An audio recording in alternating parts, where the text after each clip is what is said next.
And here it is. We go again. Roll up, ladies and gentlemen. One man went to mow. Here it is. We go again. Here I am again. Hope you're there. The session starts your company required.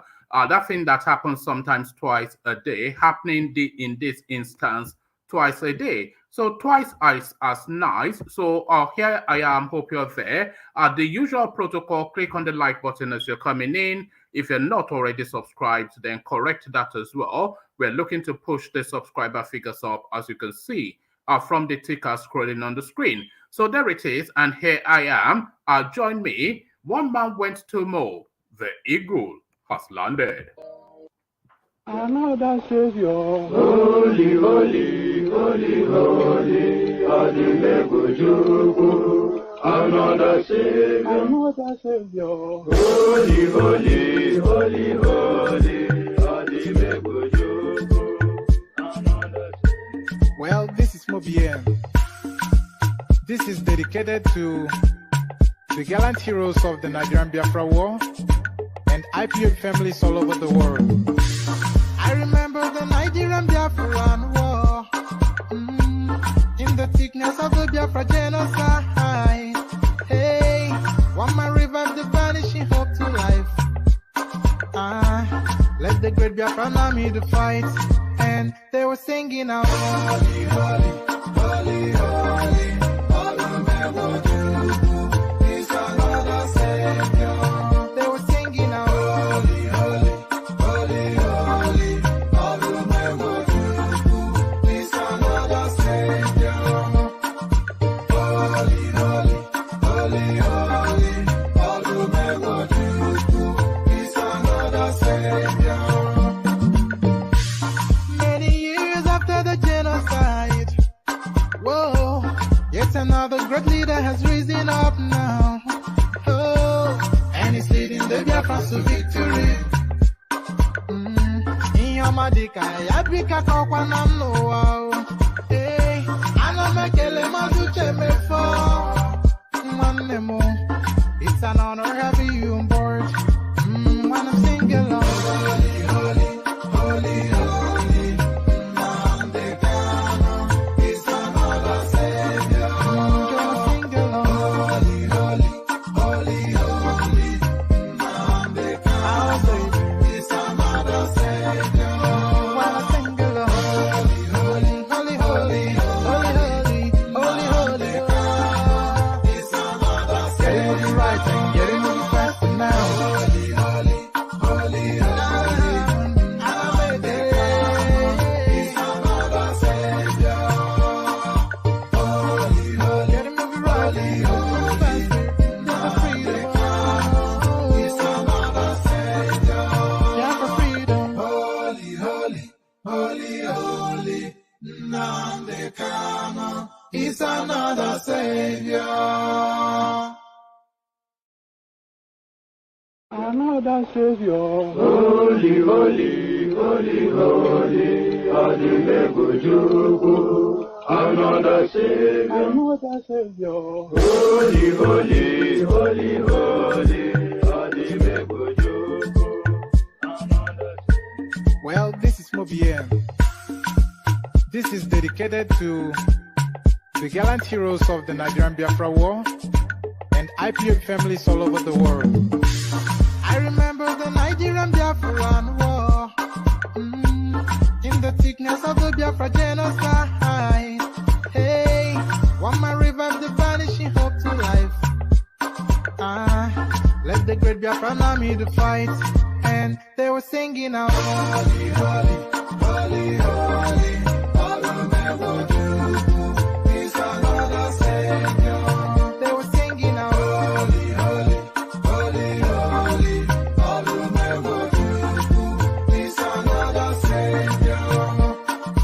Holy, holy, holy, holy, all the men will do is another Savior. Many years after the genocide, whoa, yet another great leader has risen up now. Oh, and he's leading the Biafrans to victory. In your madika, yabika kokwa namno wow. Hey, anameke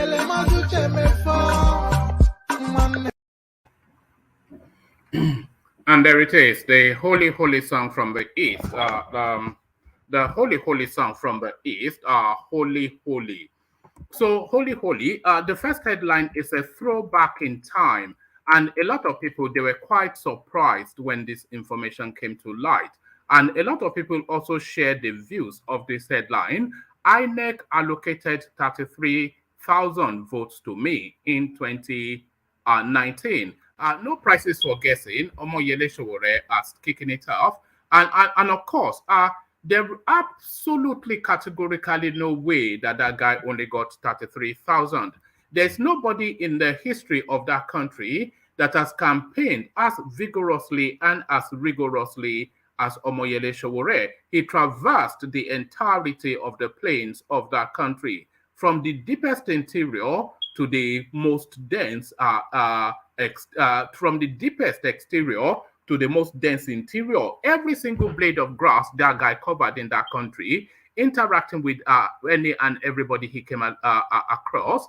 And to add on to that, he already had a body of a followership, which was the young space and also the student space. So those are two separate demography, and they constitute the vast majority within the country. So with all of that, when the results were counted, they told us that this guy got only 33,000 votes. So there is absolutely categorically no disputing this headline.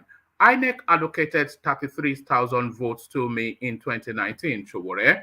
So there it is right there. The worst election in the history of that country is what was vested upon the nation in 2019. So some sympathy for Sowore there.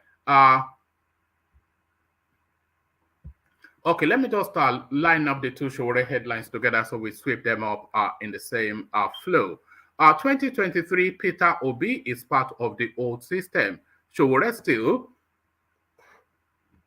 So two headlines obviously speaking the truth to the political space. Of course, I mean, Peter Obi is part of the old guard. We all know that. A senior member of the PDP from 2014 till about 4 or 5 months ago. So are part of the rot in the system. And a senior governor as well, during the period where the country was making money and the governors were weighing heavily against Goodluck Jonathan to share out the money so that they can spend it, Peter Obi was at the forefront of that space as well. So part very much of the rot in the system. There is absolutely categorically no dispute. I'm not quite sure how he's been rebranded, actually. That puzzles me somewhat. This is a man whose history is recent and played out in public glare. We also how he played out his space in time, and we all know his antecedents. So quite why he's been completely whitewashed and represented. It's a real mystery. It's a real wonder. 2023, Peter Obi is part of the old system, Omoyele Sowore. So there it is. And a lot of people on this platform, you know, would are now pivoting their politics to Sowore and the SDP guy. Because you look at the rotten field, Kwakwanso, Atiku, Obi, Tinubu, and you say a plague on all their houses. So a lot of people, at least I'm counting about 3 people now, Ajale Koko traditionally in that space, Babatin in that space, Akulata in that space, Enigmatic in that space. So a lot of people are saying a plague on all their houses for all of the reasons wrapped in that headline. Why vote trading will continue in Nigeria? INEC. So there it is. They're prepping you for the rigging to come. So prepping you for the rigging to come, we go on to the next headline, which is the title of the stream. Suspended Accountant General Idris could be made Nigerian ambassador despite stealing 150 billion naira, Sowore. So there it is right there. And of course, there will be no surprise there. And actually, we wait in anticipation of that, because that has been the backdrop of this administration all the way through. The Air Marshal something or the other that's retired from the Air Force as punishment for all of the dollars that he looted, they made him an ambassador. The Chief of Army Staff rinse and repeat, as punishment for all of the monies that he looted, they made him an ambassador. So the Accountant General can be no different as punishment for all the monies that he looted in public glare, to the point that even the EFCC are going against a Fulani man. The punishment for that, an ambassadorial position. So there it is. And that is the Nigeria that we have. That is the Nigeria that we have. Federal government reveals reasons. Federal government reveals reasons Nigerians are facing harsh treatment in UAE. So this a follow-on from a storyline that we were discussing just in the earlier session, where Nigerians, on arriving at the airport in Dubai, they are summarily rolled into a corner, their passports seized and they are detained for reasons not known to them. So it looks as though the Buhari government is now about to tell us the reasons why Nigerians have been treated so woefully. Federal government reveals reasons Nigerians are facing harsh treatment in UAE. So let's find out. And now, make of this what you will, but don't shoot the messenger. And you can even shoot the messenger. I don't especially care for this guy, but this headline is somewhat a curiosity. DEJI ADEYANJU predicts winner of 2023 election. So the three front runners, of course, I wonder, we can categorically say it's not going to predict Obi because it's in a running battle with the obedient space. But who is this prediction going to, and why? DEJI ADEYANJU predicts winner of 2023 presidential election. So we're in that season of our predictions, and so we see what are the ADEYANJU's predictions are or is. Nigerian police arrest illegally detained man for criticizing controversial cleric, Apostle Johnson Suleiman. So I'm bringing you this story only because of the Johnson Suleiman element of it. This guy now is weighing heavily down on criticism, especially in the social media space. There's a particular lady that has made it her mission to bring him down, but alas, he has succeeded in bringing her down. Maureen Badejo, I think her name is, quite popular on the social media space, heavily on our Facebook and our YouTube, you know, thousands and countless of our followership. So her mission, of course, to expose charlatan preacher men. And you don't get more charlatan than, who's this that's post this, who's post this long-winded nonsense on this? Okay, let's just leave that. Feel free in the comment section to knock yourself out. That's for the weird and the wonderful. So yes, so he's been weighing heavily against the social media criticism of him, and it looks as though he hasn't stopped, because he seemed to have locked up some. There was one clip that was going around when he was saying, when he was threatening a preacher man, by the way, where he was threatening to have somebody killed. So quite how this guy is an apostle or anybody sees him as a man of God, that mystery continues. Nigerian police arrest illegally detained man for criticizing controversial cleric, Apostle Johnson Suleiman. So who made him an apostle is even the greater question. We land then on this. This is still is a continuation of our conversations that we were having yesterday, and it's wrapped around that passport place. So I'm not quite sure that as this person might well have necessarily listened to us, or maybe this is a popular area, a popular talking point within the Nigerian space. Nigerian passports cheaper in northern Nigeria compared to southern South counterparts. So there it is, and there it is. So this is the experience of everybody.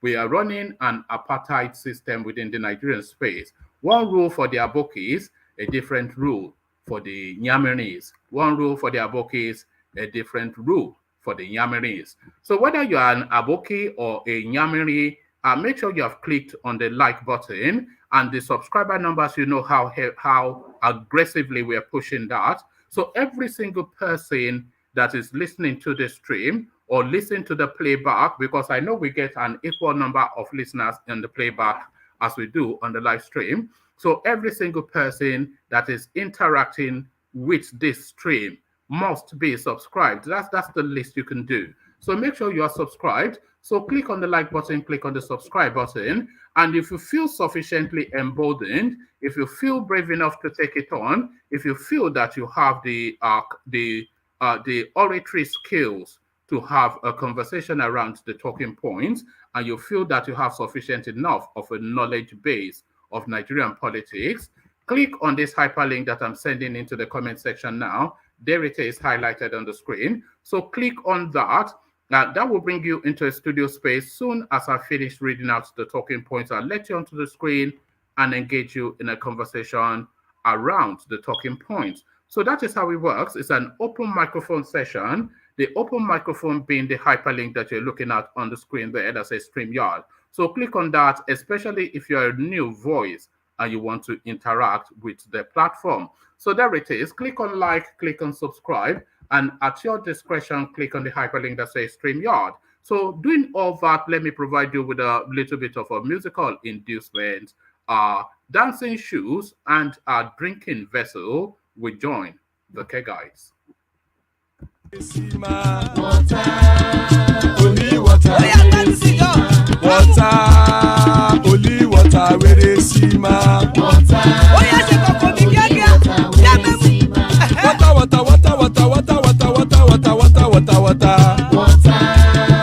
only water, where they see ma. Hapa o naido, hapa o naido. Hapa you don't come o.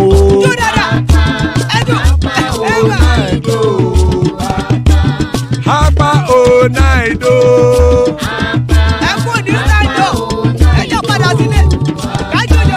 Oro kẹ̀kẹ́ ẹlẹ́mù yé o. Ilé sọ́dí àkẹ́kẹ́ rẹ̀ ẹlẹ́mù rẹ̀ o.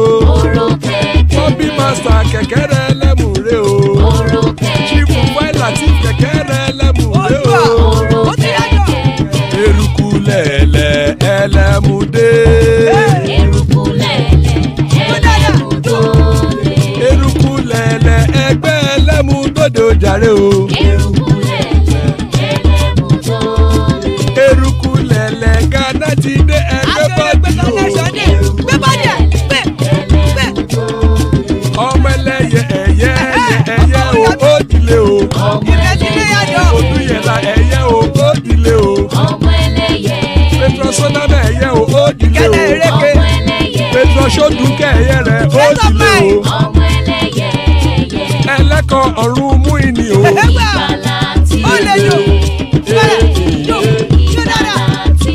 Àkùkọ ọ̀run mẹ́kọ̀.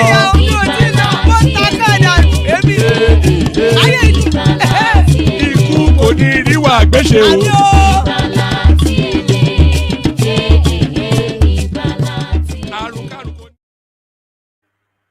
And there it is right there. Ikoko Neru Agbeche, may death have nothing to do with us. That's the K guides. You know it is. If you're regular here, then you know that song already. So Ikoko Neru Agbeche, as guys, I bring you this. So this one, a throwback in time, and I suspect that a lot of people concur with this guy. INEC allocated 33,000 votes to me in 2019. Omoyele Sowore, the presidential candidate of the African Action Congress AAC and publisher Sahara Reporters, Omoyele Sowore, has said that he was allocated 33,000 votes by the Independent National Electoral Commission INEC during the 2019 election. Sowore said that he challenged the result when he was arraigned, claiming the election was not fair. He said, "For those of us who have been around for so long, he said, for those of us who have been around for so long, marks his 32nd year's experience fighting for democracy and consolidating it. I will make sure that the people of Nigeria are not shortchanged in the course of being citizens of this country. My slogan has not changed but evolved because of the dynamics of political situation in Nigeria. We have got to the point where we are impacted that we cannot continue like this. I was allocated 33,000 votes by INEC. I said it when I was arrested and arraigned that I did not believe that the election was legit, even though I was not involved in the election litigation matters. The litigation of that election showed the underbelly of it was not a legit election. You know, there is a court of law and court of justice. There was no justice in that pronouncement. Sowore noted that if 2023 election is compromised, Nigerians should be ready for consequences. He added, there is no way you can calculate the number of votes you got if your votes were passed through a basket that has no credibility. You cannot be imagining this is the number of votes when the processes of voting, counting, and announcing results are compromised. That was what 2019 was about. We hope 2023 will be different. If not, we better be ready for consequences. This is not a threat.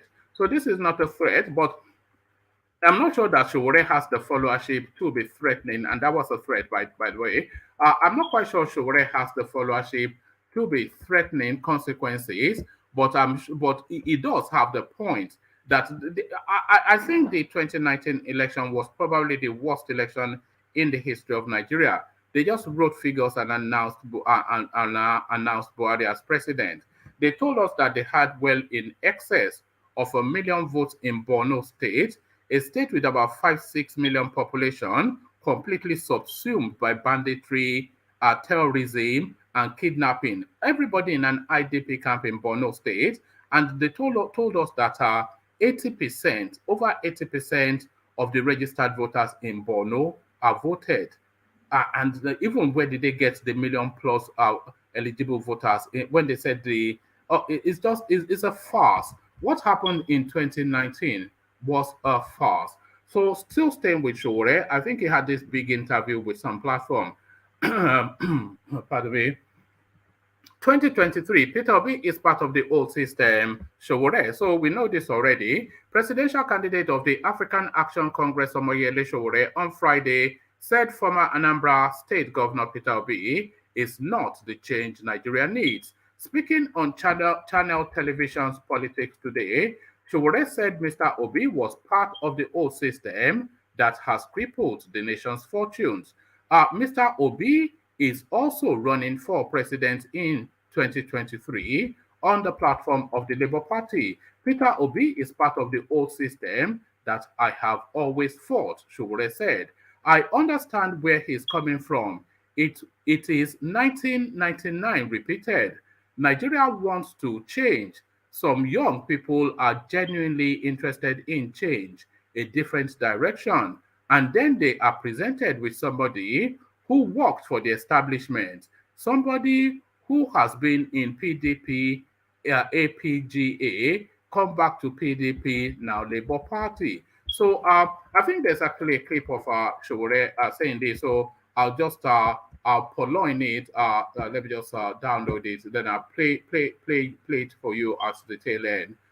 Just let me just hold on. Yes, that's the one. Let me just download it quickly because it's always better when you hear these things right from the horse's mouth. So let's see if we can hear this from the horse's mouth. The horse, of course, being the part Yoruba, part German, part this, part the other, Omoyele Sowore. So we see the American jingle doing this. Yeah, so yeah, that's it. So we see the American jingle doing his put on accent. Let's see if we can yes, let's see if we can hear him do his put on accent. Let's just let's upload it onto the streaming portal. So I'm just talking whilst I'm doing this, just not to have a vacuum of emptiness, of silence. So there it is. So we captured that. So let's go on from there to still staying with matters elections, electoral. Why vote trading will continue in Nigeria, INEC. Weak punitive sanctions against perpetrators of vote trading and increasing poverty have been responsible for frustrations to fight against vote buying and selling in Nigeria. The Independent National Electoral Commission and other key stakeholders in electoral process said on Friday. They raised the concern during a policy dialogue with the theme addressing vote trading in Nigeria from global comparative experiences, organized by the Electoral Forum in collaboration with the Open Society Initiative for West Africa and the Makata Foundation. The Makata Foundation, by the way, the sponsors of Omoyele Sowore, I think we all know that.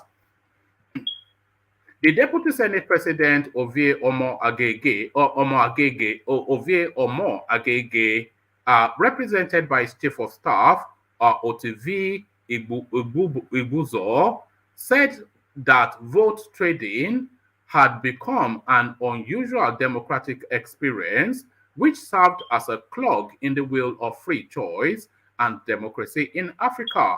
According to him, the menace has become a common phenomenon in Nigeria's political system, which he said had brought negative consequences to the nation's electoral system, whilst observing that vote trading only guaranteed limited election-bound benefits for a few, but jeopardizing the long-term fortunes of the majority. Omoagege called for stronger punitive sanctions against perpetrators and sustained information campaigns, community action, and local enforceable public commitments to collectively fight the menace. He said, to stem the ugly behavior, everyone should be involved, both voters and contestants. It needs sustained information campaign, community action, and locally enforceable public commitments to collectively shun vote buying. Our punitive sanction strategies are more likely to be successful more than moralistic pleas. Political actors who buy votes should face stringent consequences. Political financing reforms and ensuring election security and ballot secrecy are equally vital in addressing vote selling. Most of these was taken care of in the new Electoral Act passed by the National Assembly and assented to by Malam Buhari. The chairman of INEC, Professor Mahmoud Yakubu, represented by a national commissioner, said the speedy passage of the National Electoral Offences Commission and Tribunal Bill by the National Assembly would checkmate vote buying. The INEC boss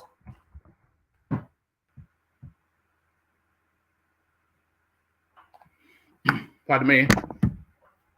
The INEC boss admitted that poverty was largely responsible for the menace. He, however, expressed confidence that the tide would change soon, as Nigerians are beginning to have faith in the electoral process. Yakubu said, we are going to intensify voter education and sensitize the people more with regards to vote buying. People have also talked about poverty. Yes, we all know it's poverty. But I think also that as soon as people begin to have faith in the electoral process, they will begin to see the power that they have over the people who are running for offices. And I believe that very soon the story will change and the power will return to the people. The chairman of the Electoral Forum, Professor Bayo Olukoshi, said there had been a global consensus that seeking to eliminate the use of money in politics was almost impossible and waste of time because politicians would find ways to bring the use of money into political equations. According to him, democracies around the world had moved away from elimination to regulation of the use of money in politics in a way to ensuring that the use of money does not compromise the integrity of the electoral process. So there it is right there. So vote buying very much still something that they cannot cage. Suspended Accountant General Idris could be made Nigerian ambassador despite stealing 150 billion naira. Sowore still holding court. The presidential candidate of the African Action Congress, Omoyele Sowore, has said that the former Nigerian Accountant General Ahmed Idris suspended for corruption, could soon be rewarded with an ambassadorial position after stealing 150 billion. Sowore made the assertion on Thursday while speaking during an interview with Pastor Ita Igadelo on the topic, The Nigeria We See. The Revolution Now convener, whilst decrying the current state of Nigerian economy, said that the cause of poverty and the hardship in Nigeria was not as a result of inadequate revenue generation, but corruption and mismanagement of the revenue. According to the presidential candidate, there is no task given to people who don't understand simple things that they would not label as complex, adding that leaders should be queried for claiming that Nigeria is complex. Sowore said, how is it that it is the same Nigeria that is complex to complete 120 kilometers highway that is not too complex to steal from? He noted that in complex countries like the United States of America, people find it difficult to steal. But here, whether they have brains or not, they will be able to steal. The accountant general just walked away with 150 billion, spent a few days in jail, and went back home. I heard he just got married, and I am sure that very soon political parties will be begging him to come and become their candidate for the next gubernatorial election in the state. I want to guarantee you that he might become an ambassador to Nigeria in charge of several countries. I want to guarantee you that he might become an ambassador to Nigeria in charge of several countries. He will get the front seat anywhere he goes, churches, mosques, but the former Prime Minister of Malaysia went to jail last week, and his wife was also sent to jail this week. How much did they steal? Probably not as much as our accountant general stole. So there it is right there. The penalty for stealing 150 billion naira, 2 days in jail, and then you just but don't hold him for longer than because he's getting married soon. Just put him in jail for 2 days, but don't disrupt his marriage plans. So that is the penalty for stealing 150 billion naira. Federal government reveals reasons. Federal government reveals reasons Nigerians are facing harsh treatment in the UAE. The federal government says lack of respect for the immigration laws was responsible for the hostile treatment of Nigerians in the United Arab Emirates, UAE. Correspondents report that the spokesman of the Federal Ministry of Foreign Affairs, Francesca Omoyuli, made this known in a statement on Friday in Abuja.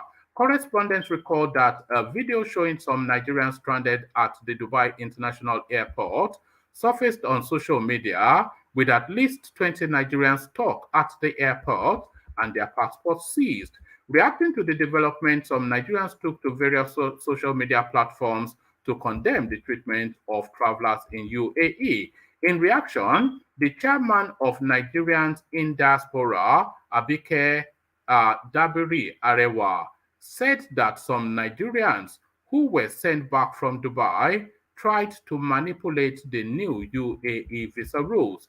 According to Omar Yuli, Nigerians who were stranded in Dubai were issued family visas but arrived in the UAE without any family members in the country. She, therefore, advised Nigerians to respect the new visa rules of the UAE government and that of other countries, the statement reads.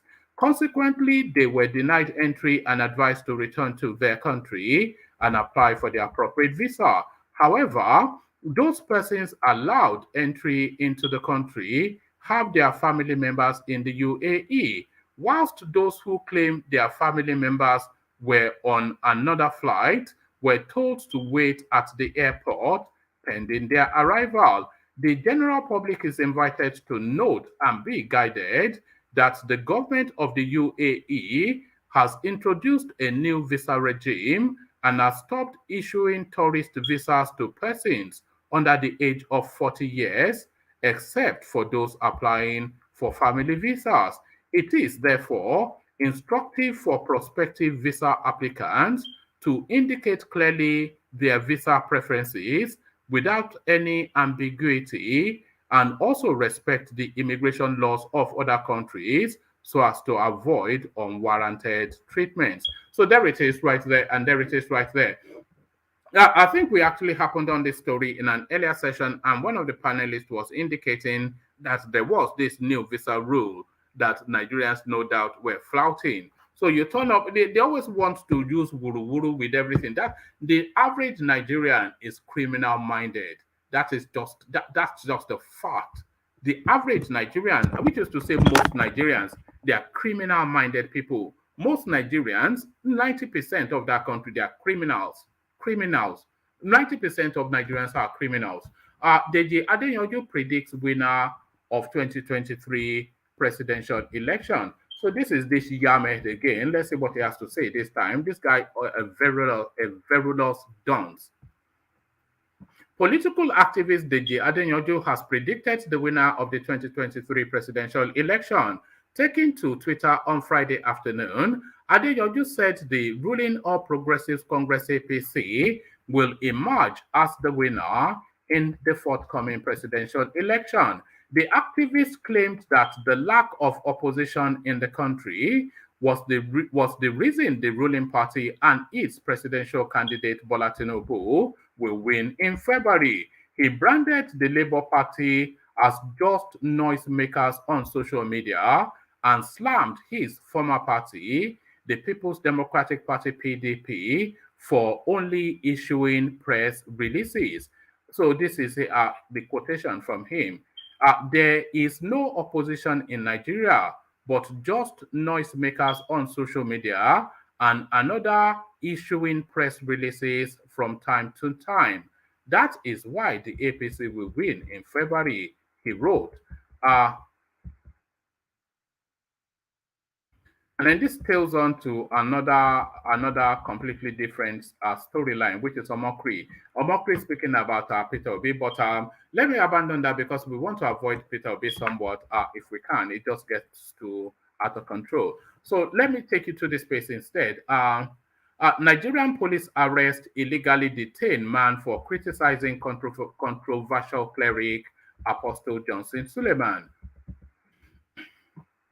Some personnel of the Federal Capital Territory FCT Police Command have detained a man identified as Ebedialu Joseph Ike over allegations of criminal defamation and cyber stalking, the General Overseer of Omega Fire Ministry International, Apostle Johnson Suleiman. Correspondents gathered that Ebedialu was arrested on August the 30th and detained at the Maitama Divisional Police Station in Abuja. A family friend of the suspect confirmed the arrest to correspondents. The source said he has been illegally arrested and detained by Apostle Johnson Suleiman since Tuesday, August the 30th at about 11 a.m. He is currently under serious threat at the Maitama Divisional Police Station in Abuja. The IPO, investigating police officer in charge of the case, has been heavily paid by Apostle Johnson Suleiman to handle the case. She illegally detained him because they have been paid by Apostle Suleiman. They lied to Joseph to put his password on his phone because the area commander wanted to gain access to his phone and they read all his messages. They have been threatening him, telling him to go and apologize to Apostle Johnson Suleiman before they release him. It was through Apostle Johnson Suleiman's boy called Francis that he was arrested. Apostle Suleiman said the IG, Inspector General of Police, is involved and that even the Senate President is involved, that not even the president can stop him. When correspondents called Francis, one of the cleric's alleged foot soldiers and strong players in the arrest, he declined to comment. The IPO in charge of the case also declined to comment, saying she cannot talk, whilst the police officer who allegedly made the arrest warned correspondents against calling his mobile phone number again. Joseph Adair, the spokesperson for the Federal Capital Territory Police Command, said she was not aware of the case yet. Similarly, in 2021, a YouTuber, Israel Balogun, was arrested for exposing a money miracle session performed by Johnson Suleiman. According to the police, Balogun's action was a case of defamation of character against the clergyman. The video of the controversial program shows Suleiman saying, "The Holy Ghost just whispered to me, I am going to pray and make declarations. After that, you will check your account." Another voice said, "Papa," a term used by church members for Suleiman. "There is a miracle alert here. She just got an alert for $1,000. Suleiman said again, "Miracle alert, as you get it, run here. Angels begin to put money in your account." In Balogun's analysis that brought about threats, the YouTuber had said, "Apostle Suleiman is destroying the gospel of God. Why would a man begin by telling people there will be miracle money in their account? You are using the name of Christ to do miracle, or that should be or magic. This is not the gospel." This man stood in the midst of people in the church in Atlanta and in his church in Nigeria, asking people to bring out their phones and there will be miracle money in their account. You must not fold your arms and allow such a thing to continue. Nigerian Christian leaders must dissociate themselves from something like this. They must tell the world that they are never part of the gospel that this man is preaching. This is not Christ. This is not Christianity. This is voodoo. This is magic. This is not from God, and it can never be from God. God does not imagine that somebody has to actually tell people this. Listen to what he's actually having to tell people. It's just incredible. God does not deposit money in people's accounts. Angels do not share money. It is either this man has some people behind the scenes who have pre-collected people's bank accounts who do not even know they wanted to use it for anything. So there it is, Sakama J 419, Babima Babe, Boju Boju, a gangster, Johnson Suleiman. We all know that. So this now the last readout, and then we see who's in there to take it on. This now harkens back to what we talked about extensively yesterday, but it's now published in print. Nigerian passports cheaper in northern Nigeria compared to southern Nigeria. It has come to light that the Nigeria Immigration Service charges more for the issuance of passports in the southern region of the country compared to the north, further highlighting accusations of regional favoritism under Malam Buhari. A review of the offerings on the Nigeria Immigration Service website by correspondents on Thursday showed that there is generally a price differential of at least 10,000 naira on all categories of passports issued in northern states as against the south. Specifically, a 32-page passport for persons between 0 to 17 cost 10,750 in Adamawa, Bauchi, Benue, Borno, Gombe, Jigawa, Kaduna, Kano, Katsina, Kebbi, Kogi, Nasarawa, Niger, Plateau, Sokoto, Taraba, Yobe, and Zamfara states. The same passport is issued at the rate of 25,000 naira for those in the southern regions in states like Abia, Akwa Ibom, Anambra, Bayelsa, Cross River, Delta, Ebonyi, Edo, Ekiti, Edogun, FCT, Imo, Kwara, Lagos, Ogun, Ondo, Osun, Oyo, and River State. A 64-page passport in the teenagers category in the aforementioned northern states goes for 22,000 naira, whilst southerners in the same age group are expected to pay 35,000 naira to obtain the mandatory travel document. Persons between 18 to 59 applying for a 32-page passport with 5 years validity pay 17,000 naira, and in the north, persons between 18 to 59 years applying for a 32-page passport with 5 years validity pay 17,000 naira, and the north, whereas that should be in the north, whereas the southern counterparts pay 25,000 naira for the same document, while 64-page passport for 18 to 59 age group is issued at the rate of 22,000 naira in the northern region. Southerners are asked to pay 35,000 naira. Although northerners in this age group cannot access a 10-year validity passport, southerners are billed 70,000 naira for the document. Northerners aged 60 and above applying for a 32-page passport are expected to pay 10,000 naira and 22,000 naira for a 64-page passport. Their counterpart in the south, 25,000 and 35,000. There has been long-standing allegations of nepotism against Malam Buhari. The Katsina-born ruler has been accused of favoring his northern base in choice federal appointments and government policies. Issa Jere, the NIS Comptroller General, is one of the 9 northern heads of Nigeria's 12 core security agencies. Meanwhile, the NIS has dismissed allegations of discriminatory charges in the issuance of passport at its northern and southern offices.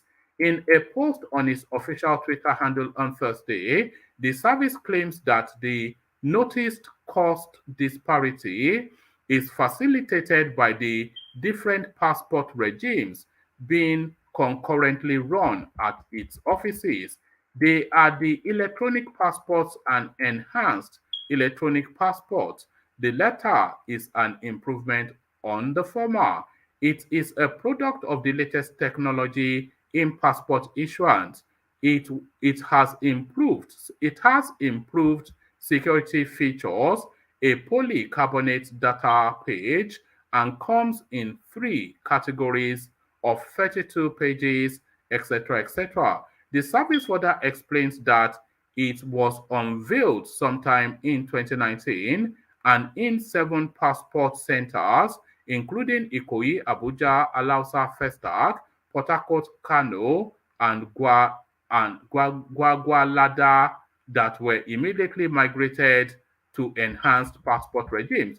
So that doesn't explain anything, of course, because it doesn't explain it's a straight split all the way down. So that is just nepotism, isn't it? So to the list, Obodo, I see you, Engineer, I see you, Ayo, I see you, and Tiger in the city, I see you. So good to have you, gentlemen. Good to have you. So let's get straight to it then. Let's go with Obodo first. Obodo, are you ready? I'm ready. Good evening. All right, brilliant. Good to have you. So to it then. This marked disparity then. Passports in all the northern states, 22,000 naira. In all the southern states, 35,000 naira. How do you justify that? Hey, one man, that Nigeria, I don't know what to say about that, because I don't know, because we in the south, I don't know, we don't have one voice. We always talk in favor. Some of us talk in favor of the north. Some of us we see all these things happening, all coming from the north, and we Southerners, each time you see somebody from the south, they be talking good of this, favoring north all the time. I don't know. Sometimes we don't speak in one voice. I don't know. I don't know why we should be. Are we slaves to the north? Look at the Funanis, where they come from. You look at all these places you call Mali, Niger, Chad, all those places. What if you come to this place, you see them, no? You cannot even associate yourself with such people. But they are ruling us. They are controlling us. You know, and we continue fighting with ourselves. The Southerners were educated, were civilized, were more cultured. We are not killers. We love, I don't know. But we allow these people look at, and we have people who are representing us there in the national and the senate. We have them who are the speakers. We have who are the deputies. It's a lot to do with the nepotism that we've seen with Buhari's administration. So he's put his clansmen in charge of all of the agencies in Nigeria, and the consequence of that is what we're seeing now. So as a matter of public policy, of government policy, you are charging for the same document in the same country, close to 15,000 naira more for the southerners than northerners. And when they ask them questions, they just dismiss you out of hand. They say it's an enhanced system. So why is everybody not getting the enhanced system? Why is it only the South that gets the enhanced one and the whole of the North does not get the enhanced one? And why are states in the South not getting the not enhanced one? It's just nepotism, isn't it? It's the ugliness of this colonization agenda. Yeah. I think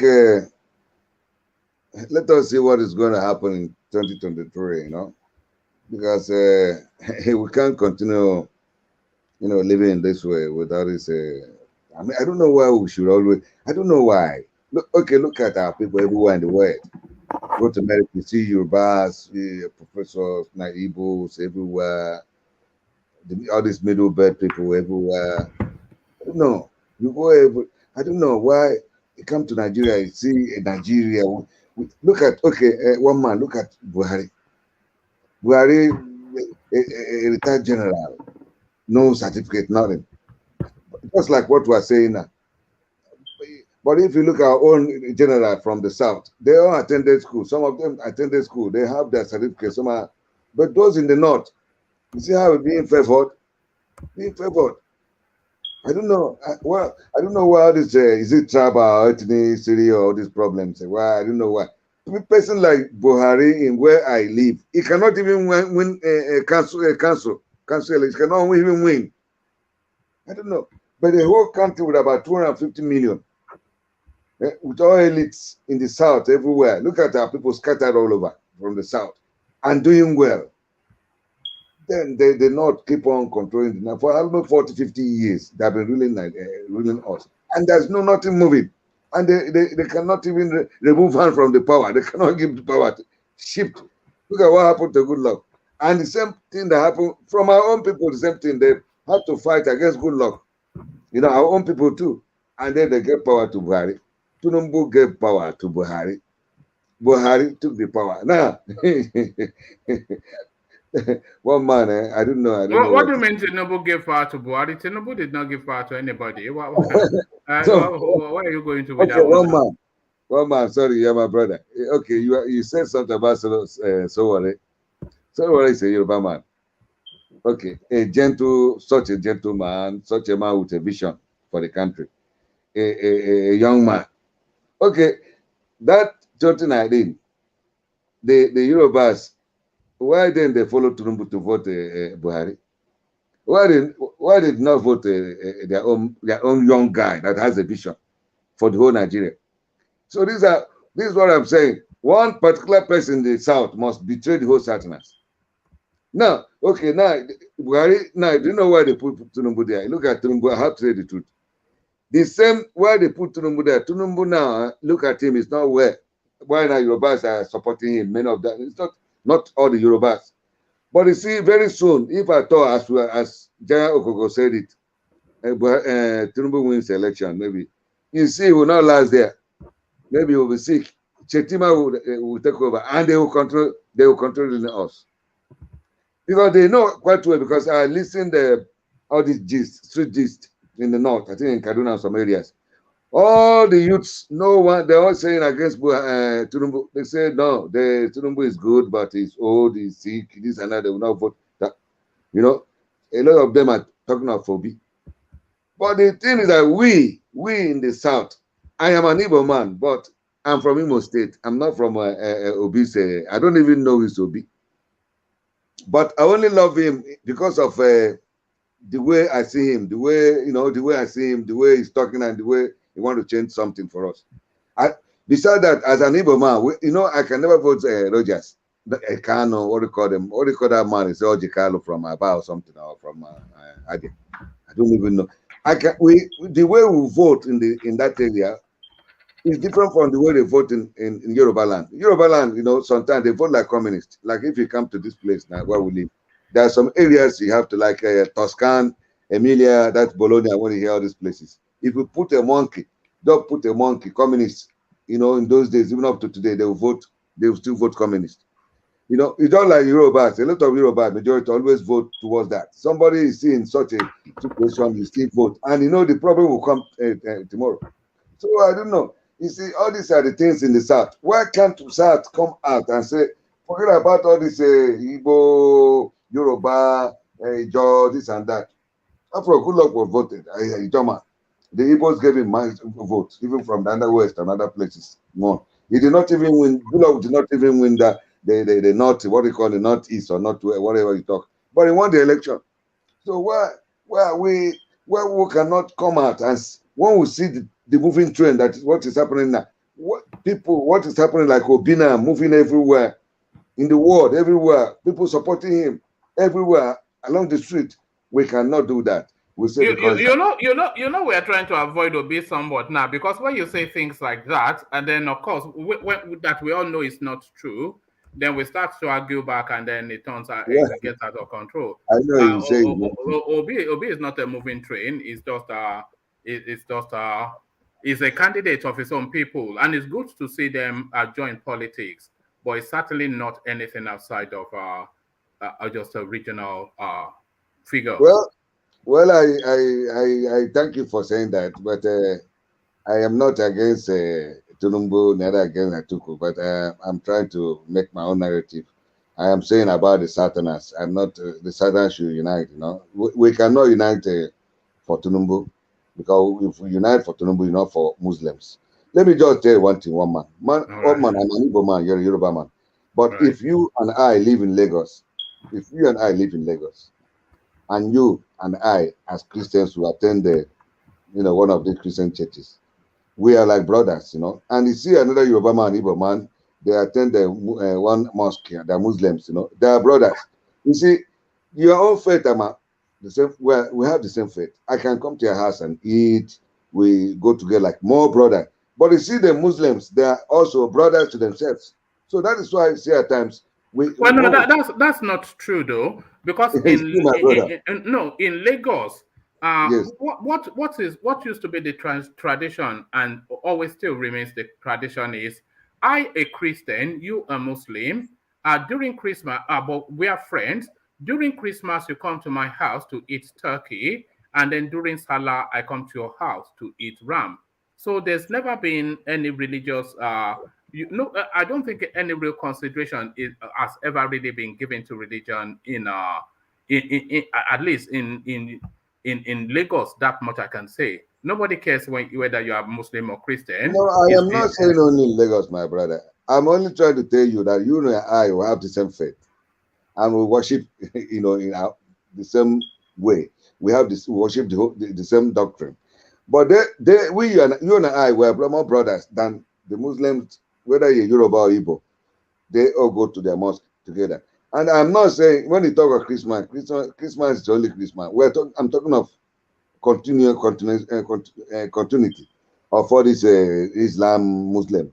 As far as you and I, we are more brothers because we attend the same church. I come to your house and you believe in your own faith, you believe my own faith. And easily, my own child can marry your own daughter, or your own can marry easily. But you see a Yoruba who is a Muslim and a Yoruba who is Christian, there is different there. It's No, more. not I have really. to, No, not really. No, I wouldn't say that. That's not been my experience. No. okay. I don't know your family anyway. Because even in most Yoruba families, there's always an equi mix of Muslims and Christians. So your cousins might be Muslim, and then your aunties might be Christian, and then your uncles will be Muslim, and then you have some rogue that will insist that it is an atheist. So I'm not sure that there's any Yoruba family that the entirety of the family tree is one religion. I don't think so. But do you know that Tunumbu is more? It's more sin. The Northerner, within the Northerner, as they are part, they are more, or it's more closer to them than a Christian. Don't you know that? Because Tunumbu is a Muslim. And you being a Christian, you're not their brother. They only consider you like this and like that. But Tunumbu, that advantage you are talking, Yoruba talk about, is because of Islam, Muslim. Because Yoruba always, this Muslim country always give that percentage. You know, when they talk of this election, mainly on Tunumbu side, because he's a Muslim. So I'm not sure that anybody is, not a lot of people are fixated on the religion in the manner that you're suggesting. I'm not sure that people care in the manner that you think they do. then if we don't care about that, why then do we see them whenever they do something, say Salam Allahu Akbar, they kill our people, they Salah, they go to our church, they kill our people. Do we see our own people going to their own mosque killing them? No, that's not representative of the religion, by the way. Those are extremists. Yes, extremists. So hold on, let's be clear. I hope you know that all these people that go and slaughter and shout Allah Akbar, they're not there for any religious purposes. They are just criminals. I hope you know that. I hope you know that that is nothing to do with Islam. Okay, but how do you see Buhari now? How do you see Buhari? I see him as an idiot. What of Shetima? I see him as a very clever man. See it. Well, I would rather have Shetima as president than Oshibanjo. No, don't say that, my brother. Don't say that. No, because I don't look at all this parochial stuff. Let me tell you, Osubanjo came to my village. Just about, I think, a year or 1 year. There one of our uncle that died in Lagos, one of the members of the church.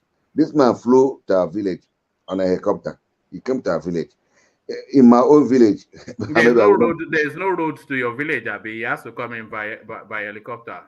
No, he landed in Owerri now, so you have to go. Not question of road, you know now. He's a vice president, so you are from the deep interior. No. Look at. I don't want to tell you where I come from. We already know now when there's no roads to your village. Let me tell you, my friend. I don't want to talk about me. If I talk about me, maybe people will know me more. You know, you don't know me very well. You don't know me. I know you. I know you. Okay, where did I come from? If you know me. I won't divulge that in a public space, but I know you. Whom do you think that relates to me? You know I have data that gives me everything on everybody. I know where you are. You know who relates to me? Can you tell me one person that relates to me? Just talk, but you mean the prominent guy? Who? Tell me what. The one that is out of office at the moment. No. Look at the one that is there. I'm not even supporting him. Let me tell you, I'm against him, but I will not tell you. All right. You are digressing somewhat. So back to the topic. Let me tell you, you don't know me. I know who my blood are there, but I don't go home. I don't mix with them. I don't play such politics. You know, I play politics the one you play. You know, the one we play here. You know, honesty, politics, democracy with honesty. I don't play that nonsense, killings and all this. So I always like to stay so that people will not know me much. But I'm a bodo. Anyway. Yeah, but back to it. All this narrative around Tinubu being a Muslim. You are my brother. It's not an issue for anybody that you're my brother. You are my brother. Sorry, Obodo. I logged in specifically to address what you were saying about Yoruba Muslim being different from Yoruba Christians. I'm Yoruba. We're Yoruba first. Religion doesn't matter to us. Every Yoruba family has both religions represented. There are many husbands and wives that are Muslim Christians. we are way advanced than allowing foreign religion to kind of divide us. We see ourselves first as Yoruba people before anything. Religion is not that important to us, and it's never going to divide us. Just wanted to clarify that, because that's exactly why. You know, Kulata, I'm starting to notice that there's a real worldview chasm between the West and the East in Nigeria, because I think the East, they seem to think that the religious thing is a big issue, but the Yorubas don't really see that for reasons that you've said. If you line up your family almost down the line, 50-50 Muslim Christian, or 60-40 one way or the other. Yes. So it's not really, we don't really care about things like that. We don't care about things like that. It's just the time to celebrate, to eat salaram and to eat Christmas. Yeah, just an opportunity to chop, you know, to go and jollof rice. Just jollof rice, isn't it, really? That's all religion is. That's all. It really irked me when I was listening to that. What I mean. Well, I agree. I've born there in Lagos. I know that most families, they have mix. They have the Christians, but when it comes to go to mosque, the ones that go to mosque they won't go to Christians, they go. I know the church I used to attend at Lawanson, SS Mulumba. Do you know SS Mulumba? I know Olumba Obu. Do you know Olumba Obu? No, SS Mulumba. It's in Lawanson. You know Lawanson? I know Lawanson, yes. Yeah, there's a church there, a Catholic church.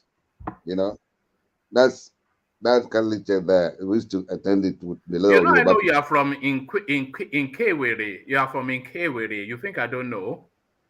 What is or Emekuku, so I can yes. No. Emekuku is Emekuku is just you're going to talking about is that not where you are from? No. That place is Sowore. I'm not from that zone, no. I don't come from Sowore zone. You know. Right. Yeah. Right. No, that's Alexander Gomez trying to catch you out. But I'm not from that place. Emekuku is another place. When you are going to Mbise, Mbise, that area, then you can use to go to Mbise. From there, go to Etiti. You know Etiti, you have heard about Etiti, Obo, then where Mbakwe come from. Then you can connect to get to Omaya, Omaya. All right. So back to the topic. Let us leave that Muslim something anyway. Just like Clerical said, it's true. The Yorubas are mixed. It's just like. All right. Obodo, let me take you to another talking point, and then I'll go on from you to engineer. INEC allocated 33,000 votes to me in 2019. So this is Omoyele Sowore. He has been going around the media houses trying to sell his wares, and of course, he's already had one round with the electoral process in Nigeria. So when they announced the results and they said Sowore scored only 33,000 votes in 2019, or when was that? In 2019. When they announced the result and told us Sowore scored 33,000 votes, from that point, we knew that the election was going to be the most rigged in the history of that country, because nobody campaigned more than Sowore in 2019. So Sowore revisits the past and is wants to the future that don't repeat it. So what are you then making of Omoyele and his politics, Obodo? One man, my brother, Sowore, yes, he did that. He came to Aba, what he said, he went to some remote areas and all these even villages.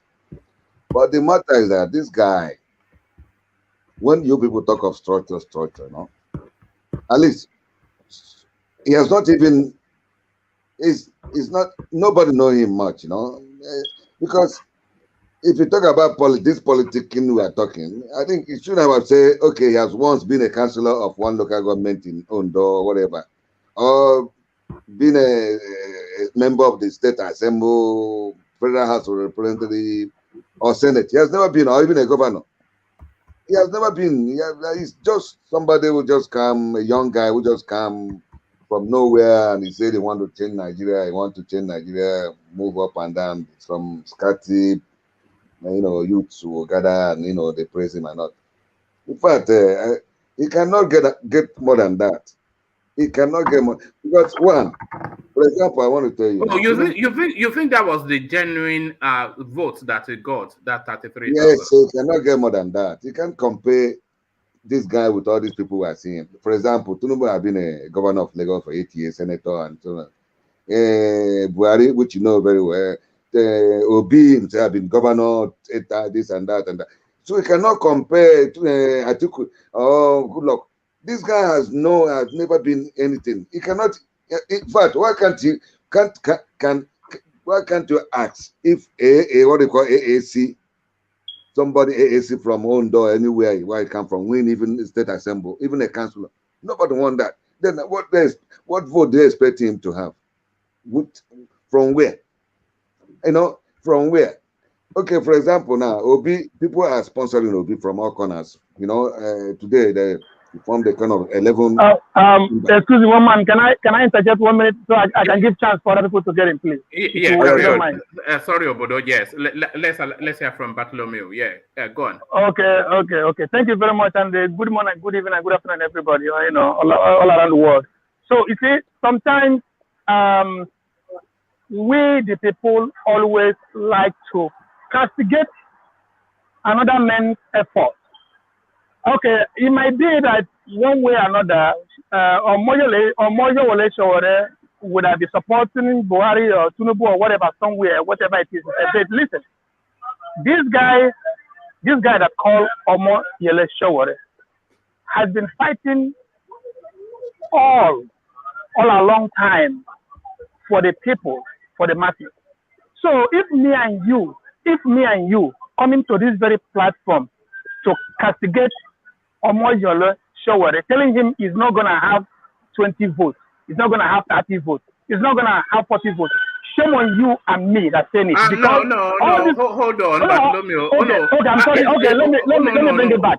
I'm sorry to say that. No. Okay. Hold on 1 second. It wasn't actually. Yeah. I wasn't. You didn't say anything offensive, but you were. Okay, I know. It's not only. Yeah. Hear me first. You did not say anything offensive, but I think you're a bit unfair to say that people are castigating Sowore. People are looking at him that just with a critical eye. He has no history. Let me put it this way. No history in politics now. Let me put it this way. So we all are looking down Sowore because we think that he hasn't been a councillor, a chairman government, or whatever it is. This guy believes in what he believes. He's a man of himself, just like we believe in what we believe. He can never believe in what we believe. He can only believe in what he believes. So it's up to you to tell him, okay, if God willing to lift him up, good luck to him. Not to wishing him that he's not going anywhere or whatever it is. Okay, that one is apart. Now another one. We always complain about these people have stolen our oil. They're stealing they're taking our passport, making we the South and we the West are paying more. One man, I want to tell us something. We can come here every day, 1 million years to come, and cry foul. If we don't stand up as a man who have 2 balls in the leg and fight for this physically, one man, we are not going anywhere. Enough of this very grammar that we are speaking here. Grammar can never take you anywhere. I'm not sure if we can speak more than in Kadem or these people that can write and speak, whatever it is, but it does not change anything.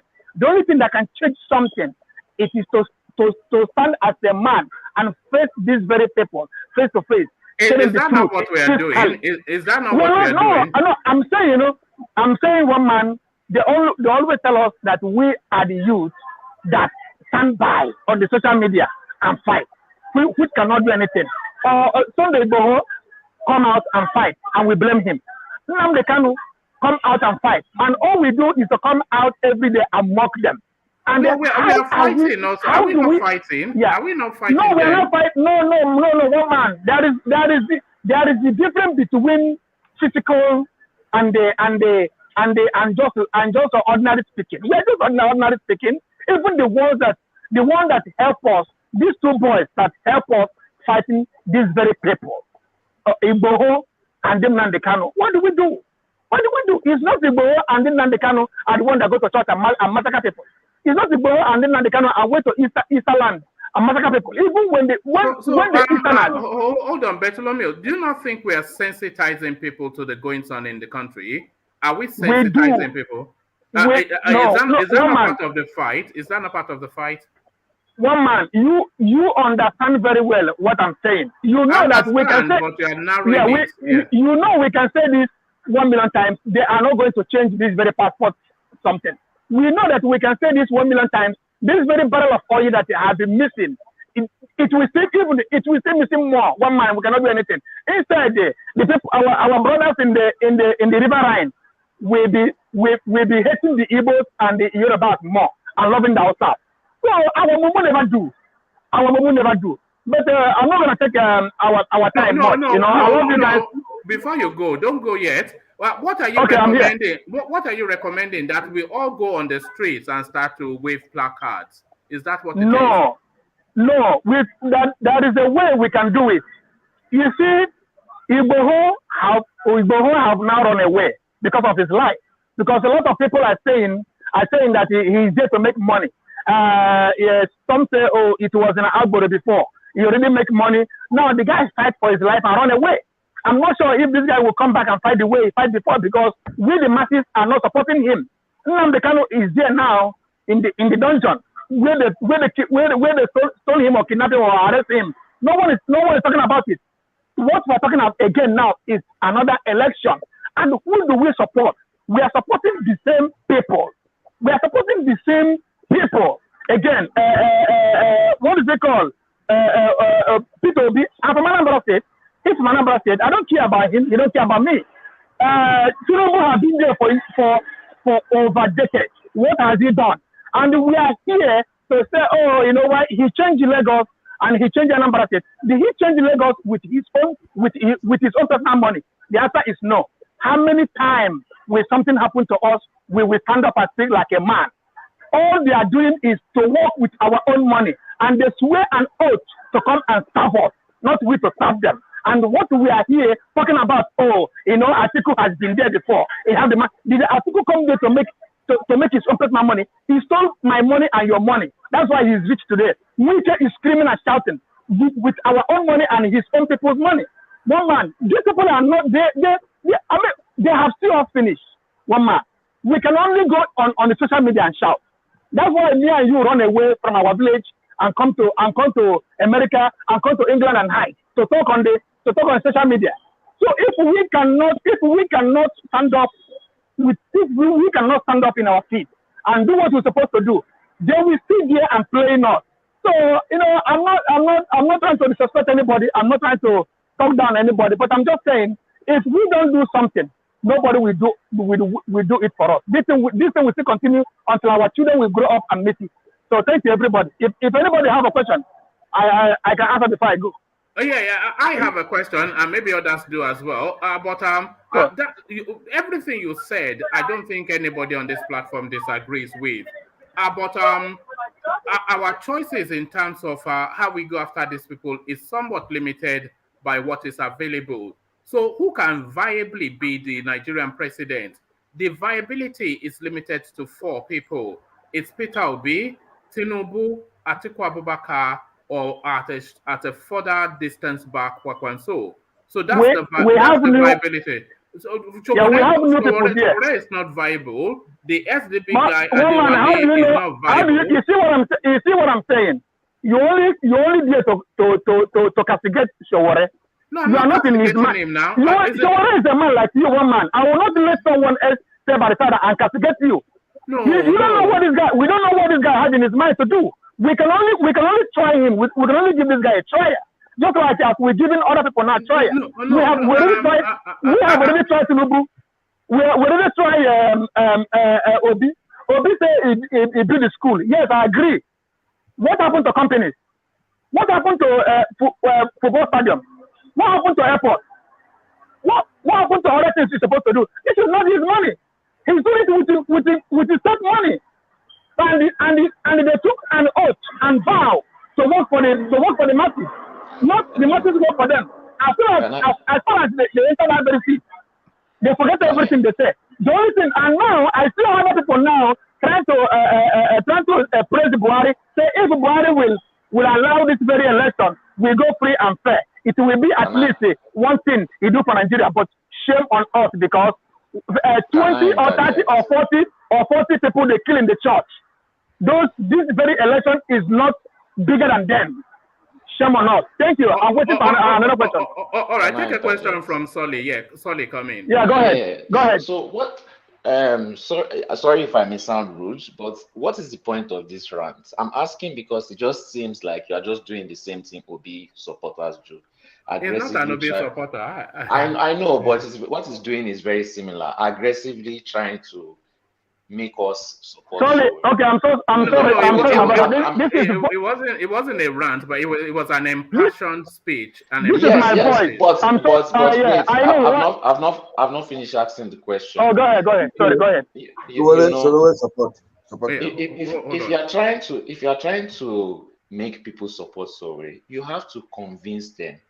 People have to make the decision on their own.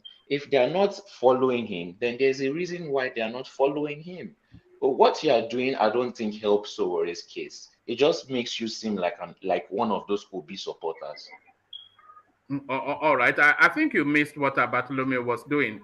He's not necessarily asking people to support Sowore or not support Sowore. What he's saying is that we are not angry enough to effect the change that country needs. That is what he's really saying, that we're not angry enough to effect the change that the country needs. Yeah. Can I thank you for the speech. So you said we're not. So how do we mobilize the people to get to where you talked about? How do we get them there? From your standpoint, how can you get people to? Oh God! Hello. What happened? I have an idea though. Oh, hold on. What happened this night? What happened? No, I'm asking you. No, I think he's fighting with somebody else. He's fighting somebody. Please go ahead. I'm listening. Yes, you said that we should get people to rally against the system. Woman, let me go out and come back again, please. I'm so sorry. All right. You could tell he was in the middle of something, but thank you, Bartholomew. So thank you, Bartholomew. Let's get back to Obodo, who yielded the space. So Obodo, you were speaking about the passports. Whenever you want to do something, can I interject? That's when they call you. Since morning did not call me. I'm busy. Yes, that's Bartholomew. He's in the middle of whatever. The guy only made a suggestion. I think the Minister for Interior is not from the south. Yeah, Aregbesola. Then such a order, I think it must come from him. Or he's not aware of it. I suspect it might not come directly from him, because sometimes we see the minister as the person, but under the ministers, there are stratas of layers of power blocks and regional spaces. But he should be aware of that anyway. I'm not sure that he should not. And if he's not aware of that, then he's not doing his job. Yeah, he's not doing his job. But I don't know, this Nigerian problem, my brother. Sometimes I don't know. Let us not just like the other guy who's saying all these things with annoyance and all these things. Sometimes I don't know what to say about. There's numerous problems in Nigeria. We don't know where we are. We understand. We are moderate. We understand. But okay, look at now here. We are all Satanas. You cannot see an Hausa man here. You cannot see, I don't know, you cannot see any of them coming here to well, Atiku told us that 99% of them don't know how to use our internet, so they cannot come and talk with us. They are there, they are everywhere, but they cannot come and talk with us. I don't know why. How they talk of, when they talk of education, we are educated in the south, everywhere, everywhere. But the northerners, look at Amajiris everywhere, and they keep on control. Somebody will just get. I remember some years ago when I was at the operation, I think, and I was a captain. One guy was posted. I don't know what was posted to come and hold a. Imagine a place, I think, from Kaduna, just to come and I was no. We fought him. I said no way, and I defeated him. Then I became the captain of that. What the hell is that? from Kaduna to OND. He come to take a position HND. What the hell is that? So I don't know. One man, this thing, just like I said, that guy, we have to come together. Talk one day. Let us talk about this issue of how we have to settle this problems. Let us talk as brothers from the south, because all the time, if you see all this from north, when they talk, they say we in the north, they always talk north, we in the north, Sometimes I ask myself, who are these northerners? Who are these northerners? Yeah. Middle Belt, is it not in the north? Kwara State, which is a part of Yoruba, mainly Yoruba, is in the north. Even Kogi, which is some part of Ibira, so they're in the north. Sometimes I wonder why our people don't see all these things. Why our people don't see all these things? We have people who are representing us. They're there. They cannot talk. Are they fearing so that they will not be killed on the night or what? I don't know. So I don't know. Nigerians, sometimes I cry because most of us here, we live, we're free, we live good life here, we move around, we see how things are being organized here. If you go to voting, you just go there. Now they're going to vote here on the 25th of this month. You just go there. You see the two police outside laughing, and you just greet them. You just enter inside the voting hall. They don't see another one do. You just go there. 1 second, you just vote and just go. No, nothing like Aburo. Nothing like nobody will molest you, no Aburo. You just go.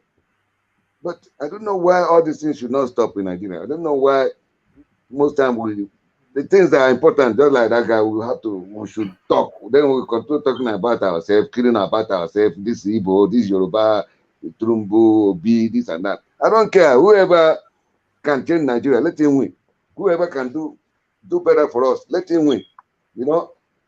Let him win. So that let us see, because why Wike is, lamenting seriously, because the agreement was that the president should come to the south after 8 years of Buhari. Then we're going to have the same people again. No, all these are the things that we have to talk among ourselves. Look into it. Obi and Turumbu, who is capable, who is competent, we talk, not putting it as a tribal, something, or hate talks and all these things. We look into it and say, okay, because this what we're supposed to do. Because the Northerners, you see, if you go to the north now, they will support Atiku. They will support him. So let us come home and be very close to ourselves and talk something amicably instead of quarreling all the time. All right. Let Ajan Lekoko interject, and then I'll go on from you to engineer. But Ajan Lekoko, you wanted to come in.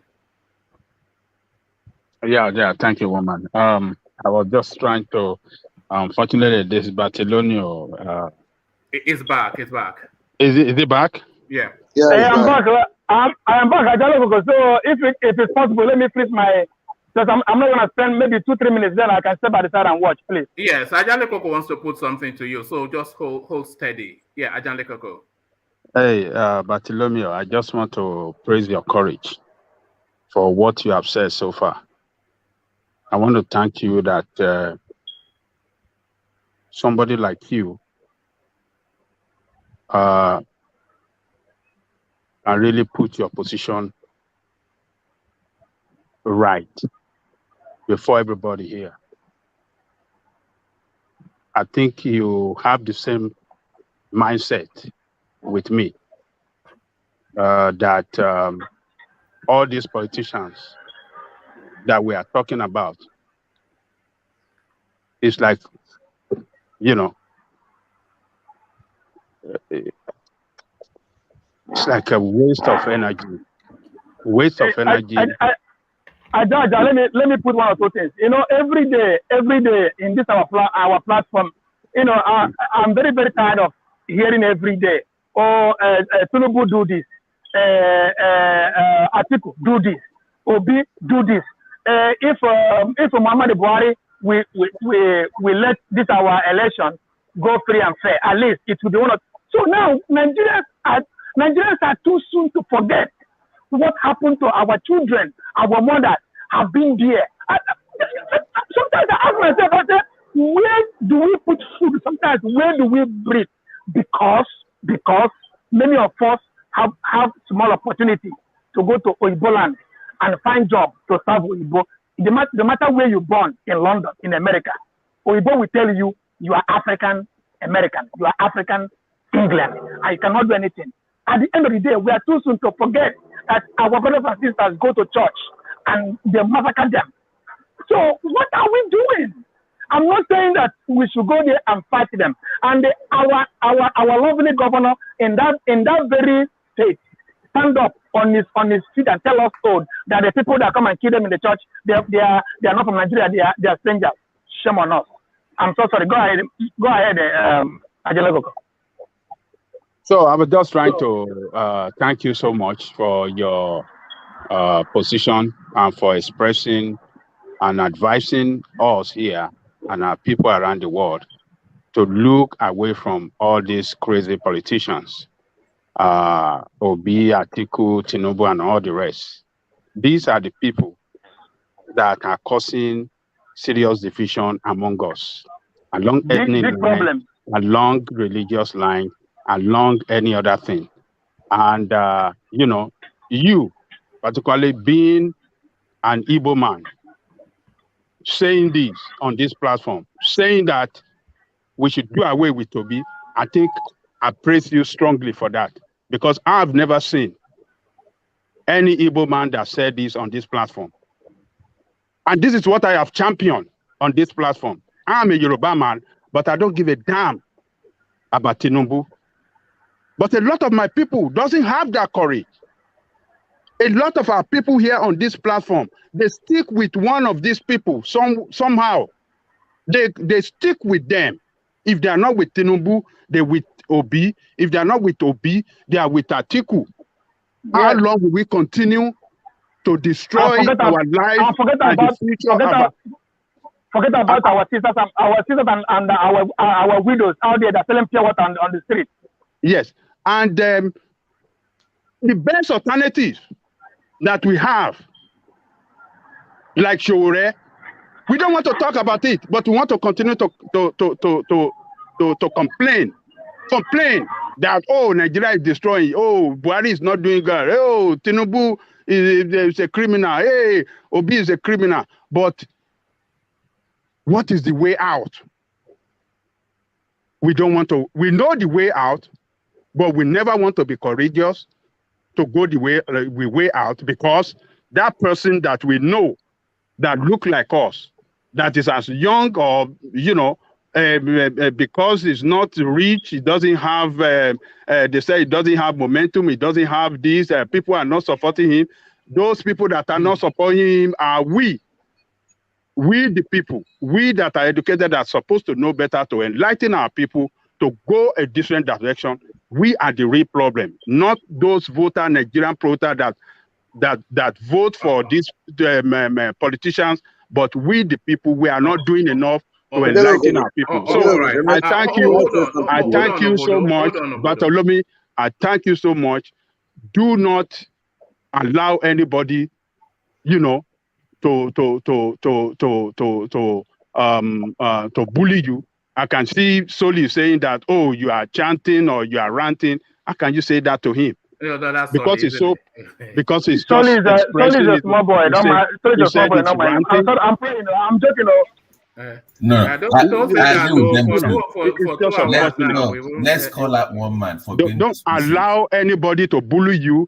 Stick on what you believe in, and if they don't follow us today, if they don't stick to our side today of not going the same way with all these criminal politicians, we don't care about them. Obi, Tinubu, we don't care about them.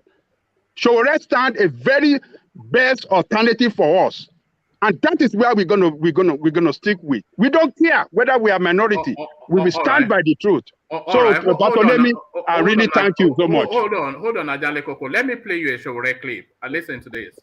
When I was in the university at the age of 22, and we're fighting for June 12, fighting with Abiola, do you know what they used to call us? Delinquent, juveniles. They used to accuse us of juvenile delinquency. It's university students. They don't know what they are doing. But it was the same delinquent juveniles that delivered democracy to Nigeria. In 1999, I was one of them. Femi Falana, Gani Fawemi, they call them names.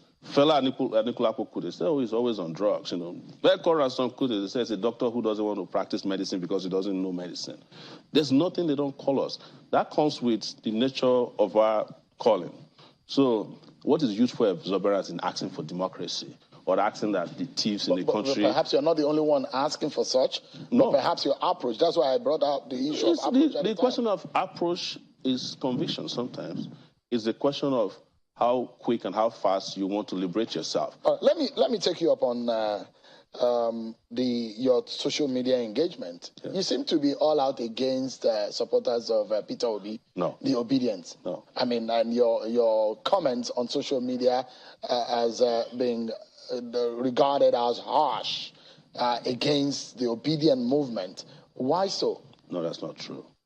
The only time I've spoken about them is when I realized that they were harassing people, and as a person who believes in human rights, I just said to them, you don't have to tell people who to support and who not to support. And this idea of trolling and harassing people might get people killed.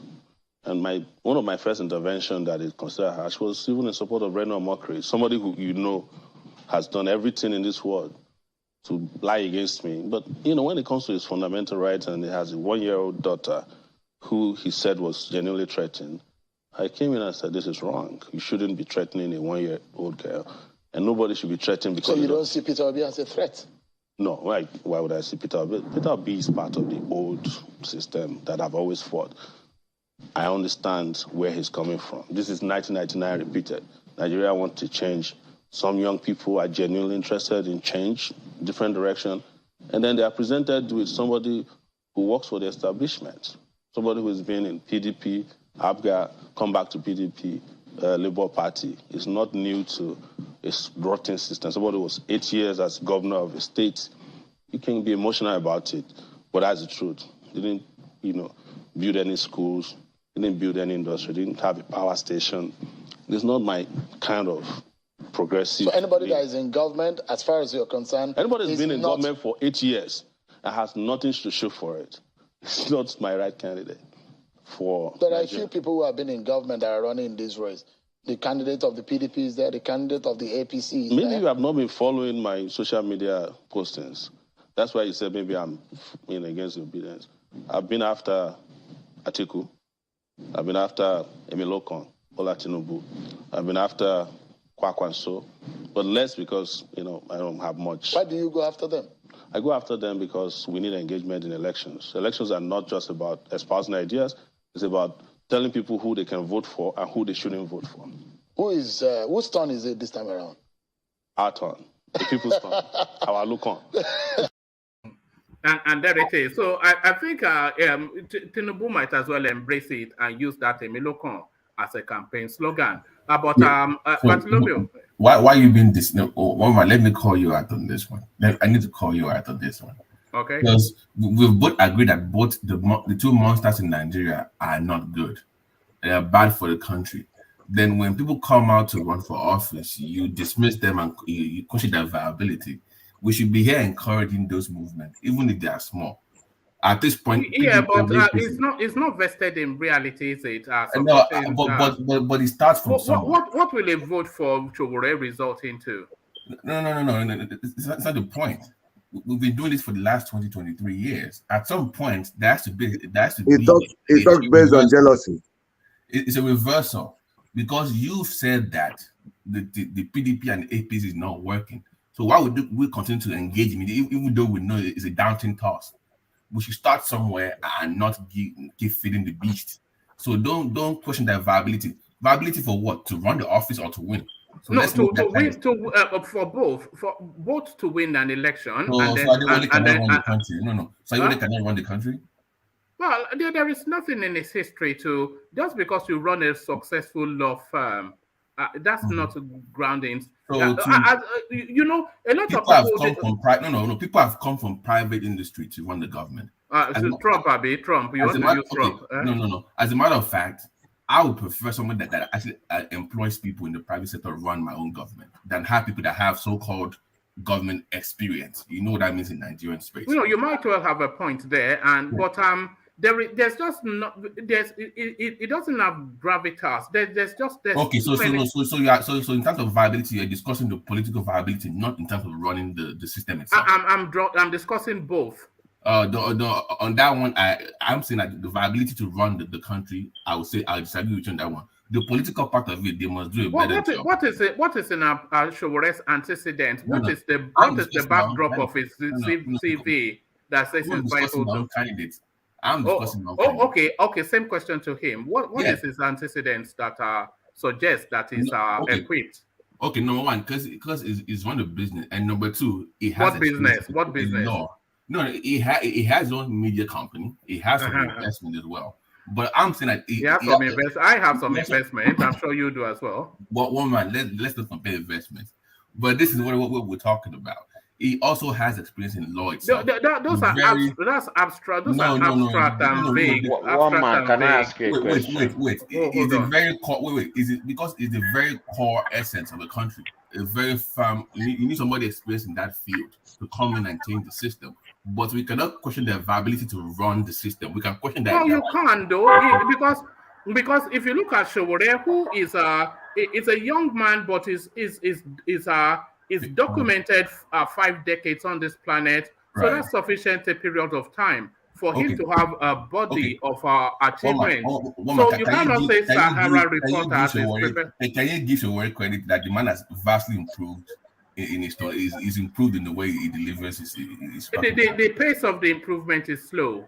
No, it's really improved. I'm really impressed. He has actually, because it wasn't in that clip. He would have been banging tables. Yeah, I've been telling you that also. But back to the point is that there has to be a turning point for us as people. So we need. Can I just say one or two things? I can go by the side, please. Yes, let's get back to Bartholomew. I think he's going to leave us soon. Yes, Bartholomew, back to you. That's the clip.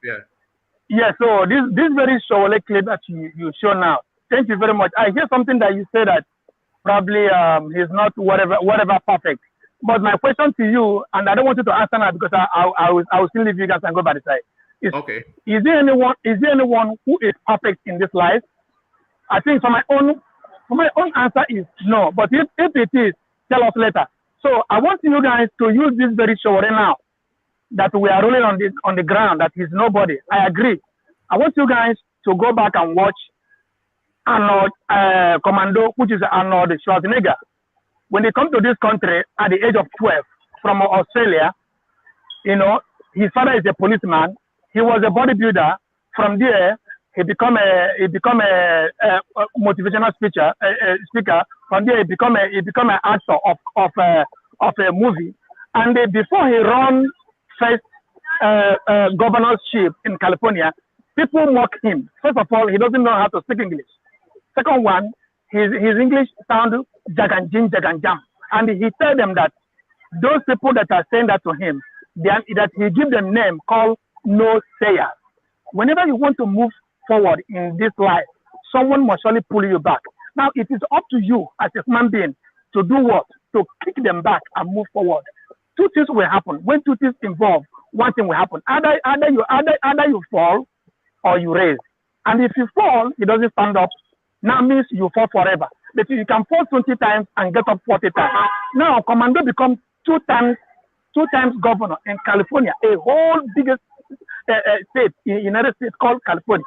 And that guy built infrastructure. He's not even an Englishman.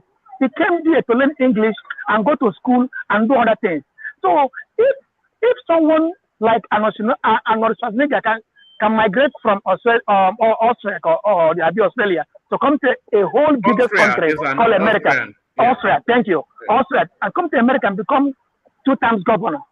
Sowore can do more than that. And let us please stop saying that nobody can that it can never happen.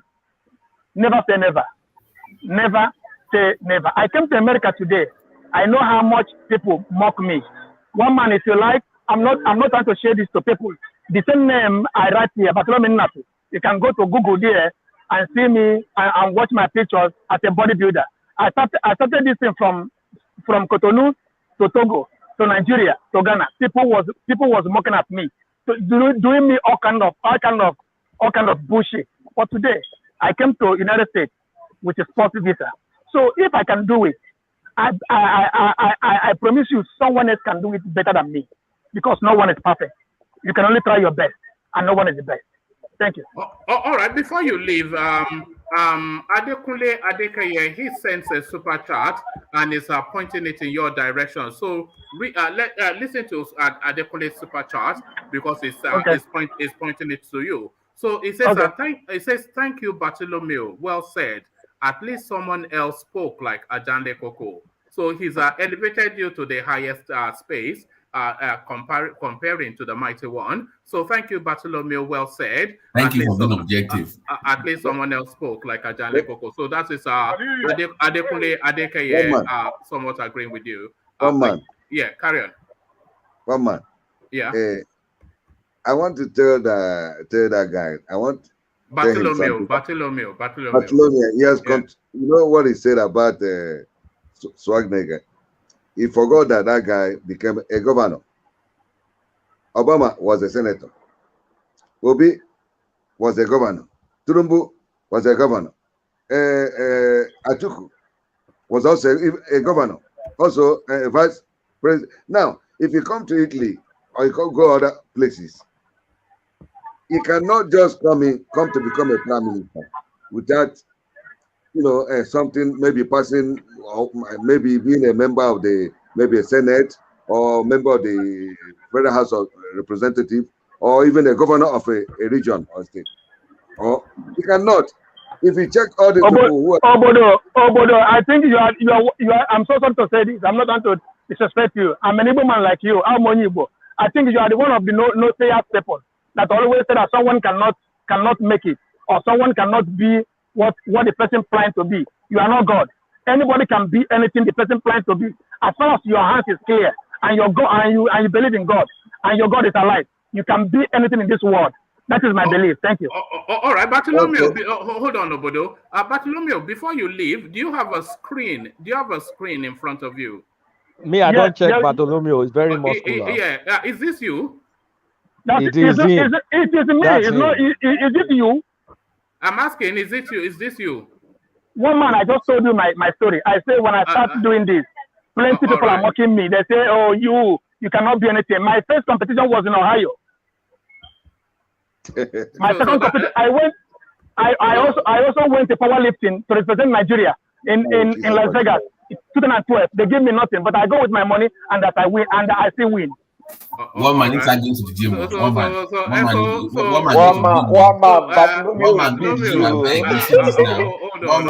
One man go and start lifting weight too. Everything you said. Hold on. Everything you said, I agree. Everything you said, I agree. Well done. Are you winning trophies? How well are you doing in that space? Bartholomew, yeah. One man. I'm telling you, even your own children you born today, please never tell them they cannot do it. No one. As I told you, as far as somebody can say he wants to do something, please, if you don't have money, pray for him. That's it. All right, well said. And I'm very impressed. Anybody can move a mountain. If me, Bartholomew, can do it. I tell all my friends in Nigeria and Cotonou in Lagos, I used to national federal I used to go there and compete, and I win. So if someone like me can do it, someone like Solly and where's the Mazi Thomas, they can do better than me. All right. Well done. I'm impressed. So yeah. Keep it up. Are you still competing? Yes, I still doing powerlifting, but I'm gonna do my bodybuilding show maybe next year, June or July, because of pandemic. But I still doing powerlifting competition. I compete a lot here in America. I've been all over many states. But it's not easy to become a professional, because all those professionals, they are on steroid and other stuff. So I don't want to be on all those steroid because I know what it is when you are getting old. You know? People are dying like flies. Take a question from Babati. Take a question from Babati. Thank you for sharing. As a person that played sport and college, I'm impressed with your physique. But you know that the average bodybuilder, I don't think you are like a power lifter. They die in their... No, I do both. Okay, so do you? Because one of the things I've noticed, they die in their 50s and early 60s. Those ones back in the days. Do you follow up with your PCPs? Yeah. You said? Sorry, listen to the question first. Do you follow up with your PCPs for blood work to make sure your kidney functions? Yes. I have my doctors, and when I'm doing my diet, I always go to natural food. Sometimes if I'm doing my bodybuilding, sometimes in 3 months I don't eat no sugar, no salt, no pepper, no nothing. All the food has to be cooked and just eat like that. Oh, SOS diet. Can you eat a whole tube of yam? No. That's not for bodybuilding. Bodybuilding is one of the most expensive sports on the planet that you cannot make money. That's high protein, but that's my concern with you guys. Is that you do too much high protein. Yeah, you know, everybody's body is different. Everybody's body is different. Your body system is different. Some people can do diet for 1 month. They'll be more better than you than do 3 months. Let me just tell you this, Bartholomew. I don't know if you know, probably you should know. There's a huge ecosystem on social media, YouTube and Facebook, for those bodybuilding sort of things. So I would recommend that you do clips of yourself in the course of these things and put it on YouTube or something and see what comes of it. Because you see a lot of these people. There's one called Simeon Pan. Just so many of them. What it can do is there's a demand for natural as opposed to the steroid use. Yes, and then that would be your name. You can say, look at my it's all natural. I do IMBF. All my bodybuilding competition is a natural. I do IMBF. I do WMBF. All are natural. So I do also MPC. MPC is a very big, is one of the biggest, and Arnold Schwarzenegger is the second. Arnold Schwarzenegger Classic is second, and Joe Wilder Classic, which is Mr. Olympia, is the biggest one in the world, which is about every year the first place take like $400,000. All right. Can you vacuum? Can you vacuum your stomach, Bartholomew? Do you do vacuum? Don't you see my don't you see my pictures? Okay, good. Okay, so I believe you there. I believe you're natural there. Bartholomew, have you met Blessing? Have you met Blessing Awodibu? No, Blessing just started yesterday now. Me, I came here 2009. What about Silvio? Silvio Samuel, another Nigerian bodybuilder. No, is it? So there are a lot of them now. They're just. No, those ones are into steroids, you know. Blessing is into steroids now. Yeah, all of them are into steroids. Yes, I'm not. They are bigger than me. They're into steroids. Okay, I have a question for you. Do you have plan to go into wrestling? Say again? Do you have plan to go into wrestling? No, it is too late for me because I'm too old now. I'm 47 years old. Oh, I have a question. Bartholomew, are your muscles as big? Are your muscles as big as this?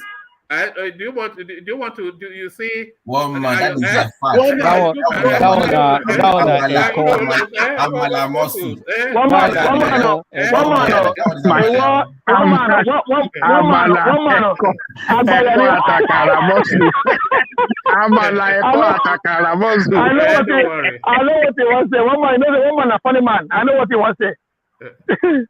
I know.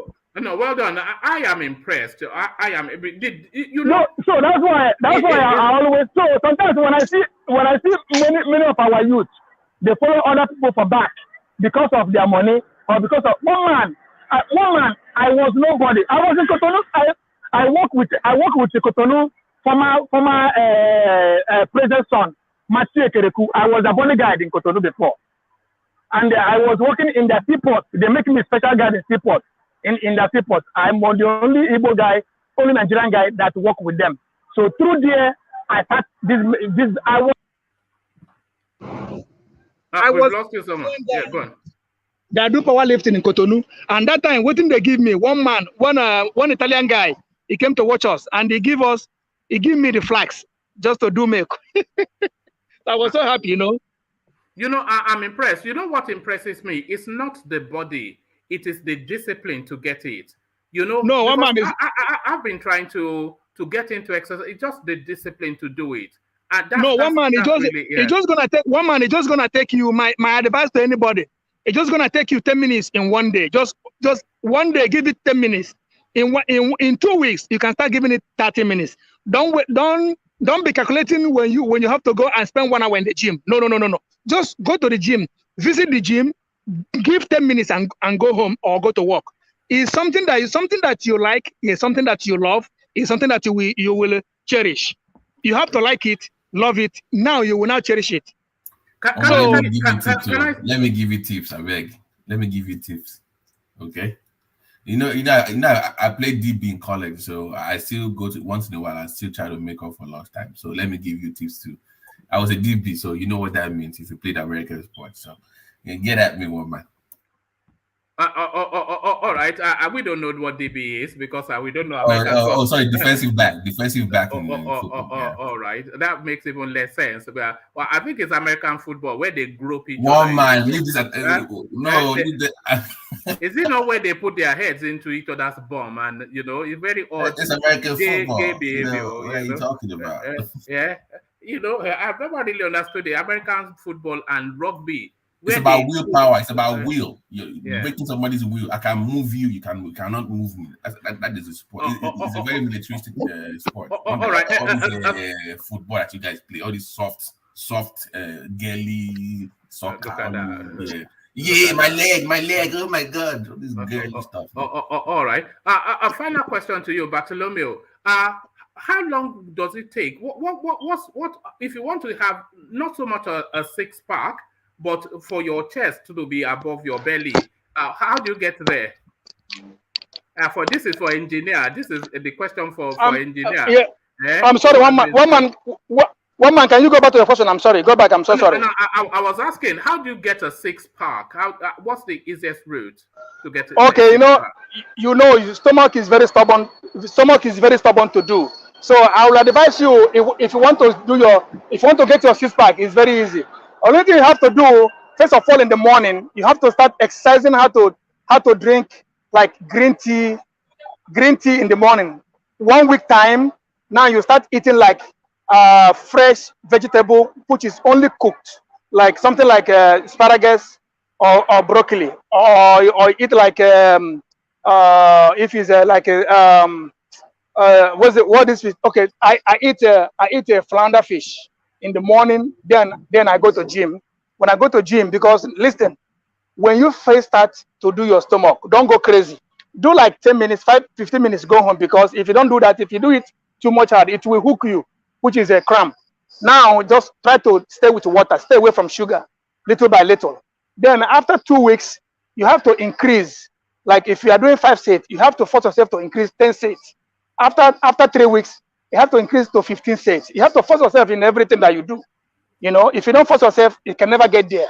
So it's little by little. If someone is telling you, "Oh, this very stomach cannot be six-pack," is a lie, because you are lazy to do it. Can you quit the amala and palm wine? Is what they're asking you on this platform. Don't worry. As well as so if you can't quit the amala and palm wine, but you still want a six-pack, So, but I thank you, Bartholomew. So thank you. So I hope you were taking notes, engineer, because this is it. Although I don't help you out from politics to this one, engineer. I know the engineer is trying, working for Nigerian people and all these things. My brother, Nigeria don't care about you. They don't give shit about you. If you break down, they will jump you and pass and walk their way. Many sports people don't die for Nigeria. They care. This country don't care. So let us look for young people and use our hand. We will be youth. Use our hand and train them. But if we are still waiting for these old cargoes, see Obi, I like Obi, Anambra man, but I don't care. This man don't care about us. You don't call Obasanjo to go visit him. From Obasanjo go bring him friend to visit him. If Obi win, Obi must only give them post. Where we say now they wait and go to chop. Say these people they don't old finish. They don't old finish. What thing would they think them they do again? And we still there. They talk fair then he become a governor for 8 years. He do well. Did he do well with his own money? This is our own money. Why are we being mumu all the time? I'm so sorry for my own language, you. Why are we praising them where we're not supposed to praise them? They owe us something. They didn't do it with their money. It's our own money. My brother, let us stand up with on our feet. If we don't, Schwarzenegger say, if we cannot do it now, when? And if you cannot do it, who will do it? Thank you. Bye-bye, guys. I appreciate it. And I love you guys. Bye-bye. All right. A real delight. An absolute real delight getting to know you. And a well done from Alexander Gomez via Super Chat. So let's get it back on stream, back to the politics. Bartolomea, I say thank you to you again. So, and I wish you will come back. But you have a comrade here that will continue to champion what you believe in. I'm here. And I hope all the listeners around the world that believe in a new direction for Nigeria, that you believe that we must do away with all these politicians. It doesn't matter, Obi, Tinubu, and all of them. If you believe in a new direction, you believe in Sowore, or a new direction, total different direction from all these criminals that are occupy our country, position of power in our country. Come on this platform. Come and let us start the struggle here. Don't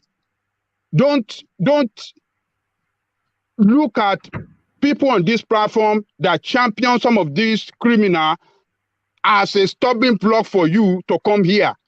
No, come here and let us start the struggle from here. And we spread it around the world. So thank you, Bartolomeo. See you next time. And thank everybody. All right, brilliant. Well put. And as Ajay Lekoko said, all opinions and all politics are welcome. The only rule is just to be civil. So let's get to our engineer and bring it back on stream. And engineer, to the space that Obodo was just talking about. So it's quite a... This is a story, I think, it was actually Emilio Kon that brought it to us yesterday. And then we went to the immigration office portal to check, and we found it. All the way through the north, the price for a passport is 22,000. And all the way through the south, the price for a passport is 35,000. So what are you then making then of this double standard apartheid system that Buhari has introduced? Well, greetings to you, woman, and greetings to my brothers and my sisters and people around the world. Well, first and foremost, I would love to thank, is it Mr. Bartolomea? Or he well said, and I love people like this that will come in and say the reality. Because some time ago, one man, I always say this, that we the youth, we need to start thinking very well. Let's give 4 years to this bloodsuckers. So let's give them the 4 years, but in between the 4 years, youth, they need to provide somebody that will come and represent the country called Nigeria. Then back to the passport issue. Must be honest, one man, this is ongoing, something that is happening in Nigeria for long and for decades. And it's something that it has to be exposed. And thanks to social media, I think now people are beginning to realize so many things, that the bias and the way people are being treated is completely wrong. And if these people, they call themselves true Nigerians, or they believe in Nigerian, why do you have to give the other side a lower rate for them to get a passport and a higher rate in the other side? But again, something we need to understand: who are the people covering the northern side and the southern side? Who are the people working there? Who are the people implementing all those money in terms of getting the passport? So it's just something that one have to be very careful. You have to look at it very, very well. And when it comes to in Lagos, if you go to Lagos at that next to, I think at Ikeja there, I think it's somewhere there. Passport office is I think is they can tell you it's about 20,000 or 30,000, but you end up spending more than that just to get it quicker because they will frustrate you. And if you go there, you see people that knows each other. All the people, all the custom, the officers there, the passport officers, they have their boys that they are working for them. So instead of following the right routes, how to serve the country, do the right thing at the right time, they don't do it. They have Agro boys working for them. You know, and Nigerian, we are impatient. We love fasting. We love sharp thing. You know, people can come and pay extra money just for them to get it within 2-3 hours and, you know, go out. So sometimes we ourselves, we're not helping ourselves. We are rather making things worse, and we are still corrupting the country ourselves. So we need to start asking ourselves those questions, and things will become normal. Otherwise, we keep blaming the leaders, or they're doing this, they're doing that. No, it's down to us now. We should make things reality, and let's try and fix it. But if we end up saying no, we need fast or sharp something, then we end up messing things up. The country will not be fixed. Rather, we'll be suffering ourselves and killing ourselves, and the generation that will come up again, they will be more lazier. So it's something that we need to start championing things in terms of let's do it, and we'll do it, we'll achieve it. That's it. All right, thank you, engineer. So, engineer, the immigration service, of course, because of the noise, they've come out to address this. So let me share this screen with you. This is the Twitter space page of the immigration service, and this is how they are responding. It says, it's Nigeria Immigration Service. It says, in bold letters, capital letters, we don't have any discriminatory passport charges. So that's the headline. It says, at the attention of the Comptroller General, Issa Jere Idris, has been drawn to some stories about discriminatory passport charges for passport applicants in the north and south of the country. The report is not only laughable, but also very pedestrian. The passport we issue for Nigerians, the passport we issue are for Nigerians, irrespective of where they live, including in the diaspora. What we do have are two passport regimes that are running concurrently. They are the electronic passports and enhanced electronic passports. The latter is an improvement of the former. It is a product of the latest technology in passport issuance. It has improved security features. It has improved security features, a polycarbonate data page, and comes with 3 categories, etc., etc.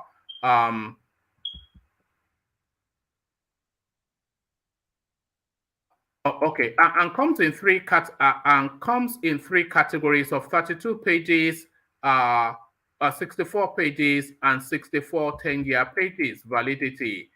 It was unveiled sometimes in 2019, and 7 passport centers, including Ikoyi, Abuja, Alausa, Festac, Port Harcourt, Kano, and Gwagwalada, immediately migrated to the enhanced passport regime.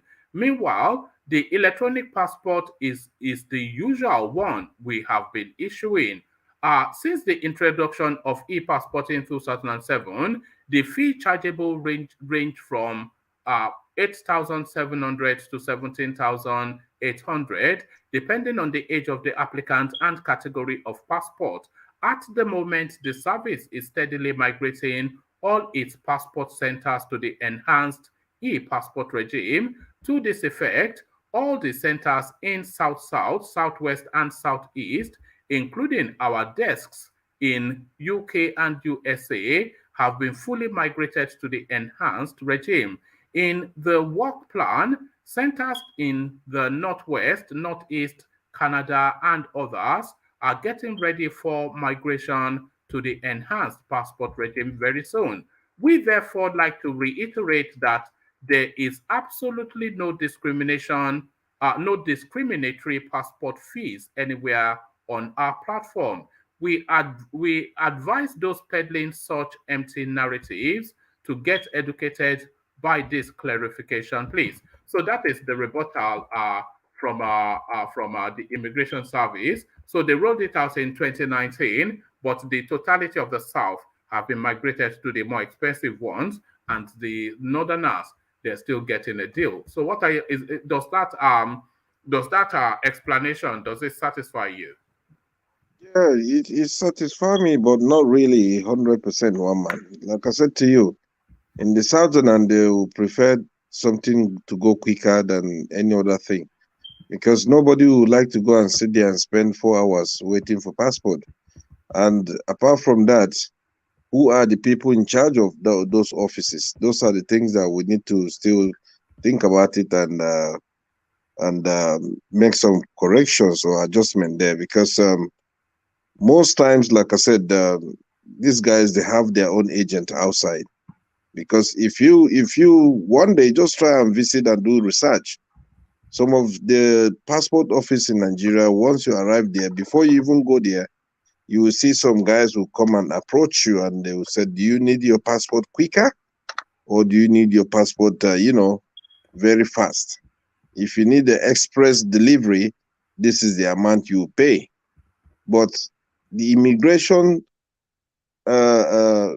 headquarter, or whatever they call them, those one, they already give the price. So I don't see any issue coming from that area, because once you get close to that, like I said, if you just go to the passport office, before you step in, you will see some guys, they will come and meet you. Do you want your passport express, or do you want, because some would say to you clearly it will take 2 weeks, some would say it will take 1 week.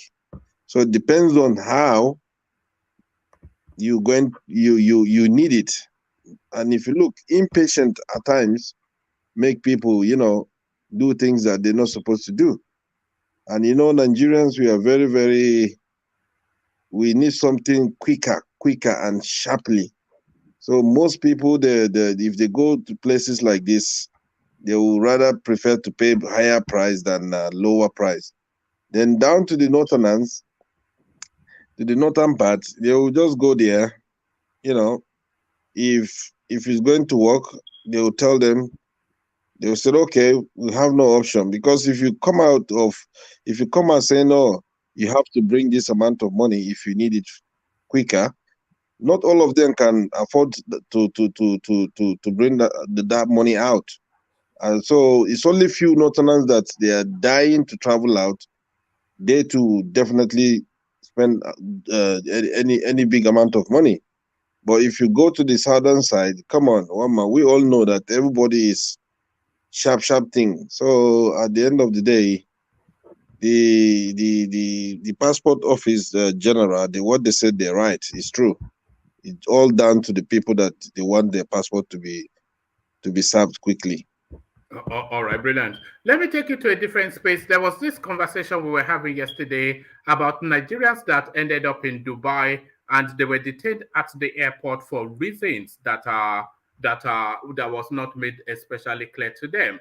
So the Nigerian government has now, and I think a lot of people, some of the panelists, they were indicating that they probably went, I think it was actually Ayo that was saying that they actually went through the wrong passport regime. So let me just give you a very speedy read through so that you are up to speed with where we are. So this is, it says, federal government reveals reasons Nigerians are facing harsh treatment in UAE. The federal government says lack of respect for the immigration laws was responsible for the hostile treatment of Nigerians in the United Arab Emirates. Correspondents report that the spokesman of the Federal Ministry of Foreign Affairs, Francesca Omayuli, made this known in a statement on Friday. Recall that a video showing some Nigerians stranded at the Dubai International Airport surfaced on social media, with at least 20 Nigerians stuck at the airport and their passports seized. Reacting to the development, some Nigerians took to various social media platforms to condemn the treatment of travelers in UAE. In a reaction, the chairman of the Nigerians in Diaspora Commission, Abike Dabiri Arewa, said that some Nigerians who were sent back from the UAE tried to manipulate the new UAE visa rules. According to Omar Yuli, Nigerians who were stranded in Dubai were issued family visas but arrived in the UAE without any family members in the country. She therefore advised Nigerians to respect the new visa rules of the UAE government and other countries. The statement reads, consequently, they were denied entry and advised to return to their country and apply for the appropriate visas. However, those persons allowed entry into the country have their family members in the UAE, while those who claim their family members were on another flight were told to wait at the airport pending their arrival. The general public is invited to note and be guided that the government of the UAE has introduced a new visa regime and has stopped issuing tourist visas to persons under the age of 40 years, except for those applying for family visas. It is therefore instructive for prospective visa applicants to indicate clearly their visa preferences without any ambiguity, and also respect the immigration laws of other countries so as to avoid unwarranted treatment. So that's the latest development. So it's just so many spaces. The treatment of Nigerians internationally and the way Nigerians position themselves illegally to be treated in this manner. So we were all weighing against the UAE yesterday for the traumatic experience that Nigerians were going through, but our usual cheating ways, that seems to be the problem, engineer. Well, it's quite sad to see our brothers and our sisters over there, they're being maltreated like that. And to be honest, if you look at it, if Nigeria is good today, nobody even think of going to Dubai. That's number one. And the Dubai immigration, or the Dubai whatever they call them, they need to have that respect for Nigeria. That's number one. You see, if you issue a visa to someone and they step into your country, you don't have right to hold their passport, or in terms of maybe they're passing through the country to go and do their own thing. It's completely wrong of them to even delay people. Like I watched some of the videos. They have their kids there, you know.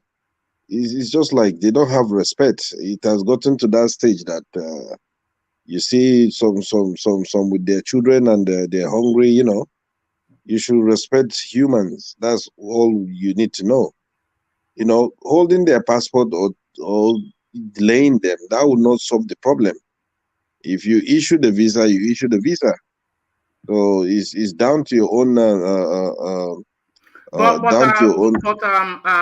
engineer, would you not also agree that Nigerians should respect the laws of different countries? Because they have said they don't want to issue visas to people under the age of 40, except they have family members in the UAE. So all these people now, they are claiming they have family members, or they have gone for a family package visa when they are traveling as individuals under that age bracket. So of course they will be held at the airport until they are able to verify that. Yeah, one man, something you need to understand. Nigeria can't just give you visa to go to UAE. UAE, they issue the visa. Yes. So during the application, what kind of application form did they fill in? You understand? They lied on the application is the thing. Yeah, but sometimes they have to check their database to see the faces of the people on the Nigerian passport before they stamp it. You are creating an additional bureaucracy for them now. No. There's nothing like creating. They have to rely on you to abide by their rules. One man. Let's be realistic.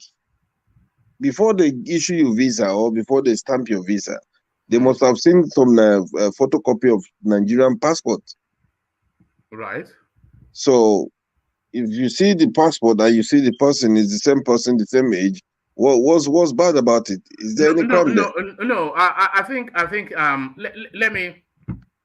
The UAE, they have come up with a rule, and it's all to do with Nigerians, by the way, because of the way they have been behaving in their country. So they've come up with a rule that they would not issue a tourist visa to a single person under the age of 40. So that's the rule. So the only way that they will issue that passport to a single person to a person under the age of 40 is under a family type of visa.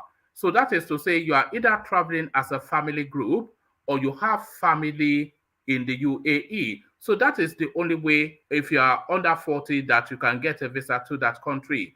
So, but these people, it looks as though they have been lying on that visa, that they fall within the bracket that exempts the rule to apply to them. But then when they get to the UAE and they say, where is that family, or where is that person that lives in the... There was one girl that put out a clip. Let me actually play you that clip. Maybe this will bring you up to speed. There's a girl that put out a clip. It's just a few seconds, but this might well bring you up to speed. We have a human right. United Nations, if I take United Nations, you have this thing. No. We have a human right. Actually, that's the wrong clip. But there was one girl that was caught up in that, but her sister lived in the UAE, and then she turned up, and then on recognition of that sister, she was allowed to go through. So they were just applying their rules, which we were seeking to flout. Wow, it's a very tough one, man, because if they apply through a family member of resident in the UAE, then I believe,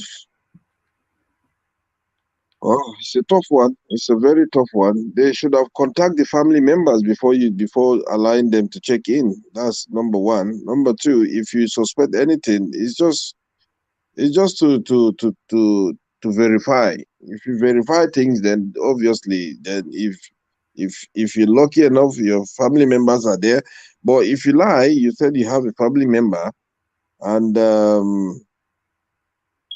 they issue a visa, you get there, and unfortunately there's nothing like a family member, then the cost should be on your head.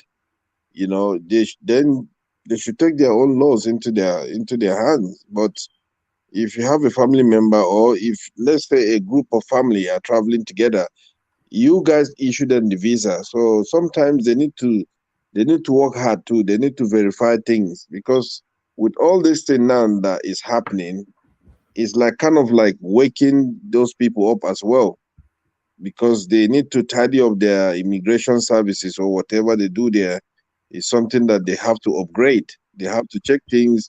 They have to discuss that, okay, is this kind of the things that will be passing through or seeing at all time.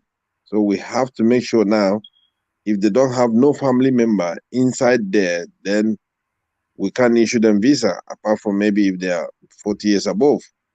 But if any Nigerian who decide to go there, or for party, or for any other things, or for businesses, they should have their own section of application of business visa. So things like this, they need to put things in order so that all these things won't occur and all this argument won't take place anymore. All right, brilliant to output. So fourth time, let me go from you, engineer. Let me go to Kulata, who joins us. So Kulata, are you ready? Yes, yeah. All right, brilliant. So good to have you, Kulata. Every day you change. So you've now come as It's no a shame river. at all. No shame. Imagine from SDP to Wiki. What happened to you, Kulata? What happened, man? What happened to you? Settle Who is down. bankrolling you? All right, you've come as it's a river state something. So so since you've come like that, let's bring you in properly. So it's a river state something. When did they paint them in the sweet us? When did they sweet us in the they never say something. As in the sweet us, we go to paint them. As in the paint them, we go to sweet us. As in the sweet us, we go to paint them. As in the paint them, we go to sweet us. And there it is. It's a river state something. So is it a river? Is it a river state something? This disparity between the north and south passport fees, something we discussed extensively yesterday. And does the explanation from the immigration services does that assuage you? Does that satisfy you? The explanation is valid. I mean, if you look at it from the standpoint of there's a material difference in the two offerings. One is enhanced, the other one is not enhanced. So there's an explanation. Now, where it kind of loses me is it intentional to keep the entire knot on the version that's not enhanced? Because if it's not enhanced, what does that allow them to do? I mean, there are no security features, there's no this, there's no that. But what else does it allow them to kind of like share the passport or cheat or something? I mean, that angle is there. But the other angle that is really annoying is you cannot tell me there's a material difference to take the enhanced version to Kwara and to Kogi, and you can't take it to Niger State. At the same time, you can take it to, I don't know if we check Benue, but in Cross Rivers, you can't take it to Benue. I mean, how far off are those? So the explanation of having two offerings in the two major geographical area doesn't make that much sense. But from a material perspective, they can justify it because it's two SKUs. They're two different offerings. So they can justify it. But it just doesn't make sense why they have a biased deployment. What they're saying, Kulata, is that the new advanced enhanced passport is the passport that everybody will have, but they are doing it in phases because, of course, you imagine that they have satellite offices and sub-regional bases all over the country. So the first rollout is to those phases of the south, south, southeast, and southwest.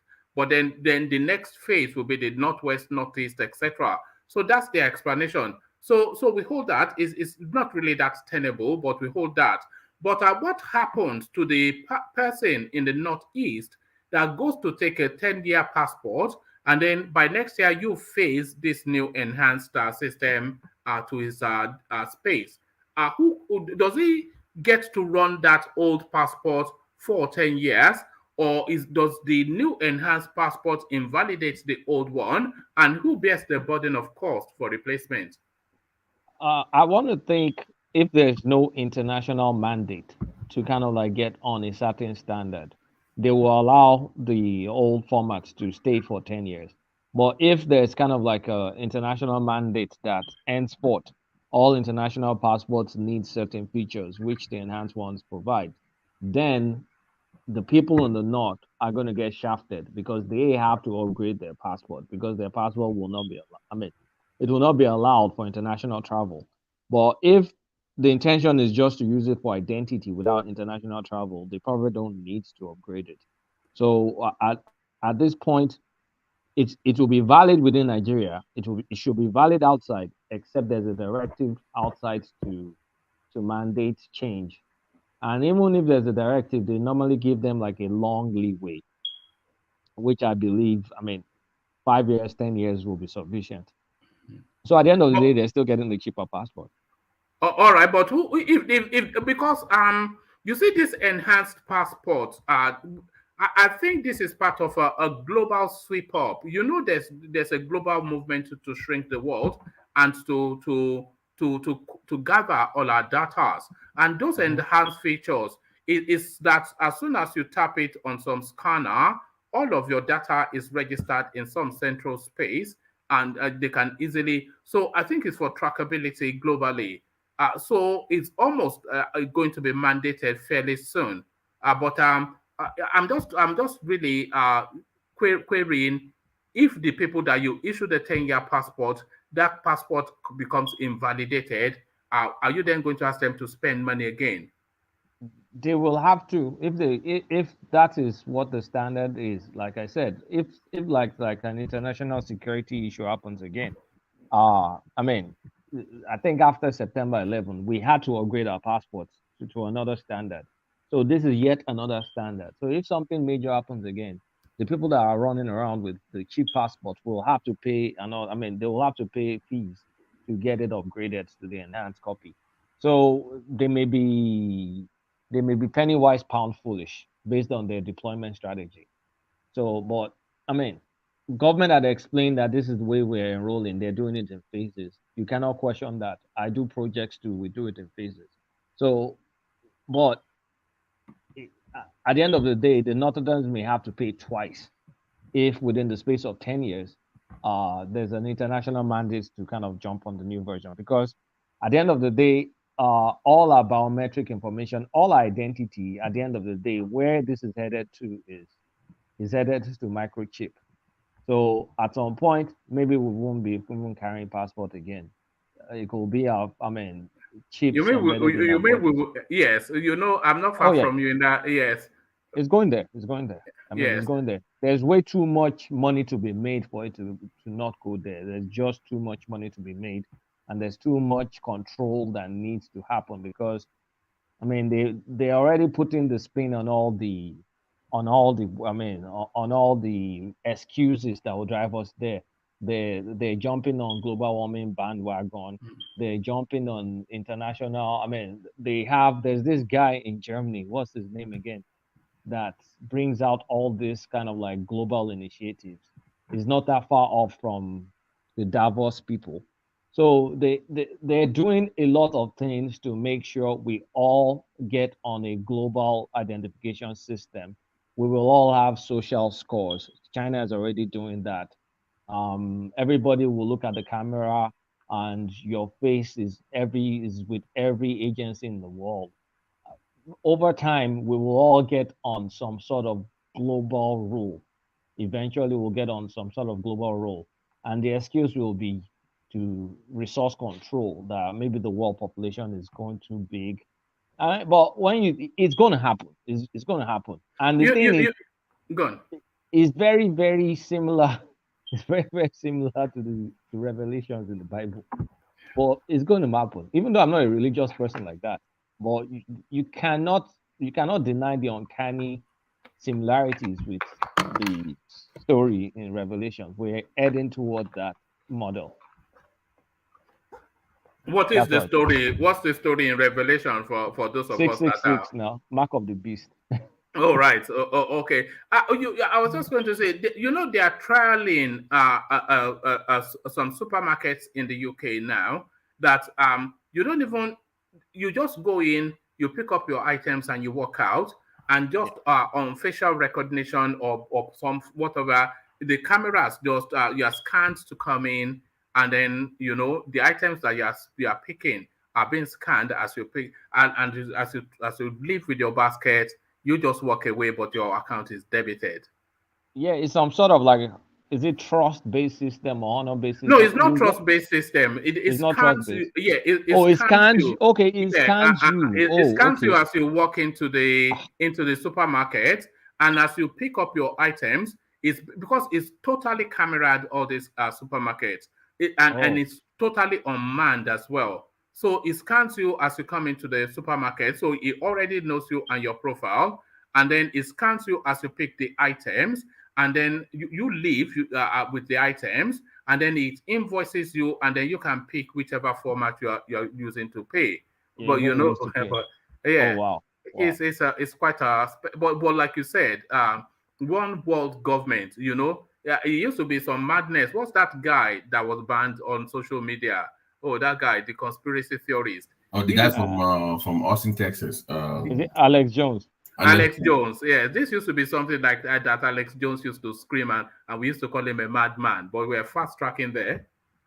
We're headed there. We're headed there. They're already trying to mandate a global diet for us by saying that eating too much meat, the cow, causes global warming because of the methane from the cow fat.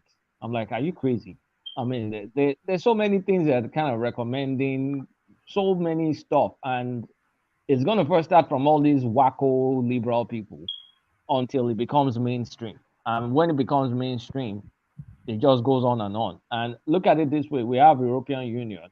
Who knows? At some point in time, we can have African Union. At some point in time, they will just call it we'll just have a global union, and they will have some form of global control to manage. They'll call it management of resources. And there's so many reasons why they will justify this. And eventually we know it's going to happen. It may not happen in our own lifetime, too, but we know we're headed there. We're headed towards that model. Yes, I think within 50 years, the world will be living under one government. One world. Yes. But what would be the justification for it? Maybe like a nuclear war? Something happens where it demands that we come together and it forces that argument. Something major has to happen. Yeah. They will orchestrate something. They will orchestrate it now. Yes. Look at global warming. This global warming thing that they're orchestrating. Is this the first time that we're going to have like global change in weather patterns? This is not the first time. Now we have the ice age, we have all sorts of things, but look at everything they're trying to push through this global warming. I mean, you like to eat beef. They even have to change the name. You know, remember it was global warming before then. They changed it to climate change. I'm from Africa. It's been warming since I was born, so they have to change the name to something. They have to change it. I mean, so you know they will just justify it with any sort of excuse. I mean, see, credit system is almost global. So many things. I mean, a lot of payment system is global. The internet, by time who knows by the and sorry, Kolata, you know the dark side of what we're this one world government. The dark side of it is probably what we're saying playing out in the Ukraine when they took the Russians off the SWIFT payment system. And that virtually nearly crashed the economy before they could rebalance. So pretty much, if you don't play ball, if you don't play ball, they will just don't play ball. That SWIFT system that they use to sanction Russia, sanction Iran, sanction a lot of companies. If Russia didn't have like energy now, Russia was smart because they had already. I mean, they hold Europe by the balls because of the pipelines, the gas and oil. You should see what we are paying for electricity, petrol at the moment. The heating engineer will tell you now the heating bill is going up again. We used to pay 18 pounds in my household, and then it went up to 50 pounds, and now it's gone up to 70 pounds. Well, man, even in America, America too is high too. It's high everywhere. 2 days ago, I went to do full tank in my car. I think I paid 125 pounds. And it used to be about 50, 60 pounds. For it used to be about 50, 60, 80. Engineer, for a full tank, 125? Yes. From 50 pounds to 125. So we need that war to end quickly, you know, because just to digress a little bit, what the energy companies are saying to us is that because of the rises, they are trying to tie us into some deal that is quite expensive, but it's going to last for 1 year. So we are having to make the decision that the prices are going up, but what they are quoting us is double what we are paying at the moment. So if we get tied into that deal and the energy price recedes, then we're locked in that deal because there's so much. Anyway, that's just a digression. It's probably futures trading now. They want to lock your money. They'll tell you. They do it in America here too. They'll tell you it's predictive billing. They'll say, based on your usage pattern, I mean, it will be better for you to not allow all these energy swings. If you take this plan, you only pay this constant thing. And when you look at that constant amount, you're like, is this even better? But by the time you look at your bills, $500 for electricity, for gas, I'm like, what the hell? And this predicted one will be like 400. But there may be times during the year where you probably won't need AC all day long and all those things. So they're trying to they are predicting a very harsh winter in this country. Not harsh in terms of the temperature or in terms of the cold, but harsh in terms of people will not be switching on their heating. It's going to be very expensive because they cannot afford it. And it's usually all these old people. So you see them cuddled together, wrapped around in layers, and yes, they are going to die. They're going to die. Because if it's this expensive in the summer, then in the winter it's going to be like triple that. Yeah, it's quite a thing. Russia, Is either Ukraine falls quickly or Russia stops it, but one way or the other. What's even taking them so long? It's taking too long. Ukraine is pushing back now. America has given them some new equipment, and now Ukraine is pushing back against Russia. So at the end of the day, this war may become a stalemate. Russia has lost a lot of their professional soldiers. I did not even know Russia wasn't that disciplined as a force. They were just kind of like recruiting. They're really exposed. They've exposed their strength. They've exposed themselves. That myth is over, man. Because you know what? I was thinking that within 1 or 2 weeks they will just finish with Kane and we just move on with our lives. I was thinking they've demythified themselves. Now they're like, so you guys they don't even have mouth. Just N150 for all these years. They don't even have N150, and now they have all these ancient tanks and all these things that they're just bombing anyhow with drones from Turkey. Anytime I'm watching YouTube and I'm watching, is this Russia that everybody's like shouting about? They look very mediocre. And when you look at some of their following all those propaganda by the West, right? When they already destroy I watch both sides. Hold on. When they already destroy both sides of the news. When they already destroy every part of Ukraine, you are saying that Russia is losing. But they've not taken the country now. They've not taken the country. Where look, they are called. We can't wear that now. We can't wear the whole powerful Russia is now wearing Ukraine. Okay. How long does it take America in Afghanistan and Iraq? They are flying in. How long does it take America in Afghanistan and Iraq? Look, war. The expectation versus reality. Expectation was for Putin to enter Ukraine, do a surgical strike, take the country in like 2 weeks. That was what all of us were expecting. That was the expectation, but it would have wiped out it would have killed millions of people if he had wanted to be too brutal as you are expecting him to do. It would have killed millions of people. It would have wiped out. Yeah. So what I'm trying to let you know, he has destroyed that country economically. He has destroyed everything. And you guys still looking at Russia as if he's not winning the war. How would he win? It's a matter of time. They're about 4 or 5 months into it now, if not longer. America had been in Afghanistan in 2011. They just withdrew last year. Yeah, but they took it fairly swiftly. And they ran away, handed over that Taliban they didn't want. No, that's a different narrative now. War is war. Don't say narrative. War is war. Ajane Koko, for Ukraine to be contesting Crimea, that Russia already took. And that means Russia is now defending its stuff. It's not going that easy with Russia, because one thing with Russia, they don't have too many professional soldiers. They kind of like hire all sorts of people. It's a conscript army. It's a conscript army, and they're professionals. The ones that are real professionals, a lot of them have been wiped out. So Russia may still have a lot of equipment, a lot of them outdated. They may still have a lot of firepower, but this war is not going exactly the way they planned it to be. Apart from the economic side that they're making money, but it's not really going the way they planned it. Yes, I think they've been heavily demythified.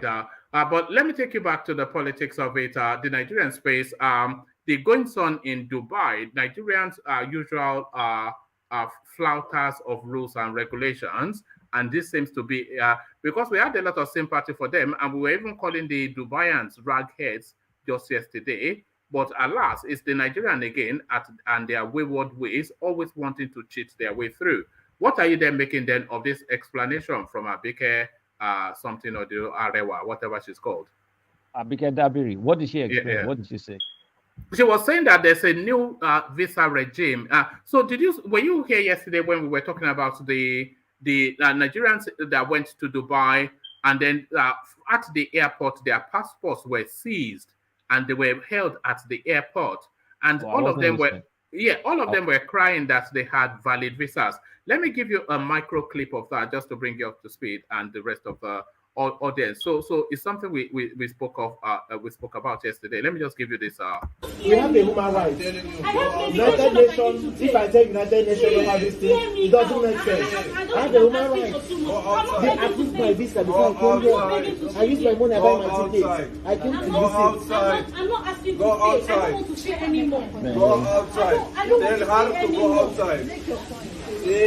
Go outside. Go outside. Go outside. That's what is happening right now. We are stranded in Dubai. Look at all of us. There are so many of us. Somebody should help us, please. We didn't commit anything. For what reason? They approved your visa. Okay, so that was where the story started.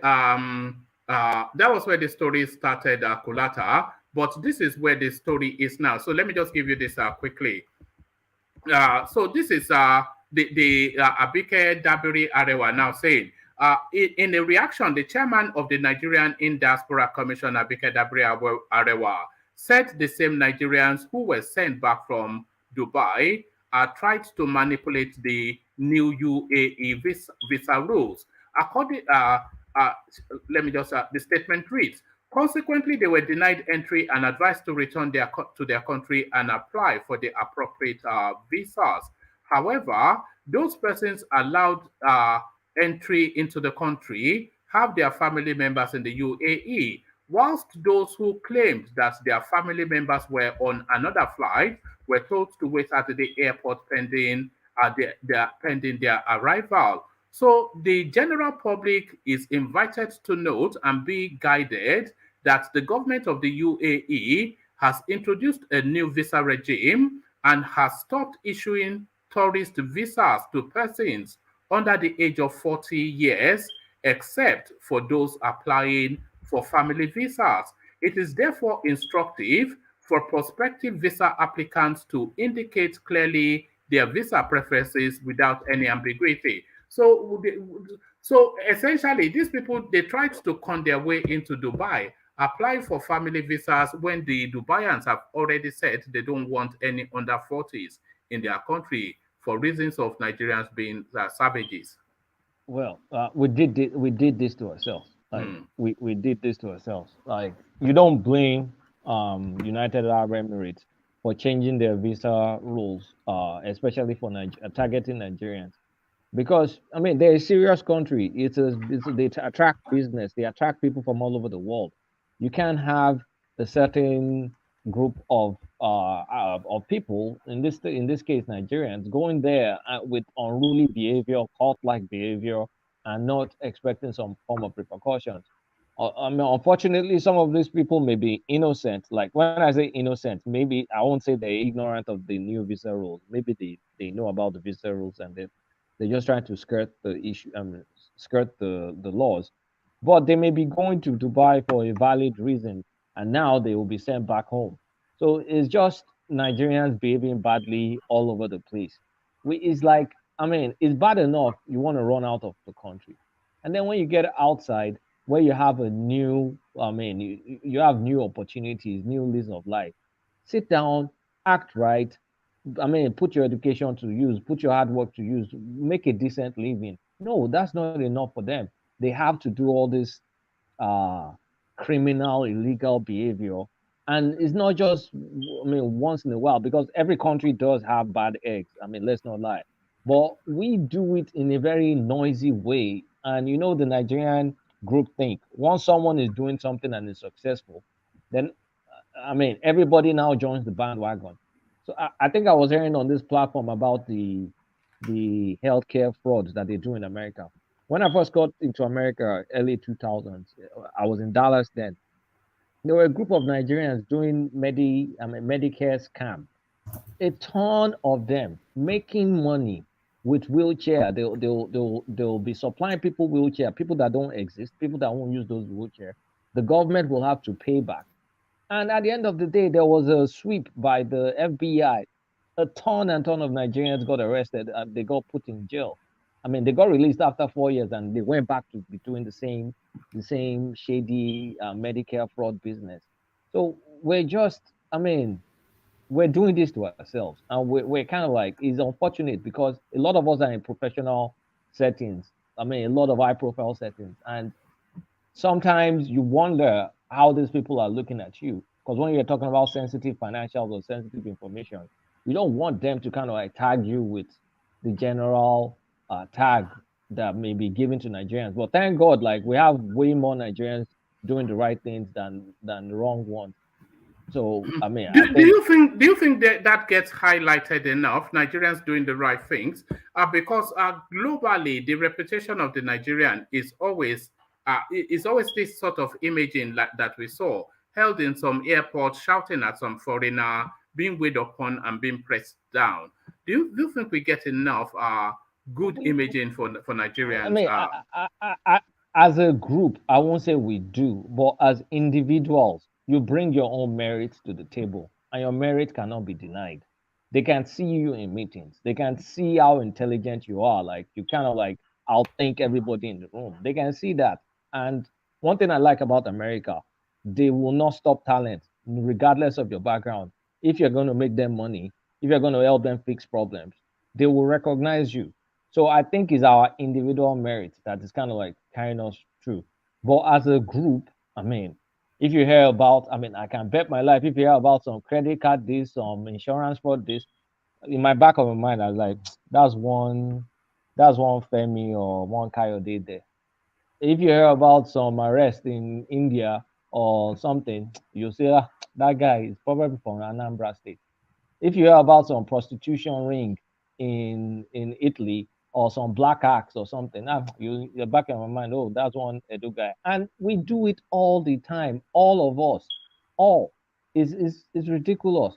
But I mean, like I said, I think us, the good ones, are still way more than the bad ones. But in the situation of Dubai, you're going to get a lot of innocent victims and people that should have been given the opportunity to go to Dubai to do whatever legitimate business they wanted to do, now caught up with all these new rules. So well, that's why I was asking earlier in the morning session that why don't we, when we take actions, do we care enough about the consequences on our people when we do these things? We don't care enough that we don't care. We don't care. So okay, here's the thing. I was reading about one guy that got caught up in drug business, either in the Philippines, one of these countries in Southeast Asia where they kill people. So the guy got killed. They killed him. I mean, they caught him and he was executed. In his burial in Anambra, they were worshiping this guy like he was a hero's exit. I'm like, what the hell?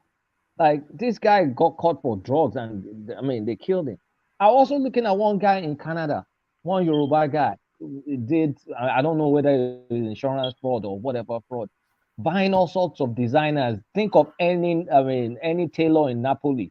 The guy had custom suits made by them. The guy was caught, but people were still proud of him. So look at Hush Puppy, for example, like an urban legend. What are we? Our values is effed. Our values totally effed because we want to see this guy is driving this Range Rover, is driving G-Class. That is all we want to see. We want to see that flash. But nobody wants to care, like, okay, before this guy is driving this or doing that, what hard work has he put into this, or what intelligent work has it? Because work doesn't necessarily have to be hard. Maybe you have a software that you sold or something. But we don't care about that. We just want to see that this one is doing this. Then we now get into all this especially, I mean, Yoruba people in London and Maryland, they get into this oppressive mode. Like, I need to oppress this guy, oppress that guy. Igbo people do that too. Is a lot of Southerners, there's this greed behind what we do, where everybody wants to make money fast. Nobody thinks about hard work that goes towards, I mean, making money, or how you can do things right. Even if they do, I mean, a lot of societies, I'm not going to blame Nigerians, Russians do crimes, Jews do crimes, Indians do crimes. Well, some of them will not stop and even try and legitimize whatever they get. And let me just run an honest living. Assuming you did drugs or you did something. Like, okay, fine. Yeah, Make that those, initial capital. those laundry mats are used to launder money, right? By these guys. All these laundry mats you see around. It's to launder all those money now. It's we don't do launder that. Money. We don't do that. Yes. So people don't. I mean, it never stops because that greed is just too much. Everybody is weighing the next person by the material thing they see that person controlling. Nobody cares. As in, we've stopped caring about the source of wealth. We've stopped caring about any sort of values. It's just about the end, no longer about the means. So if you look at the elderly people in their 60s, they're doing medical fraud. If you look at, 50s and 60s, they're doing medical fraud. You look at the young ones, they're doing drugs. They're either drug couriers or they're doing 419. I mean, back in London, you will even know some people that you maybe grew up with, going from renting house to house, going to call and collect mail. They call it shekel or something, and credit card fraud. Why? It's so annoying. It pisses me off. But we do that a lot. All right. Let me take you to this space, probably just equally as annoying. I have a particular issue with this particular chap. Nigerian police arrest illegally detained man for criticizing controversial cleric, Apostle Johnson Suleiman. So this is the thing. This guy, I'm not quite sure. I'm not quite sure what is going on within the Nigerian religious space, because this guy is many things. A man of God, he is not. I don't even know how he's able to park an assembly full of people. But this guy, he just has this reputation. He's going around, but this thing that he's doing is something that is particularly worrisome. Anytime he's critical, anytime anybody is critical of him on social media, if he's in Nigeria, he'll have them arrested. There was even a time that he was caught on audio tape threatening to have somebody disappeared and killed. And if it's internationally, he will go and sue YouTube, he'll go and sue Facebook. He's gone after so many, Soma Aku, Maureen Badejo, etc. He's destroyed Maureen Badejo completely. And now he's had this guy locked up for being critical of him. There was another guy that was critical of him under the Miracle Money phase. He jailed him as well. So what is it with that space, but this guy being the case in point, Apostle Johnson Suleiman? Anybody congregating with Apostle John Suleiman or listening to him in church or something must be brain dead. They must be retarded for you to be following that kind of guy. This is the guy, he has a sex tape. You know that, right? Yeah, Stephanie Otobo. Otobo. This is the Otobolizer. This is the Otobolizer guy. There's a story with him sleeping with some Yoruba actress, brought another person in. They were doing threesome. With the daughter. This is the same pastor. And this is the same stupid pastor that said someone went to the airport, went to the toilet. I'm not recalling the story correctly, but was some sort of ridiculous story that I didn't bother to kind of hear the details, but was like a miracle. Maybe went into toilet in one airport and found himself in Italy. Italy or something stupid, something very, very, very stupid. And it's one that will say alert is coming into your account. You know, when all these tricks that they will have planned some random people and they'll put a plug in there and do some alerts, and some of them will think it's real. You know, all these stunts that they do, these Pentecostal people do, all the stunts they do. Like, why do we, if you have an education, there's no excuse to be following this kind of guy. No matter how desperate your situation is, there's no excuse. Because if you can it's quite a wonder, because So Suleiman is the case in point, but outside of the traditional Catholic Methodist something, there's a big question mark around pretty much all of these spaces. You know, is it Oyedepo or is it Olumba? What is going on there? Olumba. Even from the all of these Pentecostal churches, starting from Kewin, E.Y. Kewin, the guy that really started it, that Kenneth Hagin plagiarized him, and then a lot of Nigerians started following the follow up Kenneth Hagin. This guy that's in Texas. What's his name? Is in what's the sister city? Is it Hines or something? No, Hines. no Hines. This guy that was, oh Lord, he bought another private jet. Is it Crespo Dollar? No, that one is in Atlanta now. Crespo Dollar is in Atlanta. This guy is one old Oyinbo guy now with blue eyes. Yes, very sharp, very piercing blue eyes. Yes, very piercing blue eyes like this. What's his name again? The guy used to follow Kenneth Hagin. That guy that covered all them Oyedepo and code, they follow him. Yes. Is in Fort Worth. Is in Fort Worth, Texas. All of them. I mean, there's no reason why anybody should follow that kind of ideology. It's like turning the Bible upside down. It's one of the reasons why I kind of just don't really go to church that much anyway. I've not been to church in years now, because it's ridiculous. It's like if you can carry the Bible and read the Bible, especially reading the Acts of Apostles and above, kind of like look at what these guys went through. And when you now know the stories of how each disciple died, and you think of these guys, this was after Jesus died, and they were supposed to be living under grace.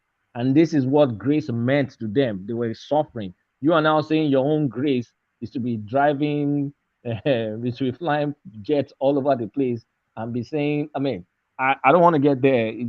It annoys me. So Suleiman, nobody that is educated or that is sane should be following him.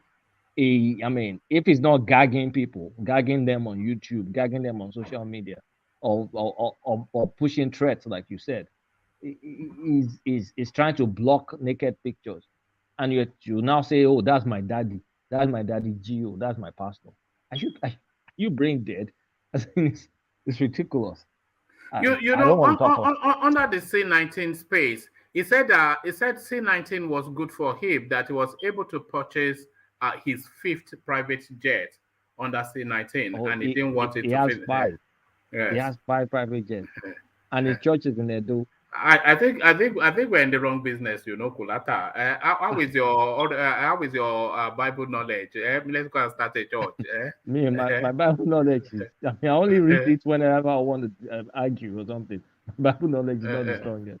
But someone like Joel that can speak convincingly on, I mean, without making a point. Yeah, let's gather money and go and start a church for Joel. We can start a church for Joel. You will be the accountant. Look at that. But it's quite a spectacle. But thank you, Kulata. So stay with us. Let's go on to the progressive NG who joins us. Sounds like a new voice. Progressive, are you there? All right. Progressive NG. Okay, I think it's progressed somewhere else. So let's go on from progressive to Ayo. So let's see if Ayo is there. Ayo, are you there? Oh man, all right. Give me 10 minutes, please. All right. Let me go on from you then. Let's go to Babati, who I'm sure is there. So Babati, you are up next. And still with the Suleiman space, what is your reading of that space? This guy being a case in point, but it's just I don't know who goes to those churches. I have to say, completely pointless exercise. Yes, I came to Texas recently. I think it was 4 or 5 months ago, and over 10,000 Nigerians showed up to educated Nigerians, of course. So when Kweta was talking about education and part of influencing your mental health, I was gonna chime in, but I think I was backstage for a minute. So this religious brainwashing thing, when it gets a hold of you, even your so-called, even your PhD cannot help you. It just locks that logical part of your brain is just enveloped in some mystery that nobody can decipher at this point.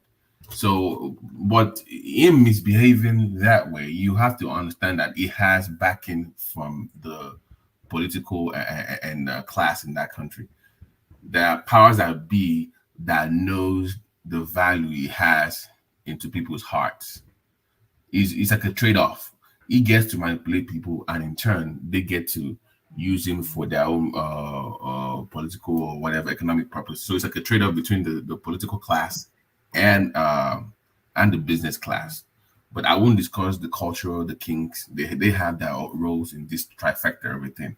So I've always said it's more like there's the business class in Nigeria, there's the religious class, and there's the cultural class. So those three, they come together to manipulate people and do what they want. But back to him, why do people continue to follow him? You know, it's not so because it all boils down to what you were talking about when you discussed Dubai earlier. We want shortcuts. We want things handed over to us. Like my great grandmother used to say, he said, you pray to God to give you food. The way he describes Nigerians, he said, when we pray to God, she does not pray. She doesn't like praying. She says prayer is just unnecessary. Like it makes God hungry. And that justification that it's like you pray to your God to give you food. God now gives you food. You now say, God, I will not eat this food. You say, why? You say, because you did not give me a spoon with the food.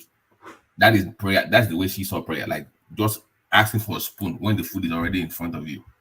So that is the way she saw it. So, but Nigerians just want shortcuts. So if you go study for a test, I think I mentioned it there before, back in school in Nigeria, people would pray, they would soak their pencil and biro in anointing oil. Oh God, come and be my pencil, come and be my eraser, come and touch the hand of the instructor that will mark all those silly. If you just study, you will pass. So what it's doing is feeding on those fears, those insecurities is what they feed upon. So that's why it will never change. So don't expect any even if the guy sleeps with somebody on a porn channel tomorrow, one man, he will still come online and say it was not him, and people will still believe him. That tells you how deep of a cult-like group they run online and offline. So that's what's going on. It's not really him necessarily. He's a symptom of a problem. But sometimes I wonder if this so-called preacher men, they are trolling people, seeing how far they can push before the people push back. Right. I've seen clips of so this in that Christianity space, the Suleiman types. I've seen clips of a so-called pastor touching women inappropriately, publicly on the pulpit, to the point of inserting between their legs. Not with the hand, touching them, just groping them. I've seen clips of pastors asking people to eat grass on the floor, to roll around in muddy water on the streets, and the people just continue to do it. It's quite a thing. There should be a famous. I grew up in an interesting circle in back in the days, both on the traditional side of spirituality and also the religious side. So I knew all these guys when they were brothers, those big men in the Christendom now, and I know what they used to do to women. If I tell you the kind of things it's just heartbreak. I don't feel sorry for them anymore. That was their choice. But when in fact, conning them of their husband's money, sex act on so-called orioki. Orioki is just like a sex thing to me. So all those kind of things. But there's a video I will send to you, one man, of a pastor. This pastor was preaching, right? He asked for, I think you've seen the video before. He asked for forgiveness that he committed adultery back in the day with a lady in the church, right? And the lady that he was talking about came with her husband. Maybe he knew he was going to get exposed, right? So the lady came on stage, one man, with her husband, and said, "Pastor, you are lying. We did not have sex when I was 18. You were having sex with me when I was 14 years old.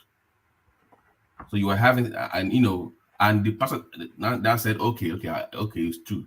Ask for forgiveness. Do you know that one man, after that revelation, the congregation went ahead and they were hugging the pastor that God has forgiven. They ignored the lady and they were hugging the pastor was the victim, Abi. Yeah, he was the victim. That tells you how deep-seated this stuff is. Like I said, they are just a symptom of a bigger issue with people.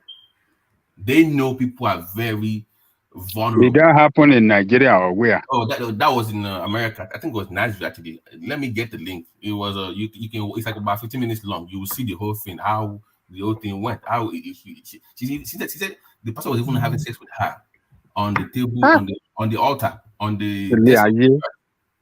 And guess what? Guess who they look at? This guy that used to work with Joel Easton, the black guy that used to work with Joel Austin, the black fat pastor. This guy will take his wife on ministry hotel and he will bring in women from Instagram. He's been exposed several times, yet the church keeps growing. So there are many. Even I think you were like asking for a name of the seed guy, the guy that began the seed guy. His name is Mike Murdoch in Fort Worth. That is Mike Murdoch. Oh, it's Kenneth Copeland. I was trying to remember. Copeland is in the other side. Is in Colorado. Yeah, Mike Murdoch is Colorado. Because you said Fort Worth. You said Fort Worth. Yeah, Copeland lives in Copeland's church is in Fort Worth. No, Mike Murdoch is in Fort Worth. Maybe I'm mixing them up. Yeah, so all those sow a seed, having sex with women anyhow. That's why I'm like, as a young guy back in my day, I played drums in church for 18 years, one man. And I know what goes down. If you are in the choir, I'm not dating you because I know what you're doing. If you're an usher, no, I don't even play ball because we know how it goes down. So these people have a hold on people, but once again, it's more to do with a symptom of a bigger issue with people collectively as opposed to the pastor itself. He is just exploiting that space for his own personal gains. Is what's going on. There's this lady Stephanie Otobo that exposed Johnson Suleiman, and one of the narratives that she presented was that there was a time that he sent her $10,000 to come and meet him in Italy, and he was preaching then. So when he had to go about setting about his business, he asked her to go shopping, and he just dipped his hand into the basket of the offerings that had been brought to his room. So he just dipped his hand into the basket of the offerings and just grabbed a handful and gave it to her to go shopping. So there's no auditing, nothing. It's just Mama, let me give you a story. Me and my dad, we were going to visit a friend that just became in chief. So we didn't take the car. The driver was not available. So we just decided to stroll down the other side of our area. So we're coming back, right? So we go to the back of a church. We just go into the back of the church. And guess what the person was arguing about in the adversary? No, it's my way to collect. No. That was what your own now. And they were fighting, no. So when they saw our face, they're like, God is good all the time. I'm like, Atika now, what is God is good? We hide you. So that thing goes on. It's a system. It's why people still go to church nowadays. For me, go to a fellowship. Have 4 or 5 people sit down every Sunday, discuss God is enough for you. But all these so-called mega churches, people have no idea what goes on behind the scenes. I mean, they should know at this point. You have the internet, for God's sake. But when it comes to women, women are naturally attracted to power. It's like an aphrodisiac. Power and authority of a man. It's like me looking at the woman's butt and breast. It's just what attracts us. So that thing is that's the reason why you see a lot of women and single mothers going to those churches. It attracts them to those kind of people. And they know that if your lady is very spiritual as a single man or as a married person, if she's very spiritual, very churchy, then you need to be very careful of the pastor because he has access. If he plays his ball right, he can get there. He can get the honey pot. It's just the reality. So what is going on with all these actresses and dating this online? And do you even know what is the most annoying part? Is that the man is so confident that even if I do it, and so what? You know that video you played the other day on this platform when he said, okay, they named 20 women. That one is too even too small self. Remember that video you played here, one man? Yeah, yes. When he said that, in fact, the video, it's not even enough women that they even listen. He was even bragging about it. I've had people tell me in America here that video of Otobo, the video sexting that they were doing, right?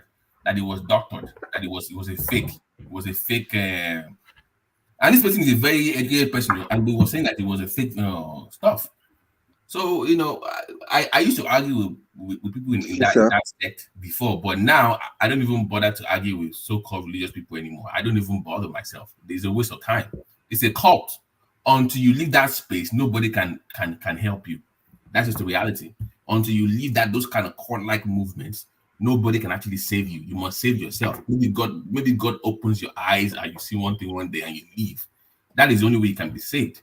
But once you are entangled in those kind of cult-like environments, it's very hard to leave that space unless God helps you to, because even those people, they use jazz to even jazz people to even stay in those kind of movements, sexual power. So once I saw him having sex with all these people, in my mind, I'm thinking his power is tied to sex magic.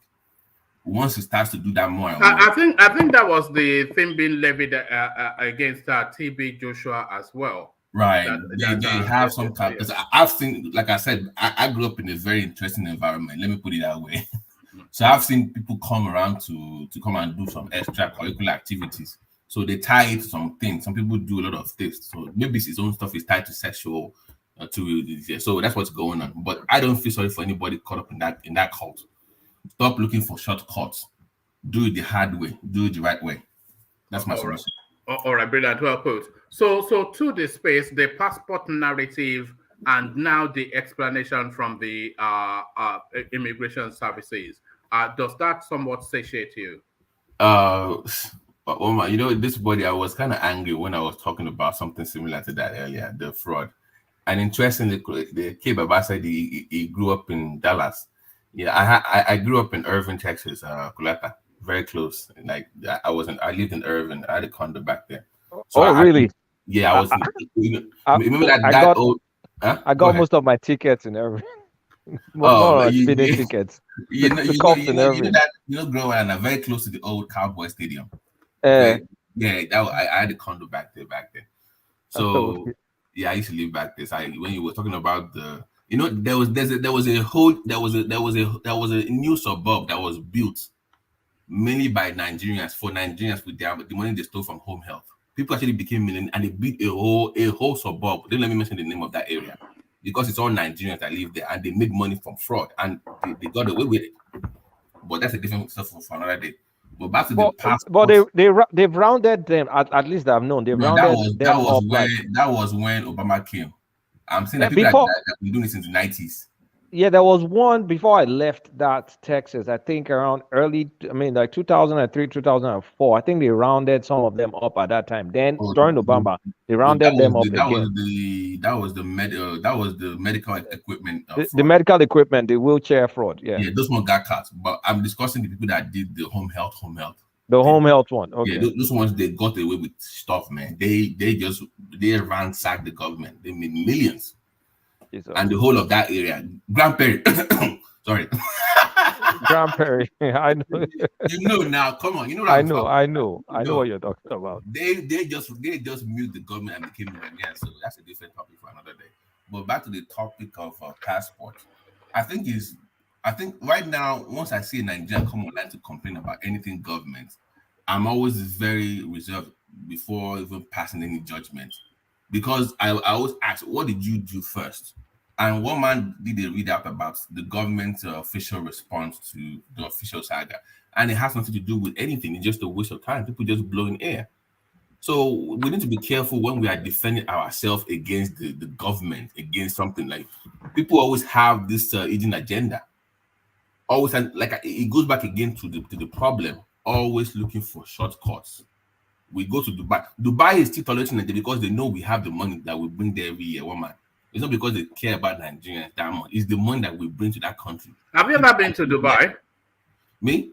Yeah. No. I've never been to Dubai. Yeah, I've been to Dubai, and the one thing that struck me, they call their market souks, and the most popular space is gold souks. So the one thing and it's just like a strip, and then you have all these display windows with gold, just endless gold. The one thing, there's two things that struck me. On the gold souks, they had some of them had Nigerian flags on them, and then we went into this particular gold souk. And then there was this Alaja is Aleko type Alaja. You know, the old patriarch bleached two-toned body.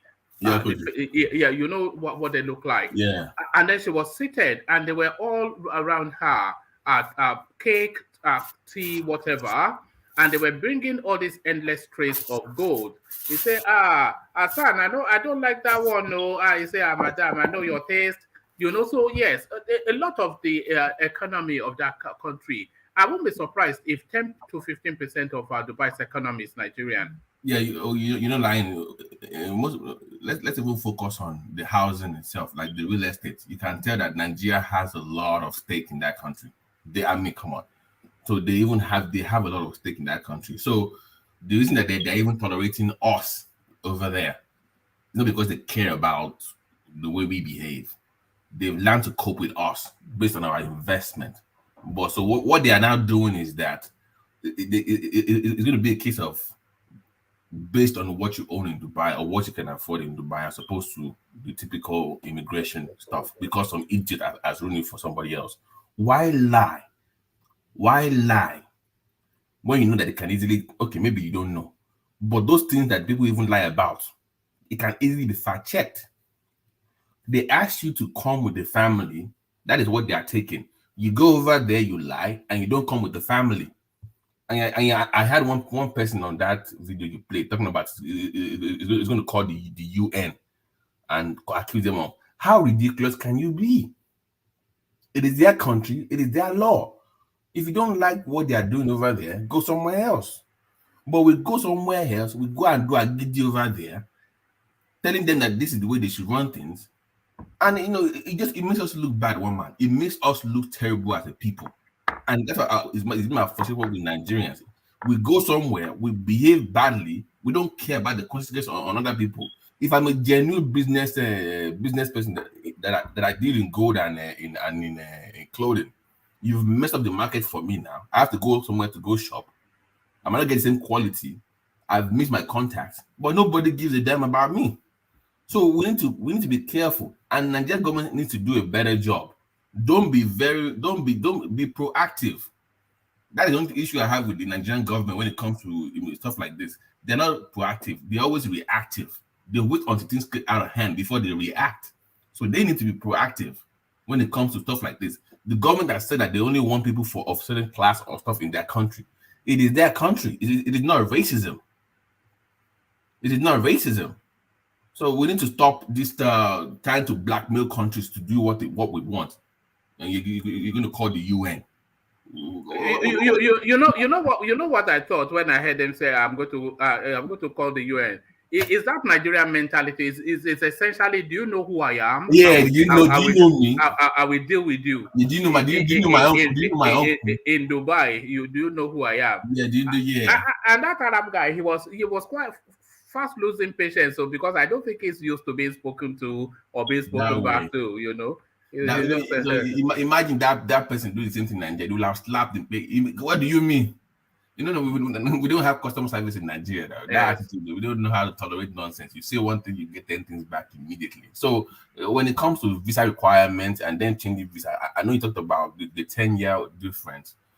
To me, it does not matter if they say that they're changing to a more digital stuff. And so be it. I don't even. It's not a Fulani thing. It's not a Fulani. That's not. Let's discuss something more concrete. That is just far-fetched, in my opinion. That's a far-fetched one.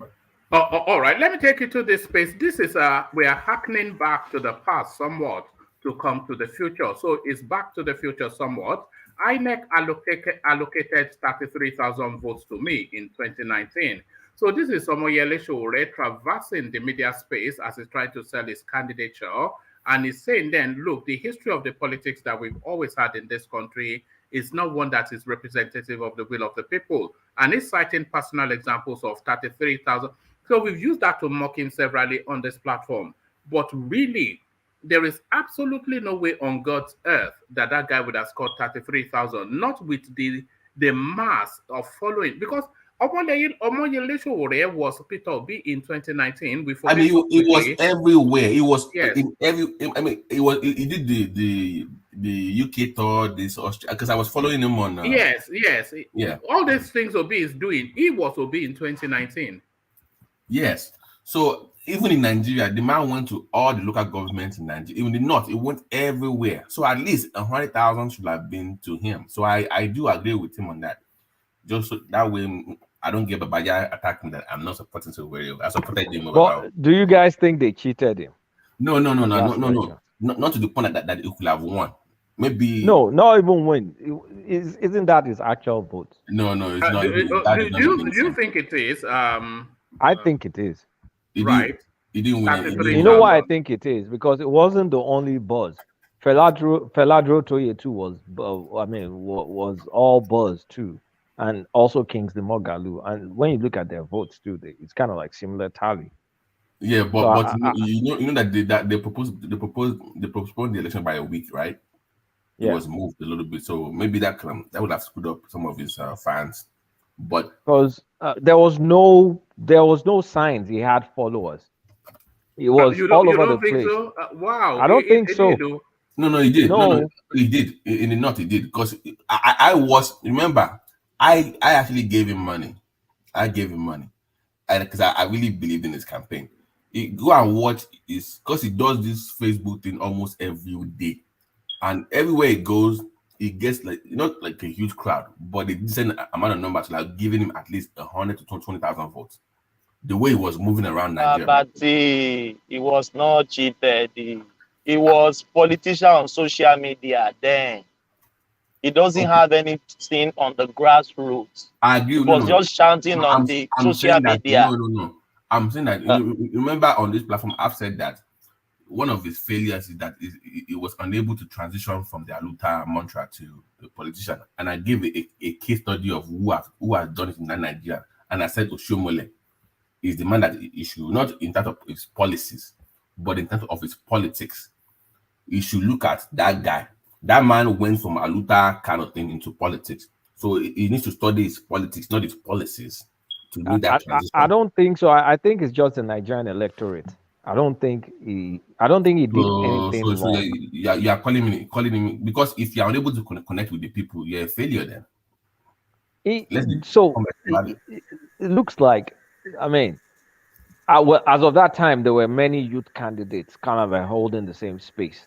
So even all of them combined was like 100,000 votes. So it just looked like people that vote, I mean, as on 2019, were all about the money that they were paying them to vote rather than voting their conscience. But it could have at least done a better job to get a decent amount to make a push now. Like, but it didn't give anybody money. Yeah. I'm saying that. Okay, this thing with Sowore, he believes that in his heart of heart that some way somehow people can vote without collecting money. That is his own belief. So if you are going maybe like a 7,000 votes now, I would have said, "Oh, okay, I see where you're going with this." But there's no indication that people are going to vote, like you said, without collecting something, right? But even now, can I say this? Go ahead. Even though the coming election will be even worse for him, if he gathered 10,000 or 15,000, he should be thanking God. No, the man went to jail. So I don't see nobody cheated him, Abati. I don't see it in that manner. It was on social media shouting. That is just what I saw him on 2019. I'm not saying that. No, I'm saying that it couldn't have won regardless. Don't get me wrong.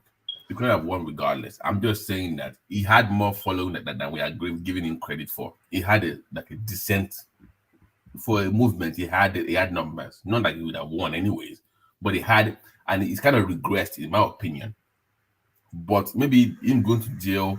No, that was his moment in time. That 2019 was his moment in time, and it did not seize that moment. He did not seize that moment, but I'm pretty sure that they allocated him voters. Not that he would have won anything, Yes. but I can't see how you could have scored less than 150,000. Yeah, I mean, come on. I was following him. I'm telling you, he had a decent amount of people following him in Nigeria. I'm not. I don't think I follow you guys on that. No, I thought he got his legitimate voters. I don't think they. Did you follow his campaign, Kulata? Did you follow his campaign? Yeah, I did. To an extent, I did. One man, he got what he deserved in 2019. You see, even if you look at the campaign, sometimes those followers during the campaign will not mount to vote for you. So some might do that. Oh, I just like him, and they will go around with you during that. So that does not mean that will translate to vote. So I don't think that they gave him the vote. No, he got what was the rightful vote he deserved then. So it's not as if was he expected to get like 300,000 or 500,000 in 2019? I know. I mean, yeah, I know, but I feel bad for him in a way because Obi has pretty much sucked up the energy of his campaign. Obi is pretty much occupying his space right now. This is where he should be. The space Obi is getting now on social media, he never got 1/3 of that then. So if he had gotten this woman, say, oh, yes, there might be something, and even Obi himself, what he's getting now does not mean this will translate into that. Because you might have followers on social media, they don't have the PVC. How do you want to vote? So it's about you, that those that have the PVC that will use it, and those that will not set their conscience during that day. I'll say, well, this is 10,000, let me go for it and change my mind to get this. So there are so many, but thinking, they allocated 30,000, I should have gotten 500,000. But give Sowore something, which even I find it very hard to, because it is a man with a good heart. Okay. Let me ask you a question. Okay. If he had contested for the governorship of the state, do you think he would have won? No. Another question. Even at that 2019, if he says, okay, I'm going for House of Assembly in the state, will he win? Or will he have won then? No. Do you know why? Yeah. Even if he had number, they would have given him this arcade treatment because they wouldn't want him to even make it there. You gotta understand, people don't want those people in those places. So even if he had the number, they would have there are so many factors. There are factors of those that would vote their conscience and there are those that will sell their conscience. Mm-hmm. So vote buying went on that time too. So if some people have gone to the polling and say, vote for our party, 10,000, 5,000. And his party he said, I'm not going to give, and he didn't give anything. Those people that you saw follow him, they will sell the vote and get that. So he actually got what was for him, not as if they just wrote 30,000 for AAC. No. I get you, but this is Sowore's viewpoint, and this is where he has a brave heart. Sowore believes somewhere, somehow, that deep down in people's conscience, they will do the right thing. That is what he believes. So you can't call it delusional, but in his heart of hearts, he thinks that somewhere, somehow, people will just change one day and do the right thing. And I'm saying that I don't see that happening. We have too many divisions in that country for people to make the right choice.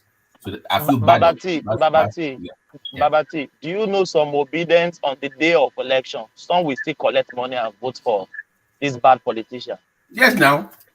That is it. Some people forget about I'm obedient. I want to vote for Sowore. Some people, they don't even know about vote buying. On the day of election, people will bring out money. They will sell their vote on the day of election. I'm not sure that I agree that some obedience will collect money and vote for the politician. What I suspect is that a lot of them will not vote, but I think they if the ones that collect money, they will collect money but still vote for Peter Obi, because I think that's the language that there's. Woman, that will not work. If you are going to collect money, those that will give you the money, they will have stationed somebody closer to them that will see that, yes, you are doing it for us. So it's not as if... No, they won't follow them into the polling booth now. No. One man, they do the phone. No. Ayo, let me tell you the technique. Ayo, everybody, let me tell you the technique. The technique they are using is the one they use in Ekiti. You will go in there, thumbprint, snap on your phone, then you go and collect your money after election. There is That another is one the they are technique. doing. Yes. Thomas, again. During this last election, you know what they do? Now, they will place someone, maybe a party agent for party ADO, you know, or party IO, at closer to that place. Now, if Thomas is going there, Thomas must do it to the side. I will see that, yes, that vote was casted for party IO. Then I will now give a signal to somebody else waiting there. Maybe Thomas will say, look, yes, go and meet one man. He has done it, I give him the money. That's I so don't think you will give you the money and you know, no, nobody's gonna do that. So one man, that's what Sowore is facing, and is yet to see that reality. So he has a good heart, but is yet to come to terms with the Nigerian mind, the Nigerian mindset, that it will not change, that we're so divided along political, religious, and social cultural lines, and we are so easily induced by money that we will not do the right thing. But somehow, he thinks that they can talk them into doing the right thing, which is a waste of time. So sorry, Mr. Ajale Koko. I'm sorry to break your heart, but that's what is going on. It's not yet to come to that term, sir. All right, thank you, Babati. So thank you, Babati. So let's try the progressive one more time. It might well be Akim, because it looks like Akim's logo, but maybe a different voice. The progressive, are you there?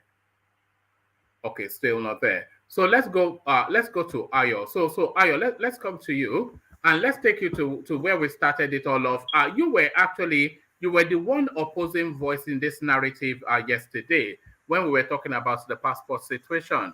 But it looks as though the journalists have gone to investigate it, and they found that pretty much all of the North, bar Kano, are on a cheaper system than the South. The immigration office has come up with some sort of feeble excuse. Do you feel vindicated, or have you had time to think and to then identify that this is nepotism? Well, woman, I said this yesterday, and I have no regret. I will still stand on that. There is no form of nepotism here. It's still what I said. Those centers, they are not able to give the enhanced passport right now. And the only center that has that in the north is Kano and Abuja. So very soon, those centers, the other ones in the northwest and northeast, will be able to do that. So there is, for now, it's not something we should be talking about. There are better things we should be talking about right now than this. There is nothing there. That's just the truth about it. Though they might, if they feel, they might think, okay, well, you see, let me play this scenario. As a business person, if I'm doing business and I have like 7 companies, I have branches, and I'm bringing new technology, I'll look at where I think there is my demand for this. Because I know, okay, well, I think in the South, Lagos, in the Southwest, South, I have more clients there. Okay, let me introduce this there. Because if I do it there, because normally, even with the old one, hardly do I have maybe 300 people come in a week at these centers. Whereas in these centers, you see people trolling in thousands every day. So I would rather put the new technology in where it will bring more revenue for me than bring it there. So, and I think if you look at it, we in the South, we travel out of the countries more than in the North. So that's why you see people go, if you go to the passport office in the South, is always filled of people coming there. Go to Lagos. If you go to the Alasa office by 7:30, 8 a.m., you see people lining up there to get it. Same thing to go back to Festac and the rest and others. But it might reduce a little bit in Ibadan and the rest. But just visit one of those centers in the north, core north. You will see lesser people there. So I think that's why they feel, well, let's put this technology here or this places first, where we have more people getting this than those. But I'm sure very soon, I said very soon, those centers there, it will be there, and in Canada too. So I don't think there's no nepotism. It's just the way it is. Very soon they will get there too. All right, let me take you to this space. This is something that no one has spoken on yet. DEJI ADEYANJU predicts a winner of 2023 presidential election. So let me give you a quick reminder. Political activist DEJI ADEYANJU has predicted the winner of the 2023 presidential election. Taking to Twitter on Friday afternoon, ADEYANJU said the ruling All Progressive Congress APC will emerge as the winner in the forthcoming presidential election. The activist made the claim that lack of opposition in the country was the reason the ruling party and its presidential candidate Bola Tinubu will win in February. He branded the Labour Party as just noisemakers on social media and slammed his former party, People's Democratic Party (PDP), for only issuing press releases. So here is his quotation: "There is no opposition in Nigeria, but noisemakers on social media and another issuing press releases from time to time. That is why APC will win in February," he wrote. So essentially predicting that by default, just for reasons of other contestants not putting on a performance and other contestants being somewhat flaky, that the victory goes to Tinubu. Do you join him in that prediction, or do you see it differently? I think, woman, I wanted to say, is DEJI now a prophet that is seeing the future? Well, that's just the light I know. Well, you see, there might be some things you will have looked before coming out with that statement. You see, truly, if you look at it from what is going on right now, especially in PDP, it's more gain to the APC. Now, APC has, we know they have more northern state governors than PDP. If you look at it, I know they will be campaigning on the gains of PMB, Buhari, and also his flaws. And if you look at it, I think his gains will favor most part of the north, especially when it comes to these anchors borrower and all this money they were giving them. I think this 5,000 or something they were giving them. You know, it's mostly in the north. Now, if you look at the rice farmers now, who are smiling because of the banning of the production of rice, it's booming in the north there for them. So if you look at those things, when it comes to agriculture and the rest, they are smiling. They feel like, well, he has done well for us. So it's likely they will get more votes there. We get with that. Secondly, it will be when it comes to what is going on in down there at the other side there, for a formidable force to beat APC, truly, I think they have to come together as one. It will have been lovely if all these forces, like, you know, bringing the Atiku and Obi together into one form again, and they say, okay, let's just find a way and take power from this APC. But I'm sure it will not work, because at this stage, Obi will not dare say he wants to turn back. Because if he tried that, I'm sure the same called obedient or the Obi God, whatever they call them, they will come for him too. Just like what the way they came for Freeze and Victoria Yama yesterday, and they were saying it again too. So I'm sure they will know. They said Freeze has apologized to them. Is that true? Well, woman, I watched the one yesterday he did with Victoria, but though he said no, he apologized to the good obedience. You know, they're like, he said there is the Boju apology. All right. Yes, you know, because some people were saying, Freeze, we know you are for APC. That is why you are saying this and that. But he said no. Well, in my heart, I will give it to Peter Obi. But do you want me to go to his house and start working for, or go into his soccer way, and before you know that I'm for him and things like that?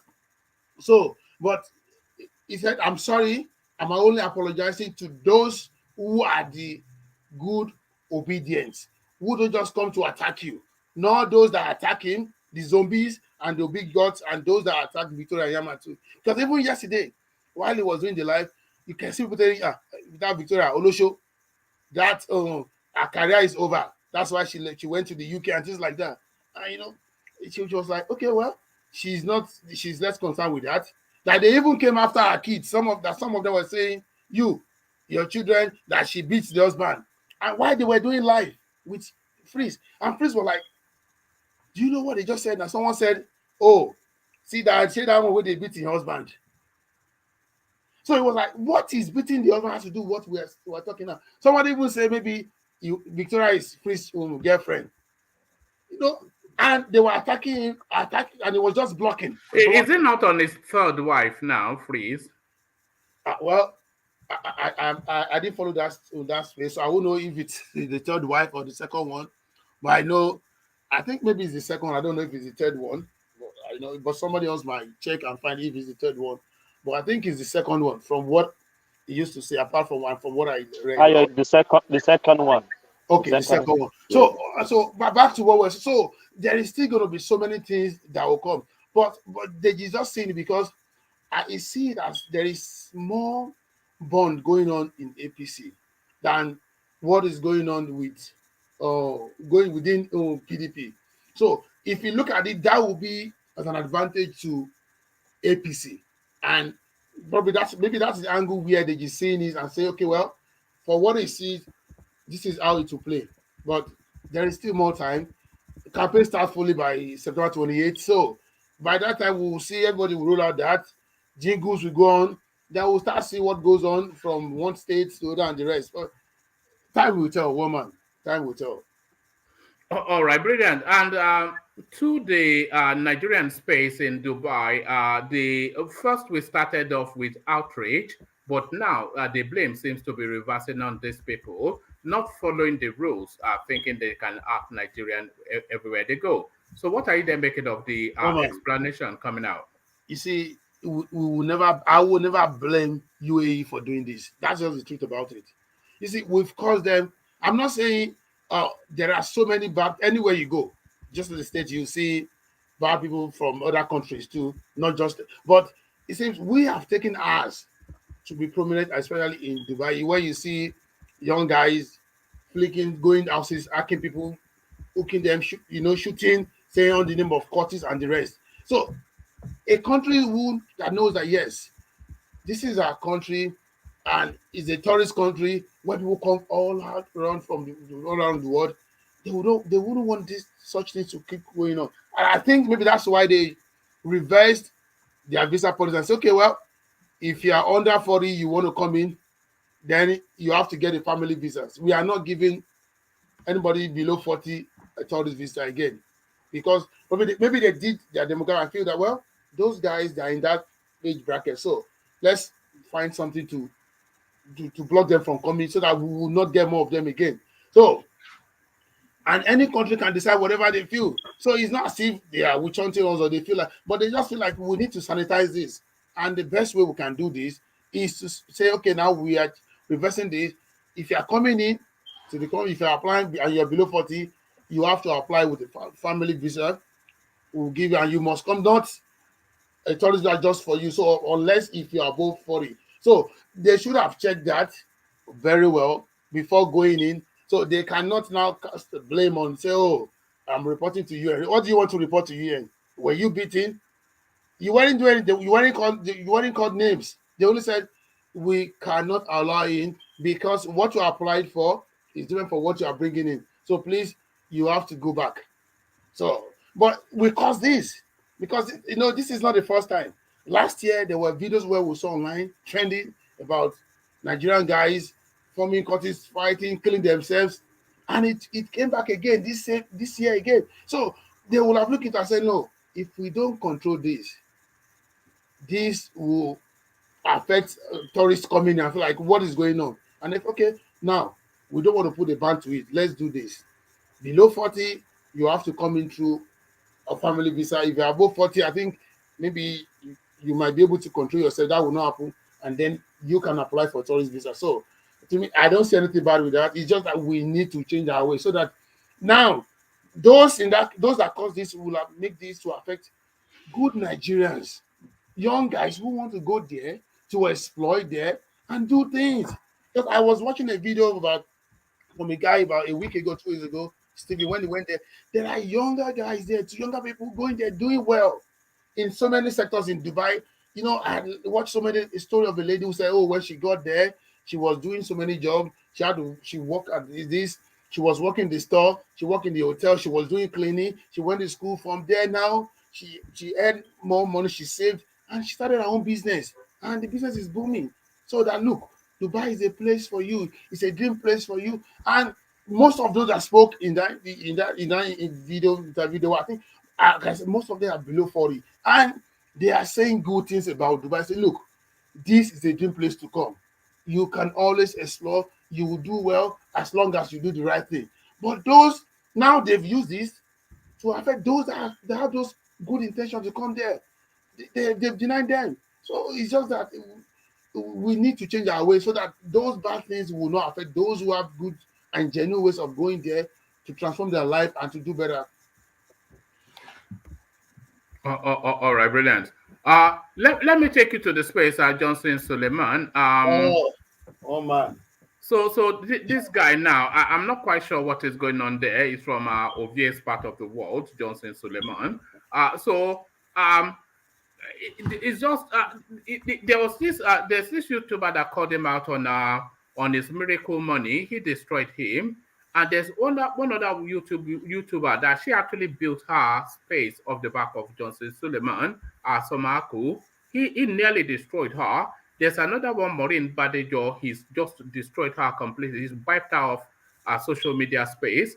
So there's now this other guy in Abuja that is criticizing him, and he has had him locked up, threatening that he has the authority of the IG and everybody. So this guy, I mean, out of control, power drunk, a lecherous Letario. One man, sorry for interjecting. I'm at Obi's event live in Atlanta.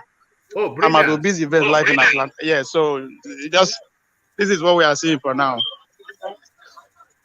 Oh, are you just arriving? You are at the car park? Everybody's outside. We've not gone in yet. You get like 10 minutes. So everybody wait outside. This is the whole crowd. Is it a ticketed space? Do you have to buy tickets to get in? No, it's not ticket. Not church now. They are using City of David, Redemptive Christian Church of God. All right. If it's an interactive, if there's interactive sessions, then please try and put some of the questions that we're asking to him, and especially that 250 million that he stole.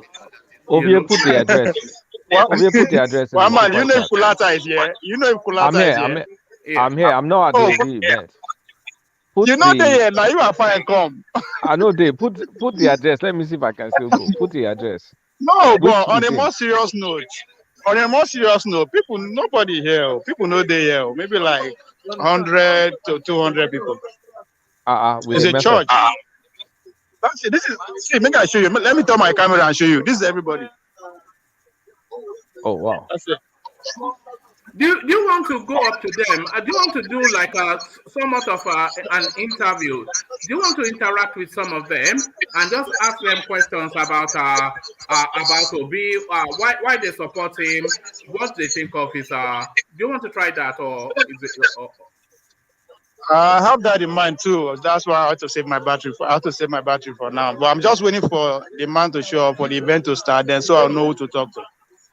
Let's just start with a random. Go up to one person. Go up to a female if you can, and just have an interaction with them. Are you feeling shy? Huh? Are you feeling shy? Abba, help me. Go up to a random female and interact with them and say that you are just sampling opinions that are. Why does she support Peter Obi? What does she know about his history? Yeah, so I follow one of your guys. Dude, who's this? Somebody just recognize me from your show. Somebody just recognize me right now. Who are you? Kenne, why are you here? Where's the president? I've been outside here. Still waiting. So this is a one-man show. One man went to home. Oh, that is Kenne from Dr. Damages. That's Kenne from Dr. Damages. Because I came before an hour ago and I didn't see anybody, so I left. This is it though. This is the 1 million man. So you potted it. No, I need to you understand. I need to give credit to everything that I've been saying. I need to let them know that yes, I'm for real. I'm not a robot. I don't know one man. This is real. This is about Nigeria now. All right. So guys, I will kind of like zoom out when event starts. When event starts, I'll try to capture some video there. Just as you said, I'll talk to 1 or 2 people. It might be audio because my battery did 30%. All right. Go and charge it in the car. Go and charge it in the car. Yeah. And you should have gone to the charge to our phone now. What are you doing? When you know you're one man, I no get car. I no get car. One man, I no get car. All right. Don't need car, man, to do your job. You know. Don't worry. We'll arrange. So yeah. But the face here are kind of encouraging. You know, everybody's kind of smiling and happy. Everybody's in a. Just before you go, just from your reading of the crowd, are they essentially what are they? Are they Southeasterners? Are they mainly Igbo people? Man, of course. Now that should be an obvious question. If Yoruba man they call it Yoruba go for you, of course, majority of them are our brother from the Southeast. Yes, of course. Oh yeah. See, Kenneth is just saying that he met a lot of Yorubas. Same met 2 Yorubas that I know. So, but I mean, it's a youthful crowd. When I mean youthful now, I'm already from like 60 downward. I don't see anybody 60 yet. But it's kind of everybody's in expectant mood, jubilant mood. But I expect more crowd than this. I'm not going to lie. But maybe it's because of the venue too. Do you get the sense that they're there for Peter Obi, or are they just there for a day out? Is it just a day out? Or No. Yeah. This is Peter Obi event. Everybody's here because of Peter Obi. It's very obvious. Everybody's here because of Peter Obi. But I expect the crowd to be more than this. Maybe it's due to the distance. I mean, Kulata, I go no now. This na cross then they. Oh, no cross. The regime in no cross. Yeah, the one up here, City of David. Okay. And you know that place is a little bit far from town. It's like 45 minutes drive to an hour from Atlanta City. Yeah. So, but again, let's see when everybody is seated. I can have an idea how many people we are dealing with here. But it's pretty much a business crowd. If I should put it that way, everybody look kind of corporate. Young executives, Abi. No, now let me be that, but the way they I can tell. All right. The one in the red cap, he looks like an Agbero too. So see the man with red cap. No, I'm not the only one. I've seen couples in red cap. All right. Is that all right. Oh no, this is not that many for no me. This is yeah. One man, I'll try and get us some videos and some interaction. Save your battery as much as you can, so you can document as much as you can. Yeah. So yeah. All right, guys. All right. Thanks, Obi. So that's our correspondent. I'm obedient now. Okay, one man. I don't see one of you. I don't see one of your fans. One man. This is one man right here. I don't see one of your fans. Come and tell him to come and say hello now. Are you feeling shy? So one man over there. See, one man. Everybody's asking of you. I did the student now. There's so much they support to be. You know they give shit now. I'm obedient now. I don't know how long it's going to last, but I'm obedient. All right. Before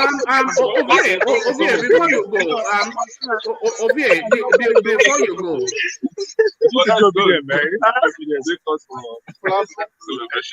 all right, one man. Ovie, before you go, I want you to pay particular attention to Peter Obi. So I want you to look at his presentation style, and I also want you to listen to to what he has to say. Because I want to establish that is it just hypnotizing people with his personality, or is there anything of substance to what he has to say?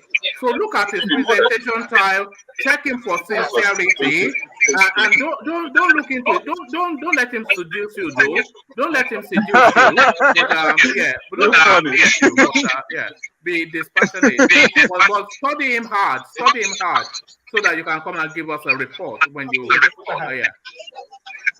All right, Ovie, sure. I will. no shishi for you. No shishi for you. Maybe, no, he go drop today. Today, shishi must drop. Shishi must drop. Save your document, save your battery, and document as much as you can. All right. Brilliant. Well done. So that's Ovie, our correspondent. Right, Good job. Well done. One man correspondent, one man contribution. All right. Thank you, Ovie. All right. So that's Ovie. So yeah, you see, we have had.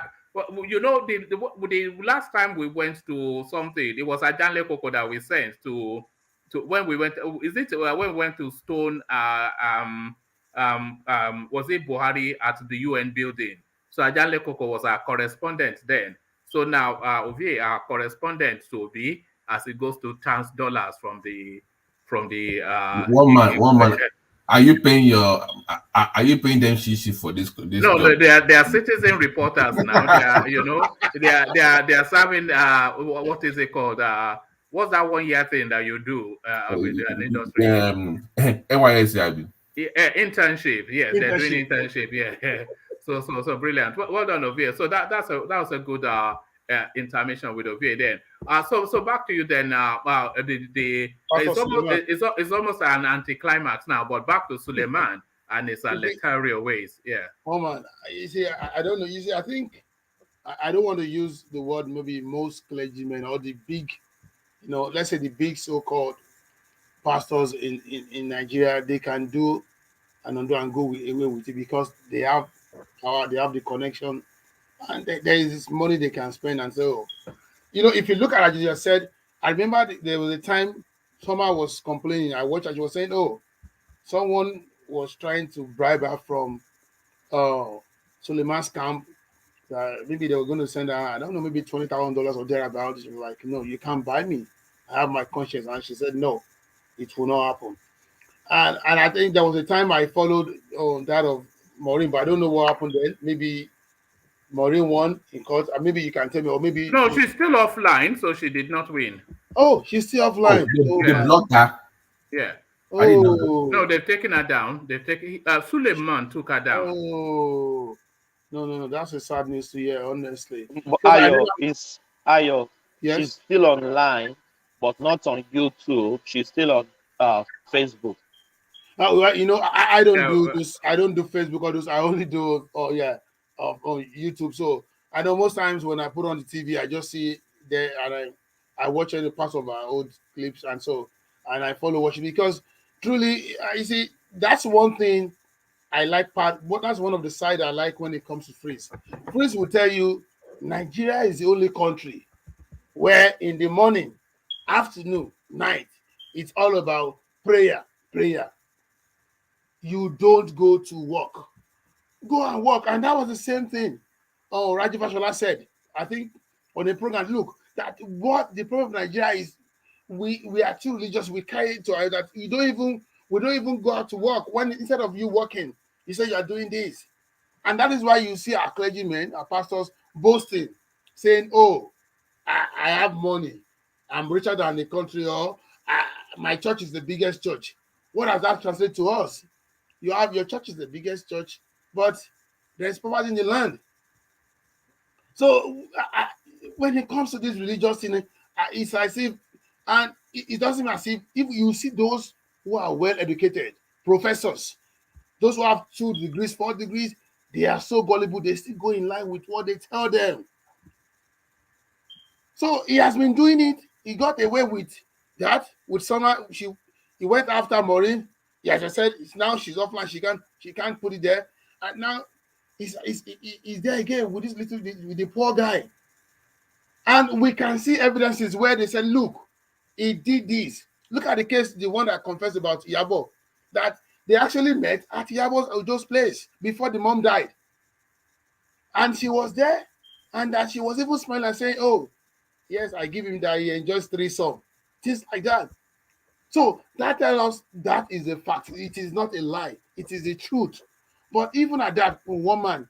How does this guy still command the following? It's the real mystery. That's what I'm saying. The following week, you will see youth throwing numbers to the church. And they are educated people. If you take a sample of, they are not illiterate or desperate. They are not. That is what I'm saying. They are not. They are not. There are so many educated elites there in this place. What they will tell you, those things are rumors. Those things are not true. That they are only trying to bring him down. That thing we just heard is not the real thing. That is not true. That is what we'll be hearing. But it is the truth. We all know that. So it is only in Nigeria you see, you go on the street. I can tell you, a street in Lagos has about 4 churches. Just one street, 4 churches. And then I asked myself, I said, look, when there are 4 churches on this same street, are you doing this for winning souls? For you are doing it truly for Christ? For all you are doing, everybody is doing it to just get money into their hands. And during COVID, I was asking folks home and saying, almost of them, so what are they doing? Were they giving people food? No. It was just only one of those 4 churches that did that. The rest were not doing that. So, during that COVID, there was something that they did that especially upset me. They were inviting people to continue to pay their 10% online because and then they were using courses to blackmail them into doing that. So even under COVID, they were sending people online details to texting to use their phones to continue to pay tithe and offering. That is what we're saying. And most of these people are well educated. There is COVID. During COVID, most places were under lock and key. You can't work. Most people were not paid. And still, this pastor were telling you, don't worry, you must pay your tithe. Your tithe. If you don't pay it, you will be cursed. Pay it. Pay online. You are opening online account. You must pay online because they know churches were not coming. Churches were closed. They were not opening. But you can still pay online. That tells you how selfish they are, just to enrich themselves. But the so-called followers, the churchgoers, who are well educated, they will still buy to eat. If you tell them why is this happening, they'll tell you, don't worry, we have to do it. It is what the Bible tells you. Ayo, can I say something? Yes, please. When COVID started, Suleiman came out and said he acquired his 3rd private jet. He was even praying that COVID should not go. You can imagine that kind of statement, that if he acquired the 3rd private jet in COVID time, and he was even praying that COVID should not leave us. Why people are dying in their thousands. A pastor is saying he's praying for COVID not to go. Yes, but my brother, what? That is the truth. He's saying that, but even you see that, ask him the question. When he started the church, how rich was he then? So how did he make those money? These are people, your church members' money. Those who were paying their tithes, paying this offering, buying anointing oil for 30,000 for break to buy handkerchief and this thing. You bring all this money together, and now you are buying jets. You are boasting. I bought my 3rd one, and most of the church members, they don't have a car, and it flies without your pot. So you see, this has gone just what we can see. Those that brought this religion for us, they are not gullible as we are. They brought it to us, and we took it, and now everybody just go like zombie one way like that. And so, if he has been doing it, he got away with those earlier ones, because I'm sure this poor guy wasn't the first one. I remember there was a case of one he was dealing with then too, because he has the money, he has the connection. He will just go there, give the CP 5 million naira, before you know, they'll send someone to pick up the poor guy, take him to Abuja. Why are you doing this? Go and get the lawyer. You'll be there for like 1 week or 2 weeks. How much does he have the money to pay his lawyers? No, but Suleiman has this.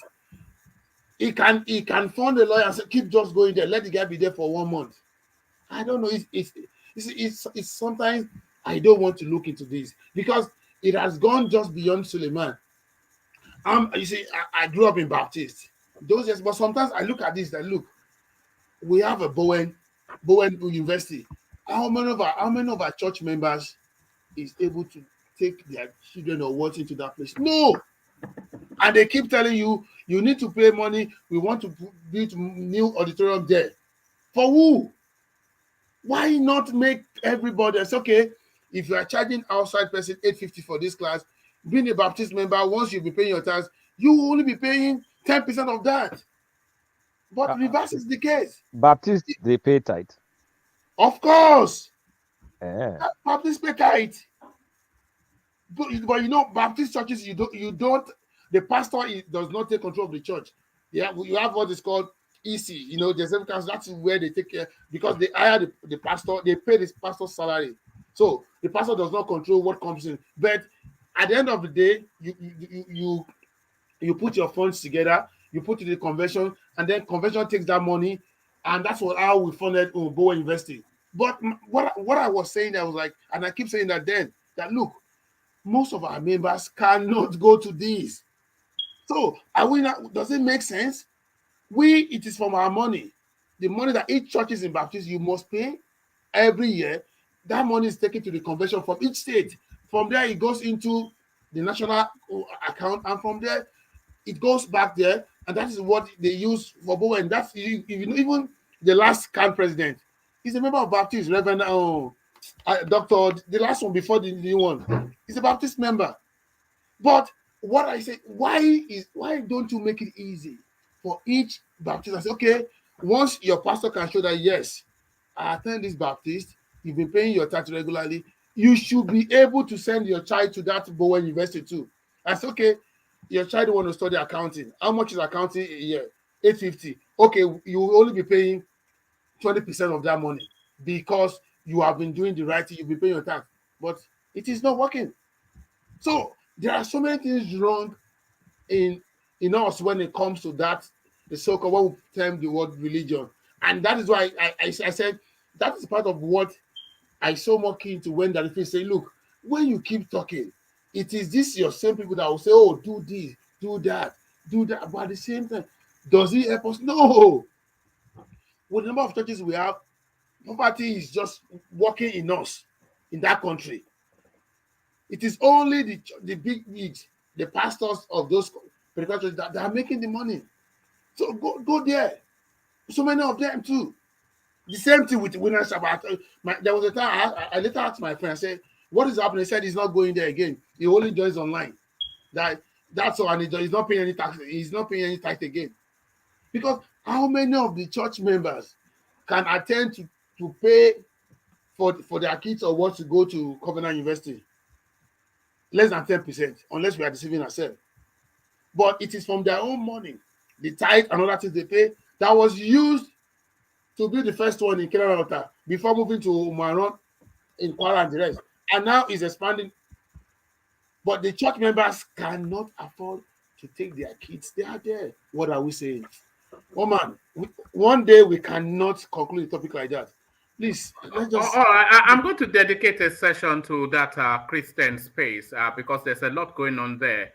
There is a lot. Yeah, there's a lot going on there. All these pastorpreneurs and voodoo man, preacher man, voodoo man, and all this kind of nonsense. So we'll dedicate a session to that. But thank you, Ayo. Ayo, 4 time. Let me go on from you. I'm going to go to Emilokon next. But before I go to Emilokon, I want to make a quick pit stop with Fidel, who has been in the comment section boasting about making $50,000 a day. So, Fidel,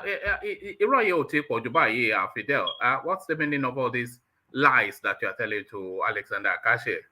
He has run away. You see, Alexander tried to call his bluff, but he ran away. So let me go. No, one man is making 52, but it is in Zimbabwean dollars. So yes, Zimbabwean dollars. Yeah, you know, it's just stringing them along in the comment section. But let's go on to Emilokon, who at all does not run away. So Emilokon, are you still there? You see, after the build-up, he has run away too. So thank you, Emilokon. So let's go to Thomas. Let's go. Are you back, Fidel, or are you just playing games? Yes, I'm back, Mr. Woman. Yeah, so the lies telling in the comment section, trying to pull the wool over Alexander Akache's eyes. Yeah, Alexander Akache is my man. We are comment section warrior. All right. All right. So that doesn't mean you should be telling him tall stories now, eh? I'm not telling stories, bro. I know what I'm saying. I don't tell stories. I hardly come online to talk about all this stuff. But I just want to come online, to discuss this stuff with my black brothers. It's just sometimes they believe this kind of things can only be done with by black men. I mean, by white men. But reality is anybody can do it. So I'm just one of the. Now, are you talking about? Are you a day trader? Is that what it is? Do you day trade? Yeah, I do day trader, and I swing trade. Right. What's your strategy? Are you a contrarian? Do you use the contrary? What strategy do you use? Well, the thing is, I day trade and I trade on options. Nice. Can you? Can I grill him? Hold on, Babati. Can you give us just an idiot's summary of what that means? Just condense it to like somebody that knows nothing. So, what exactly is that all about?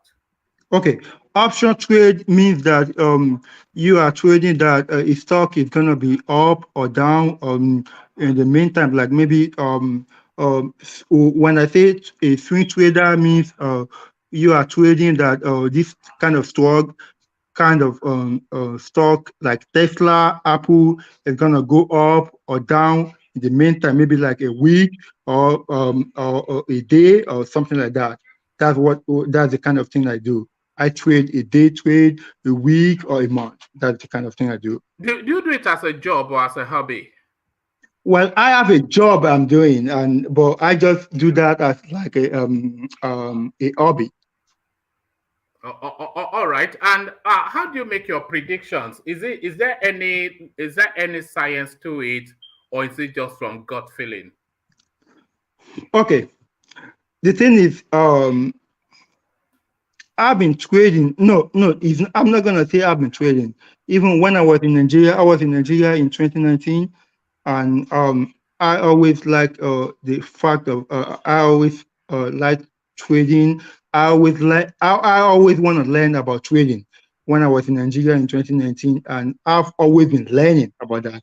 But I came to the States in 2021, and when I came to the States in 2021. I learned more about trading.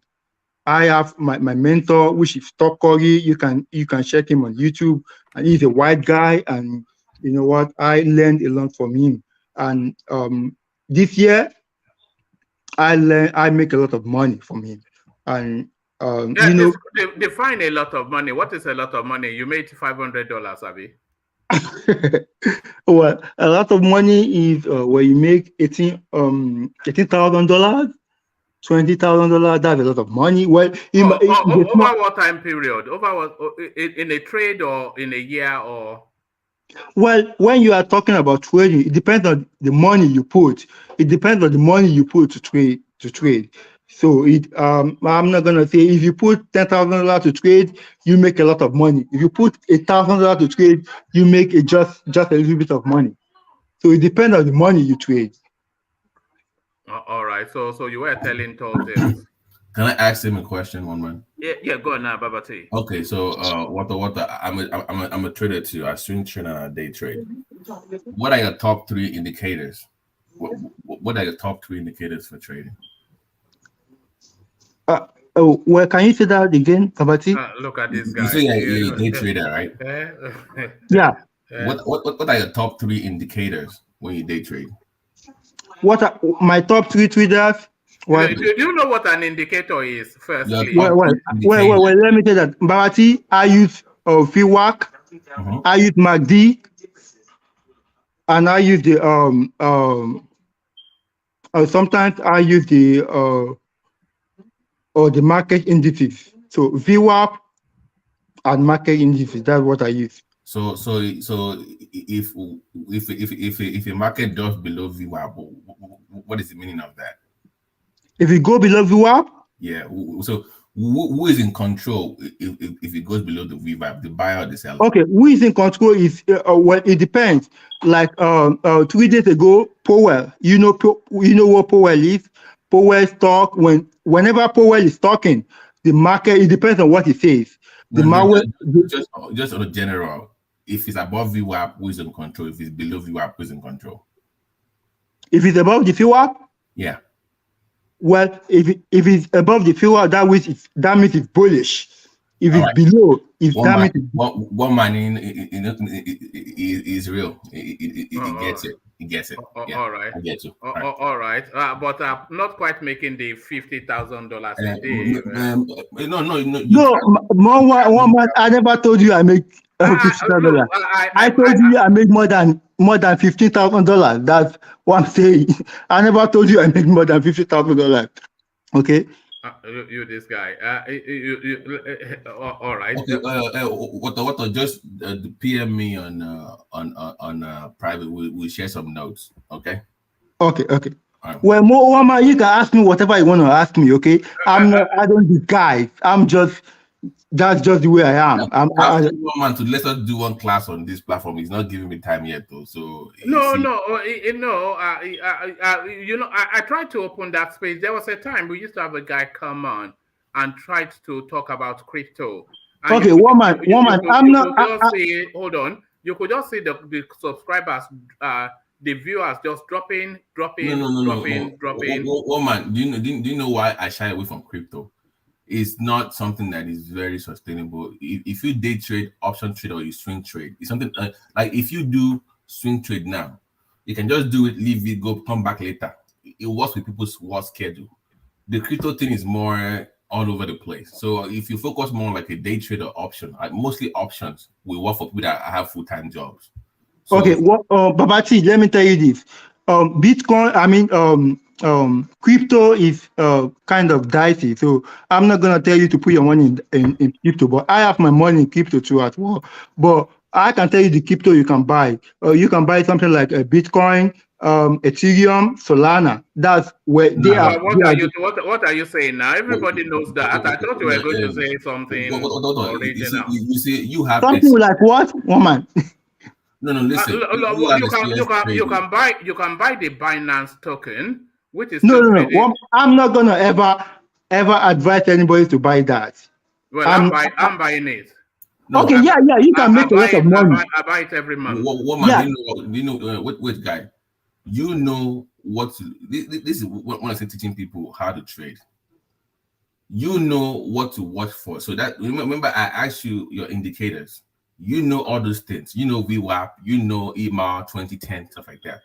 Right. So, yeah, but the average trader that is just buying crypto does not know all those things to watch for. They just buy because of trends. Thank you. God bless you, Baba. That's the problem. So God bless you. I know what to watch for, but they don't know.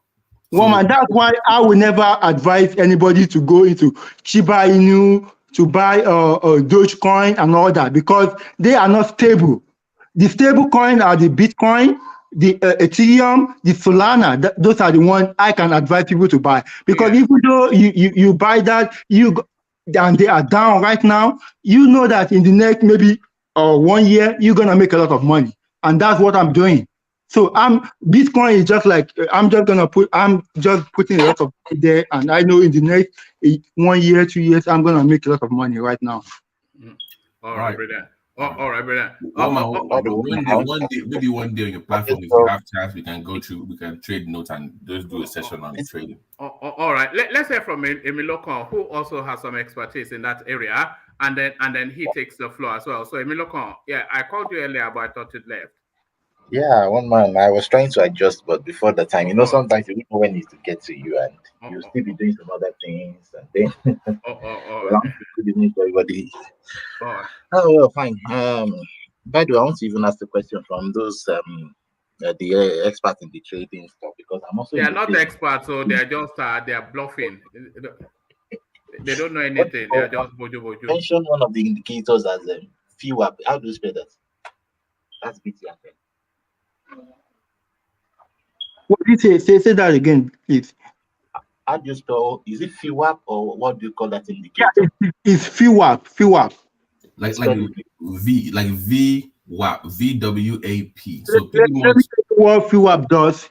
FIWAP tell you when if you're a day trader, FIWAP tell you when you can enter a trade. Like, okay, if you are trading a 5-minute trade, 10-minute trade, or 1-hour trade, FIWAP will tell you when this trade is going downward or upward.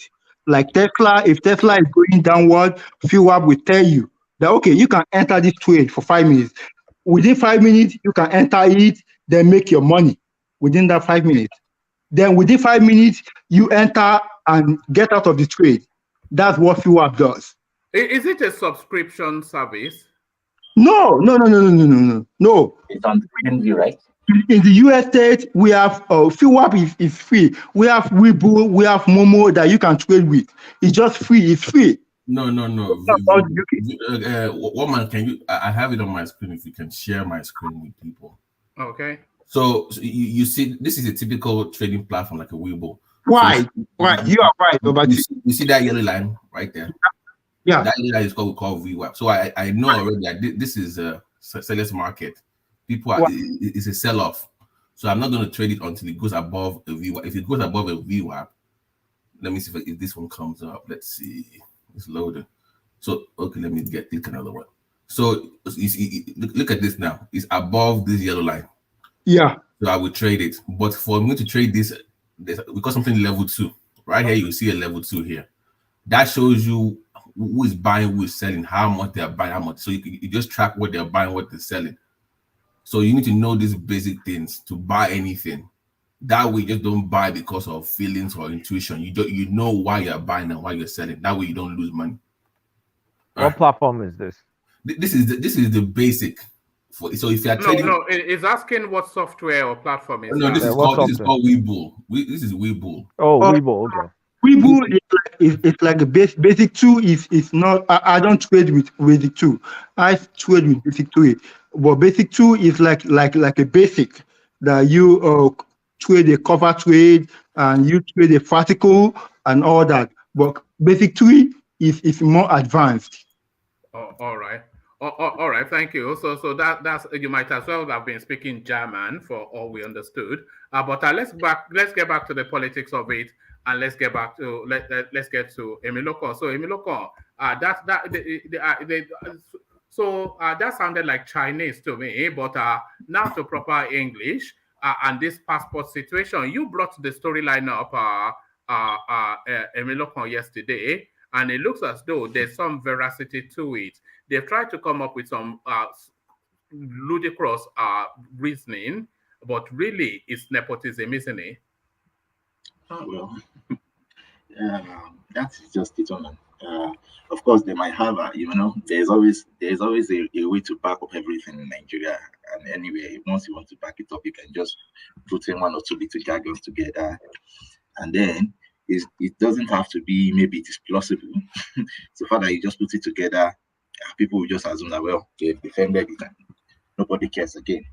But the fact remains that it just signifies that we are not really equal in that regard, and it is totally wrong. You can't tell me that some people some places have enhanced system, and that is why it is quite more expensive than others. What would it take to make all the system enhanced at once? That is what it means to be a national platform. That is what it means to when you want to do your things as a government, as a federal government, you go all out for it. Otherwise, you restrain if you know that you are not adequate enough to make the whole to effect a complete change. So if you're now saying you're changing one side, you're leaving the other side, how do you explain it to somebody else? And funny enough, for those who are even getting the password, because I don't even understand what they mean by the enhanced.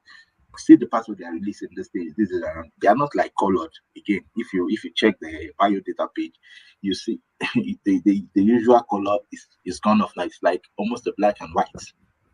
So I don't understand what they're talking about. It doesn't make sense to me, but all fine and good. they just, if you check maybe somebody in the office and say, what's the meaning of this? How do you allow this to get out? Just put something out to let them know that we have a stand on it and it is intentional. But it doesn't really make sense. But that is the country we found ourselves in, and I just hope that our leaders and people can not just wake up, but talk up, act up, stand your ground, and let some things be known that no, it can't be as it used to be. We have to define our borders and our boundaries properly. So that's just it. All right, brilliant. And to the Dubai narrative, we started off weighing against the Arabs, but alas, as always is the case, is our people trying to circumvent rules and regulations, and the Arabs say that they don't do that there. So what are you then making then of Nigerians trying to flout the rule to enter Dubai illegally and the Arabs pinning them down? Woman, I'm tired of Nigerians doing, of quite a number of Nigerians doing this. I don't want to just generalize upon us because we are a large group of people, and while we have the quite number of bad people, we also have very good persons amongst us. So, but the thing is that you just can't cheat a system that works. That is it.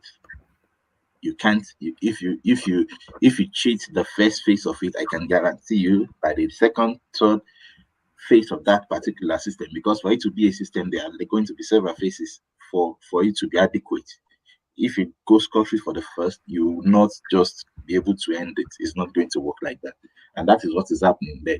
That shows a system that works, and you think you can just do anything, or you can just try to circumvent the system crookedly. It will catch you eventually. So for those who got the visas for family and went alone, how does that even make sense? How does that even make sense? It doesn't in any way. But of course, you trust the smart guy, the smart babe who wants to feel like, oh, I'll just get the family visa, but I can still go on my own. But that is just the repercussion of being crooked. You just have to be plain and straight. There's no need to hide anything. And if you're ignorant, not fine and good, you're ignorant, but you go back to your country. So for me, what they did was right. It is their country. They choose who should get in. And of course, you imagine they've even taken some people who acted so bad. You imagine the cultist people, guys who went around. You can even see the boldness. I saw a video. Was that video made in Sharjah or where in the UAE, where they were even trying to they arrogantly attacked even the citizens of the country. You get the point. Without those people were just in their car, they just went because they were trying to fight themselves, and they were displaying violence all around, cutlasses. How does that even make sense? So it is just crazy. And of course, for a place like Dubai, that their reputation is on high security and tourism, they must sell themselves properly. If they didn't take action like that, it would be negative on their own economy. So they have to take drastic action, and I believe this is one part of it. I still believe that someone will still see some other policies that will still come up in order to tame all these kind of people. So that is it. I think it is right, in my opinion. They did well. If Nigerians want to go there, they should go there based on the conditions of their visa, and that is it. And for the fact that they said they don't want to issue visas, tourism visas to men and women under 40, I find it good.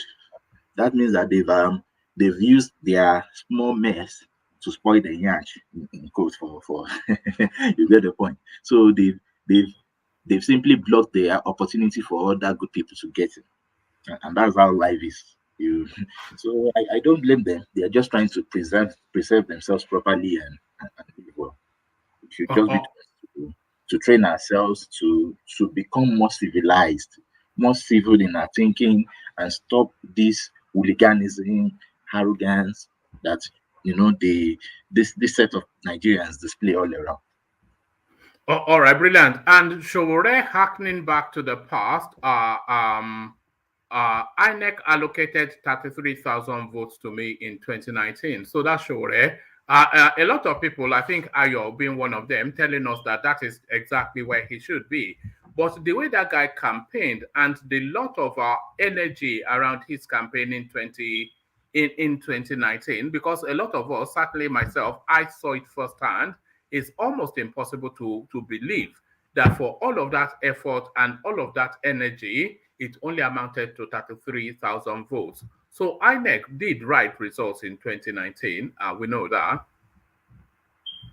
You know, for sure. Well, I think he should just take his loss with peace and then re-strategize, because I still believe that he has a very good opportunity to make the cut in future. I believe there are still, if he plans to re-strategize this well and he acts well, eventually his message will get to people. But for me as a person, as a 2019, his message didn't even get to me. You get the point? And then I was even clamoring for an Atiku presidency because I felt it would be better than Buhari. So, and at that time, I can say quite a number of people, young guys around me too, we didn't really think about Sowore. Not because we are partisan. I'm not a partisan person, but that message didn't get to me. And not that I didn't know him. I didn't know him. No, I know him, but his message didn't just come across to me. And it looked like, oh, fine. Maybe just part of the Falagrotoyes, even that period, Obi Ezeko easily, before she could lapse the structure for, did she collapse even for Atiku? I know she collapsed for somebody eventually. So what's her name again? I've been trying to remember her name. This this lady professor. No, not to be Kwesili. There's another person again. This lady professor that also went for I think which party is it? Did she? No, there was a female contestant in 2019 that collapsed for Atiku. No, Obi Ezekwesili collapsed for Atiku. I think I think she collapsed for Buhari eventually. No, not Atiku. It's Buhari she collapsed for. But this lady in Kowa, Professor Remi Shunaya. So she also contested, So a lot of first-timer, seemingly third-party forces came out, and they were in that group to me as at that time. So if she would have got 33, I wouldn't have looked at it and say, oh, there must have been a misrepresentation here. No, I think that was fair for me, in my opinion. So his popularity was social. I didn't really see him on ground, but of course, from what you people are saying, so it meant maybe he did something more than what I assumed he did. But for me, the message didn't get across. And even now, it's still the same. But I just believe that he should keep on. He has a tendency to get that message across eventually. But now the crop of Nigerians who are going to vote now, they are still partisan, and those who want the third first, they are leaning towards Obi, and basically it's Obi's time. So I don't really know if that's will happen to Obi. It's a future thing. Nobody can make a call on such a prediction.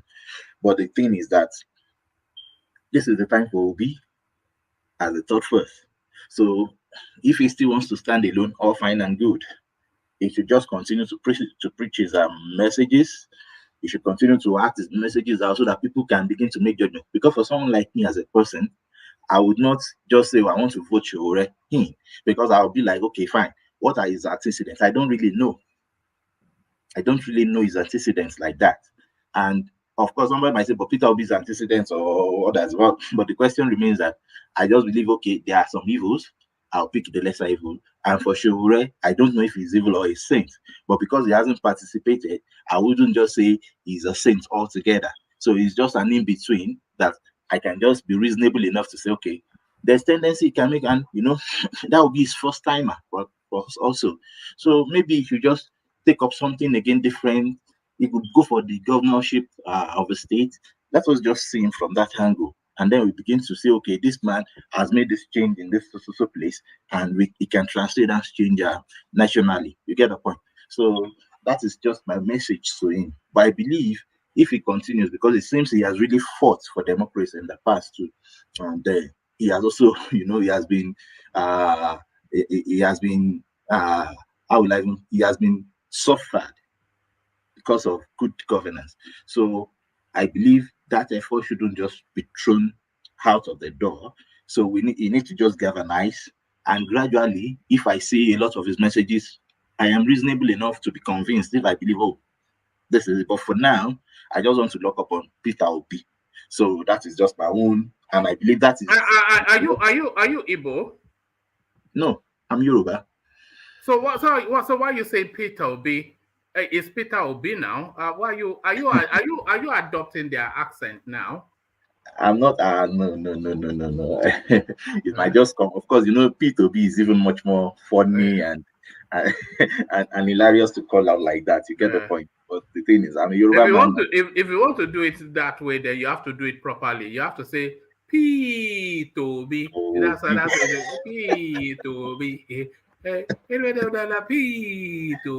It's just clowning people. Anyway, but that doesn't mean that he's going to win. And but the thing is that this particular election is not something that is predictable. Of course, we can say from trends in the past, we can simply make approximate predictions. But the thing is that there are going to be a lot of factors that will play this time around that might have not played in the past. The youths, we don't know if they will vote. We don't know if they, but there is a lot who have also registered. So that means they can make a difference. Also, the Igbos too now are also coming up. They're like, okay, this is a person we have to now participate in this election. Even maybe some are IPOBs, some might just be neutral people, but they're also trying to come up now. Also, there are hunger in the land. So that's hunger is making some people to cry out and say, come, what is really happening? We need to start focusing on who we put in, because apparently we'll be the ones to suffer. So a lot of adjustments here and there, little that can make a change. But will they be significant until the elections? We don't really know. So let us just look and see that the person that wins on the mandate and the approval of the people, that the people voted for him, so that he can be, he can really feel that, no, I owe these people my conscience to do the right thing, at least to give them good governance. And as Nigerians, we don't really ask much, but that's just where we find ourselves now. So we just have to move on. So for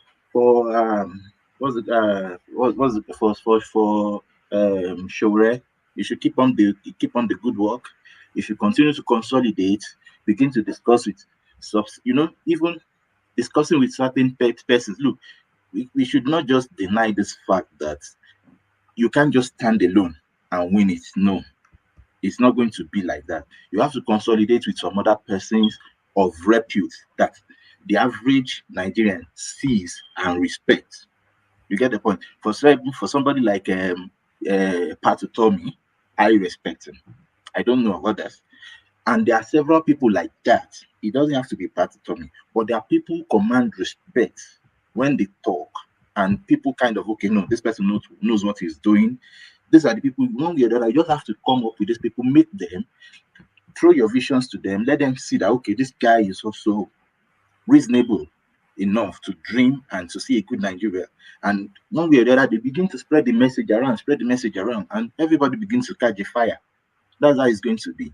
But if he's just standing on his own, I don't know how many interviews he has granted. You get all those things. Peter Obi has been. Who are you saying that he has to throw his vision to? Who are you saying to align with? You are mentioning Patutomi. Hold on. You are mentioning Patutomi and this thing. Okay. I'm only saying that for somebody like me. So you want him to go and align with the status quo, those that how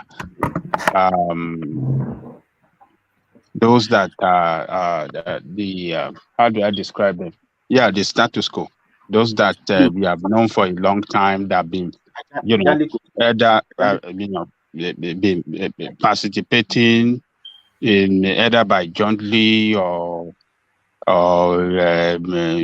know, partly or somehow with the corrupt ruling class. So you want him to go and align with them, and that is what will satisfy you. And look, the thing is that, and change your mind to vote for him. Well, if that's what you assume it to be, no problem. It's no. fine. No. I'm just asking is the question. So if we align with them, that will satisfy you, and that will appear to you that yes, he's doing the right thing. He needs people. Even if which you are bring, the people? Which are the people that he needs? Which are the people? You can't say he needs the electorate. How many voices does he have? Who are the people? Who are the people you are? You know, who are the people there that you should align with? That you know, I get your point totally. The thing is, I'm only just being reasonable with him. The fact is that for this present time, he's not going to come. That's why his name is not being mentioned. That's why his name is not being mentioned. And people will vote. They need to hear him. They need to hear his name. People are shouting Peter Obi. Is it because he's you are not answering my question. I ask you, who are those people you are advising that he needs to go and join forces with, so that for him to present himself better to Nigerians like you that will you know, see him as a player in the political game? Thank you very much. Yeah. I believe that they are people of repute. I'm only just picking Patutomi as a symbol of such people. Not that maybe he's the person needs to meet. No. But I believe there are people of repute who are not greedy people, who also want to play, who also want a good Nigeria. You get the point? And one way or the other, they have a good number of influence in the space. For instance, if he takes the opportunity, okay, Peter Obi took the opportunity of the Pastor Kojo Imadi's the platform. That was where he started, and he did that consecutively. Look, he needs to use this platform as well. He needs to use platforms that have the youth in them. There are conferences going on. He needs to use all those platforms, and he shouldn't expect maybe they'll come and meet him to say, "Oh, come and." You are mentioning pastors that are part of the corrupt. How do I describe them? The corrupt. How do I describe it? I don't even know the word to use for them. Pastors that are part of the corrupt element that have set back those are the people you want him to go and align with and be championing and be shouting them hallelujah. For God to align with the word in the Bible, for God to align with the word, he had to pass through the harlot. I'm telling you, don't quote that side of Bible. Don't quote that lie. It is being reasonable. It is just being reasonable. That is it. What's the man that took the local pastor that are aiding and abetting politicians, my brother? Yeah. All of them. And align and extorting money and looting and using all kind of magic to snatch money from people's wallet. Those are the ones you should go and align with. It doesn't matter. It needs a platform where people can. That's fine. He needs a platform where people can hear him. And once he speaks and people see the fire in him, look, it doesn't matter if all of them pick it, but at least a certain percentage will pick that fire again. And it's add up to his army. And gradually, it will make a strong army. And that is it.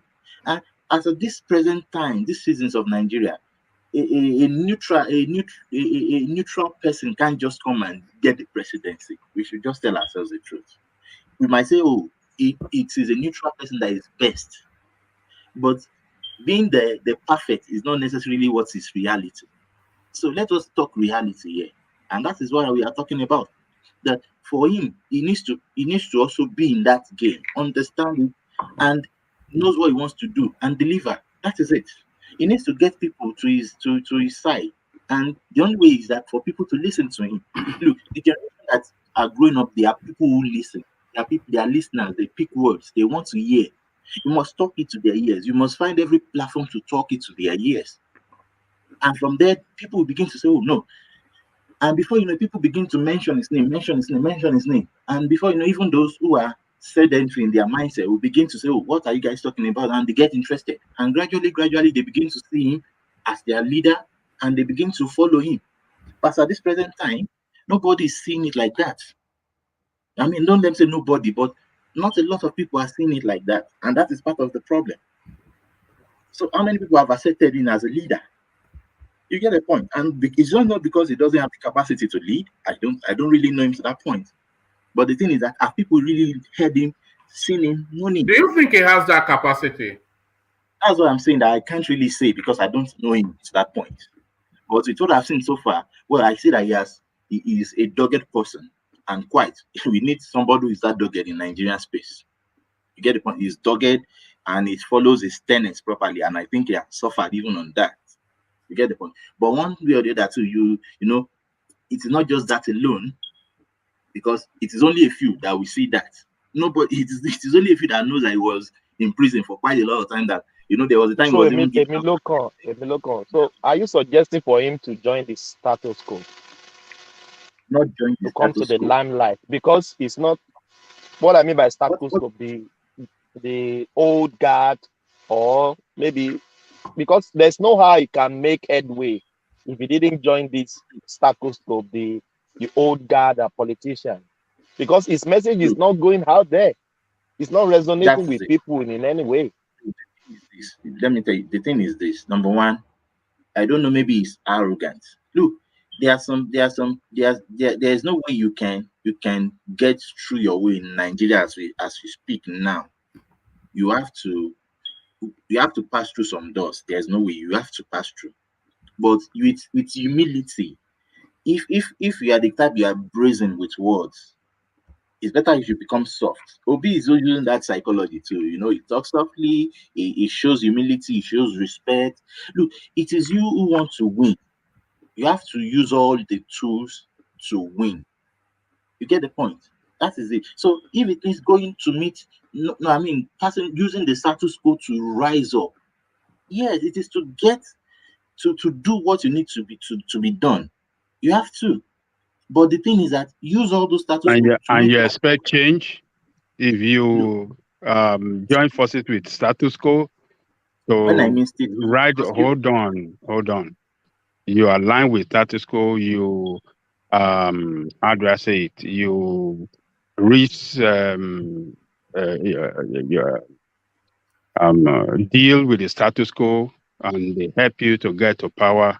You think there will be change that will effect change that will better the interests of me and you? Yes. But you think so? You think so? Look, let me give you. You think so? Do you know what status quo represents? Do you know it's for them and them alone? Can you let me now talk? Okay, now talk. I'm just letting you know because you are saying yes, and I just want you to know what status quo means. It's for them and them, for them alone. Okay, no problem. But I have said that he needs to put his voice out there. And you people said, does that mean he needs to join the status quo? And I'm not saying that if the wars come to the wars, you have to meet some people. You can't just do it all alone. It is within the status quo. You must garner some people. You look, that's the fact. I'm not saying he does their bidding, but there will be an amount of people within the status quo also who want to change as well, but they're overpowered, they're overnumbered. So the thing is that it is pragmatic politics, isn't it? You cannot just one random man say that everything you clear it all off. It's just it's very romantic and very idealistic, but it's not at all vested in any reality. You have to compromise at some point, because politics always has been, always will be. It's about negotiated positions. Yes. It's about negotiated positions, not just shouting. Yes. Yes, you even if you, how do you even expect him to even get to the presidency without those people? Without not those people, but without the necessary uh platform to do so. As I'm saying, look, the one of the platform he used to use is people must hear him speak a lot. And it doesn't mean that, oh, once the election is gone, then it goes quiet a bit, then he begins to play the rural rugged politics that, he gets imprisoned for, he gets it for, and those records are not really into people's ears. People don't even know that that is happening. But the thing is that if you start speaking, if you start to use platform where people speak, to speak, let people hear him. He needs to sell himself. He needs to put his voice out there so that people can hear. We need that So you have not voice. spoken enough. You haven't heard him enough. You have not watched his interview at all. You have not, I think Emilokon is telling you what he thinks. He's telling you what he thinks. No, I'm just saying, you have not heard him enough. You have not listening to him. You have not been speaking. He's not convinced, is what he's saying. He's not convinced. Let him talk for himself one more now. Let him talk. I'm putting this question to him. You don't have to. You have a bias against Sowore. We know that. But let this guy speak. By one man. Look, Ayale Koko, I can tell you that a lot of people are like me there. And not just that we are partisan, we are only reasonable. And if we listen, we can reason along together. That is the point. But it needs to speak out a lot. And I can tell you, if you put some people, they will tell you that, oh, we just know him, but that's all. That is all. But when you ask for Peter Obi, they will begin to quote series of things that said. They will begin. Why? Because one way or the other, he has implanted his minds himself into people's minds because of airwaves. People hear him a lot, and they hear him not just from ordinary. They hear him for platforms that people value. Look, one way or the other, people value religion in Nigeria. Christians value conferences of religion. So you go to those places, you talk. You see platforms like the Kojo Imade's platform. You go there, you talk, you speak. People begin, and you make it a habit. People begin to hear you. Let people. That is it. Gradually, you see that people begin to accept you. And that is not my fault. If he had done that and I have not noticed it, because simply I have not noticed it, then he has to do more. That is it. And there are a lot of people like me who have not noticed it as well. So you can't say if you had done it, we are the one to go and search for him. No. That's why we are searching for good leaders.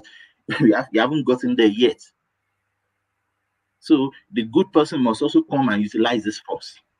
What you are just telling me now is that you are just following the trend. You are not really making your research to look for the right leader for you, for that country. That is what I can just get.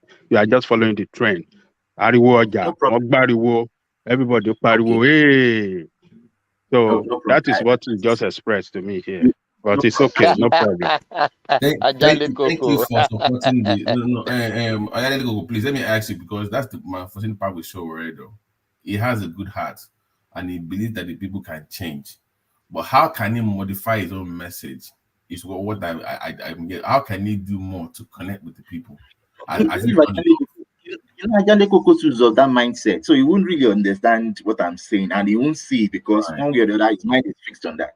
But instead of him to also listen and say, "Okay, come," even him, the way he preaches Sowore, does he think it is acceptable? There's a way you preach somebody, and people will begin to make changes and say, "Come, okay, come, let us listen."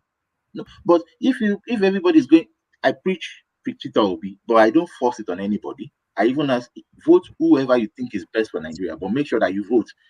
There's a way I pass the message across, and it's not by between Sowore group and Obi's group. Who is toxic between the two groups? I can't tell you who is toxic. Toxicity okay, is all right, cool. All right, okay. You can't say which is okay. Also talk on. That question, you want to trap Emilokon. Am I toxic? Ajale Koko? The answer is no. I am not. Am I a principled person? There are a lot of discourse we have on this platform that I don't really have historical view of it. But the fact is that by using logic and just common principle, you understand that, come on, this should be this. It is easy to understand in this way. and we discuss it that way. That is how some people are. You get the point? So I am not toxic, and I can't say because certain number of people have been acting toxic, then you generalize upon everybody that they are all toxic. The obedience are IPOBs, the obedience are toxic. No, it is even for you to even say that is wrong. It is wrong. So when they threaten to kill or mockery, or what is it, to threaten to kill his daughter, they are brandishing gun online where any about it will be on my young and they threaten a lot of people, and it doesn't sound toxic to you. Is that the way we have to play our politics? You are using that. That's so. Okay, now I am representing the obedience. Am I brandishing gun? Am I brandishing? No. Okay, so you haven't seen that? No. You haven't seen some of your group of people brandishing gun? You haven't seen them threatening people to kill people? I'm not directing this to you. I'm not directing it to you that you are a toxic one. No. I'm not saying that you are toxic. I think what Emilokon is saying, and correct me if I'm wrong, Emilokon, is that there are toxic elements in other organizations, in every organization. And those toxic elements, they are not necessarily representative of that organization. So the people threatening or mockeries children, they are not really representative of the entirety of the OB movement. Exactly. Okay, they are not entirely representing them, but they are spreading the message, they are spreading the interest, they are fighting for the interest of that group. And they are using how do I describe it? They are using I don't want to use too much. Yes, violent. Look, so threaten people and bully people. It shouldn't be like that. And nobody and the leader never came out to say, I don't want you, get out from me, never support me. The leader kept quiet and allowed them to continue to operate freely. Emilokon, round up that space, and then I want to move on. Round up that space because we're now in deep hours there.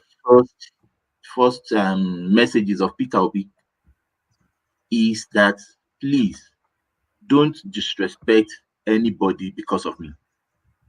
Don't act violence because of me. He has said it earlier, except if you have just not heard it.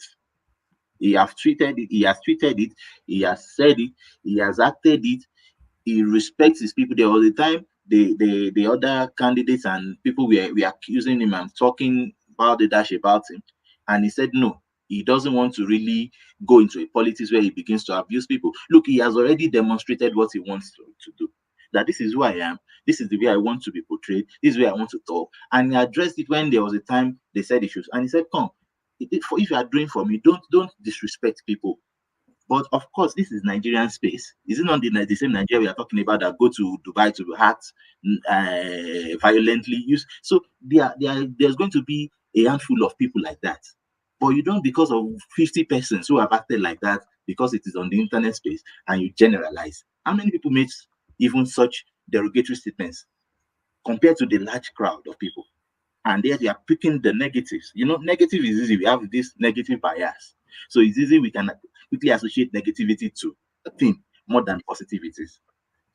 So that is, even on this platform, we criticize Peter Obi a lot, that he's not the saint people portray him to be, not even himself, but people portray him to be. And we try until later when they brought some little positivities, and then we say, today, what is happening? But that is the normal human mind. But we need to grow above that and say, come, even though there are some group of people doing this rubbish, that doesn't still generalize on everybody. From everybody that said good morning, nobody will listen to you until somebody said it won't be better for this person. That's when people will begin to pick up. So we just need to balance it properly and make things go fine. So that is just my opinion. All right, brilliant. Brilliant. So for reasons of time, let me go on from you to Thomas. Is that the I think there's this major topic on the screen, the one on the screen that Buhari wants to use the AGF as an ambassador. Yeah, if you are going to be brief on that, because we are 5 hours in now, so I want to huddle through. Let Thomas to talk. Let Thomas to talk. We'll continue. We have. All right, but before I go on to Thomas, let me acknowledge the super chats that have been coming in.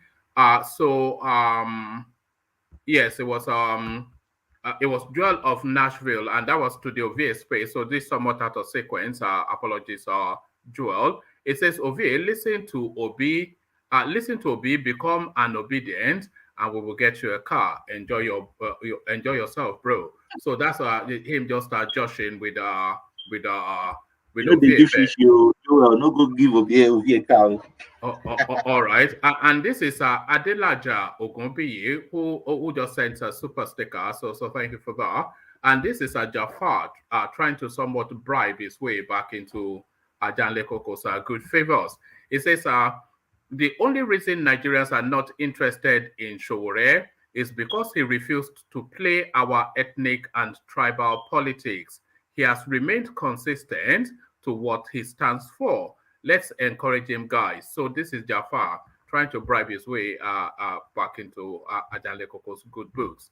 The only reason Nigerians are not interested in Sowore is because he refused to play our ethnic and tribal politics. He has remained consistent. Let's encourage him. So thank you for the super chat, Jafar. Let me go on then from actually Emilio Khan, because nobody has actually spoken on it. You speak, but when I saw the headline, I thought it was something that is factual, but it's actually somewhat subjective, because I think this is just Sowore in an interview. It says a suspended Accountant General Idris could be made Nigeria's ambassador despite stealing 150 million billion naira, 150 billion naira. AAC presidential candidate Sowore. So Sowore had this big interview, I think, with Channels Television, and it was hitting at everybody, and I think that was more a speculative thing. But speculation or not, it's actually vested upon antecedents, with all of these people that have killed and looted being rewarded with ambassadorial positions. So would it surprise you if they gave this guy one as well? I won't be surprised, man, because actually they've trampled upon us so much that we are like pawns before them. That's just it. So they can. What kind of stupidity? To what extent can they really act that they've not acted already? You get the point. To what extent of disrespect? To what extent of disdain have they acted that they've not acted already? And especially when you don't even punish crimes that are obvious. How can somebody claim that snake swallowed money and everything? Buhari keeps quiet, nobody does anything. What's his name again? Brutai. They said they searched his house and they searched his house and the surface. They got around 1.5 billion naira thereabouts for an ex-military man. But they had made him the ambassador to Benin Republic. So, and look at all those things like that. You can put the dots together and understand that this is just so trivial before them. You can look this particular headline you use. Of course, I won't be surprised if I see him that way. It has been demonstrated in the past. They can do it, and they don't care about our feelings. They don't care if and even we are now numb to it. We don't even act it out again. Everybody minds their business, and that's the problem. Get the point. So it can happen, but I believe eventually, if Buhari leaves the office, maybe the next person coming can be bold enough to. But if it is somebody like Tinubu, of course we understand that all those loopholes will be blocked and nobody will be able to even go and make researches on how to audit the system for this present administration.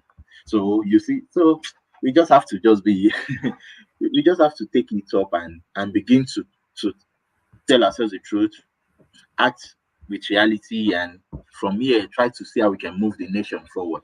But for those who have already done it to this present time, that is they failed woefully, and we just have to move on from there. That's just it. Just have to find a way to move on from there. All right, brilliant well put. Brilliant well put. So that's Emilio Con, our South African correspondent. So thank you, Emilio Con. So let's go on from you to Thomas, who joins us. So Thomas, to the talking points, we kicked it off with the Nigerian passport, which is cheaper in the north by a significant amount. It's nearly it's nearly a quarter more in the south than in the north, and that is right across the divide line. All the southeast, southwest, south states, they are paying 35,000 naira, and all of the northern states by Kano, they are paying 22,000 naira. So the immigration services try to come up with some ludicrous explanation, but is this yet another example of the nepotistic system that we run in Nigeria? Thank you, Woman. Good evening, everyone. To me, their excuse or their explanation is a little bit tenable to me, because they have really tell us what is going on there. So it somehow it's tenable to me, and I will put this question out there: those northern states that you're talking about, if a southerner is living there, you can actually acquire your passport in the same amount. So it's still for everyone in the country, isn't it? Because the southerner live in the north, not south. If I'm a Yoruba man living in Kano or in Jigawa, I can still obtain my passport in the same amount. They will not say, because you are from Yoruba land, they will charge me 35,000 naira since they are collecting 22,000. So I will still collect my passport the same amount. And even if a northerner wants to take their passport in the southwest, they will still pay 35,000. So to me, it doesn't make any sense to me, because it's still equal. You are not going to go to the passport office and they will tell you that because you are a northerner, you have to pay for a certain amount, or because you are a southerner, you have to pay for a certain amount. Everybody will still pay the same amount, even depends on your geographical where you come from. You will still pay what they are paying in that state. So their excuse is tenable, Woman. I don't think we should fixate any ethnic or nepotistic anything to it. To me, I concur with them, Woman. It's a little bit tenable to me. Yeah. All right, brilliant. And to the Apostle Suleiman space, locking up an Abuja man for criticizing him. Is this guy getting excessively power drunk? Woman, I am somebody that key to that, what they call it, the explanation. I follow that part very well, because I'm a fan of Maureen Badejo. So what really happened to the guy is his junior brother being exposed by the junior brother of that guy, Joseph. His junior brother, which is Amos, exposed Pastor Johnson Suleiman. So what really happened is Suleiman wants to use the senior brother as a bait to get the junior brother so that they can arrest him. But what they said is the junior brother is out of Nigeria. So it's just using that thing to arrest the senior brother. Maybe the junior brother will surface so they can arrest him, then they can release the senior brother. Suleiman is a mafia. Forget about is a pastor, or it's not a pastor, Woman. I wonder how people is still following that guy. He came to the US some times ago.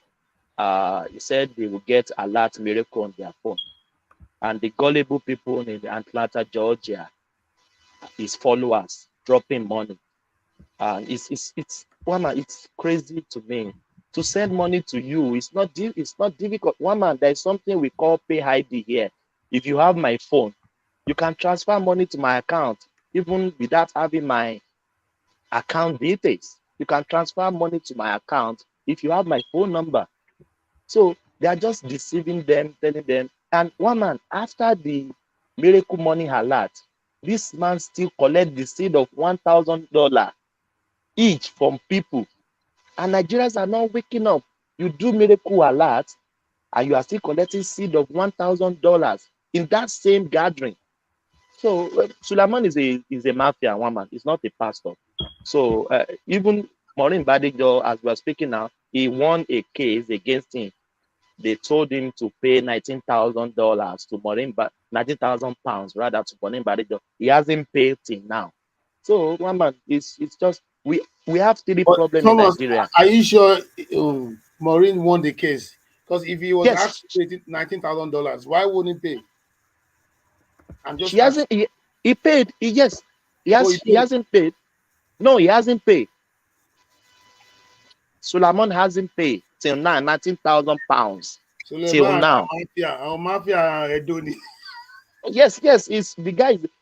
Ayo, we have three problems in Nigeria, and there are 3 P's.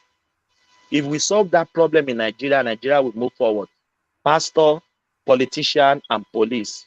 That 3 P's is the problem of that country. If we solve that 3 P in that Nigeria will move forward. The guy is the mafia. What about the business class also? They're part of that trifecta, like I call it. There's the business class, there's the religious class, and the military. You are right, Babati. If we solve these 3 P's, we will make headway. We will make a big headway. These 3 P's: police, politicians, and pastors. If we solve these 3 P's, Nigeria will make headway. They are the problem of that country. All right, thank you, Thomas. So, Thomas, to the space of the Nigerians in Dubai and being vested upon by the authorities there. If you travel to any country, abide with their rules and regulations. Dubai said they are not issuing visa to anybody below 40 years old. We know. Wama, if you remember, I make a statement here one day and everybody come after me. I said, average Nigerians are criminal-minded people.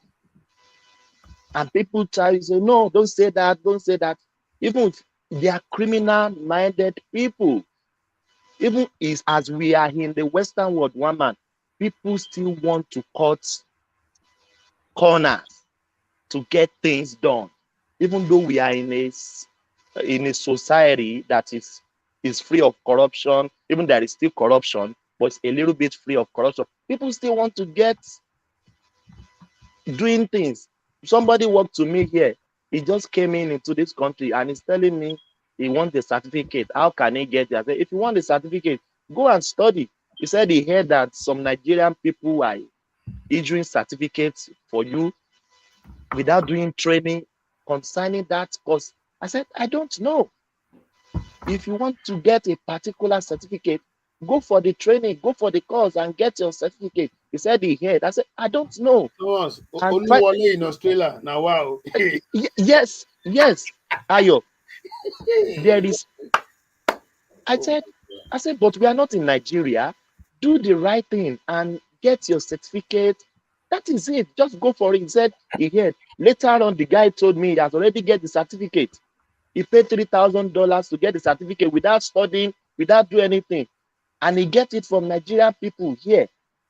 So an average Nigerian person have the instinct or have that criminal minded.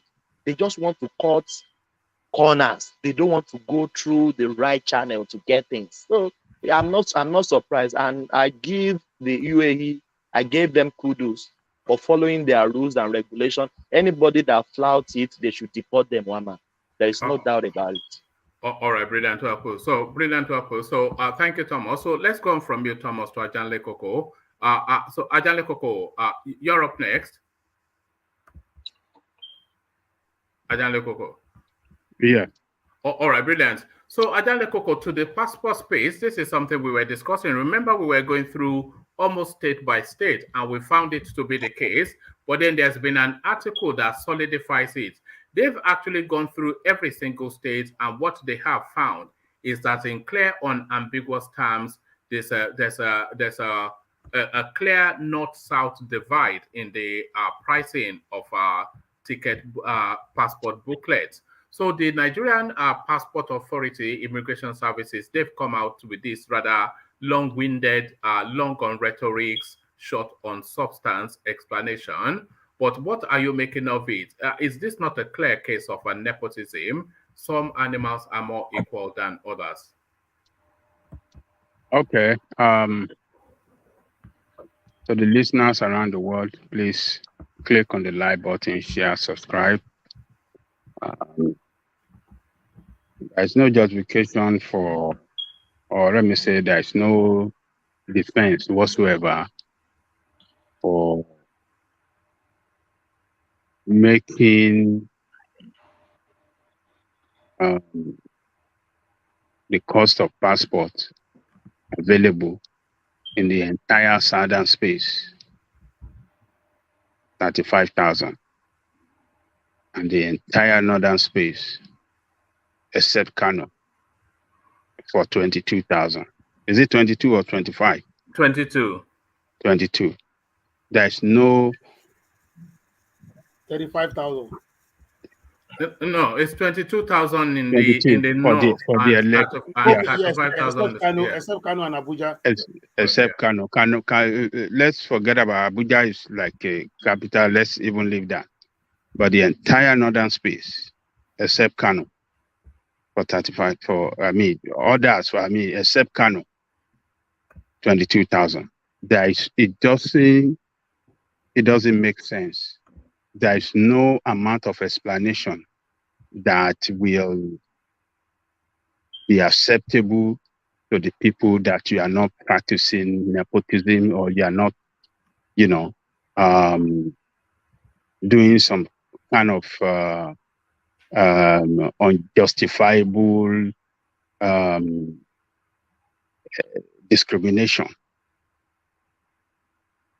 I mean, we are in a country where things should be done right. Why should people in position of authority that are expected to be fair in every conduct of,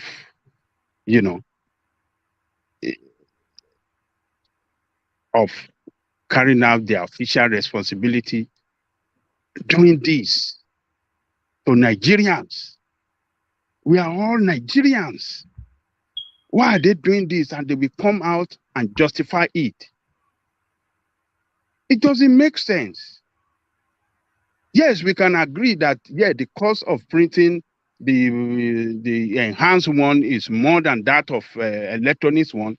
But why must it be that only in the southern part that you have enhanced and you don't have enhanced in the north? What if I'm a northerner and it's the enhanced one that I want? So I can't be able to obtain the enhanced one. And I don't live in Kano. Say I live in Niger State or I live in Zamfara, and I like the enhanced one being the latest one.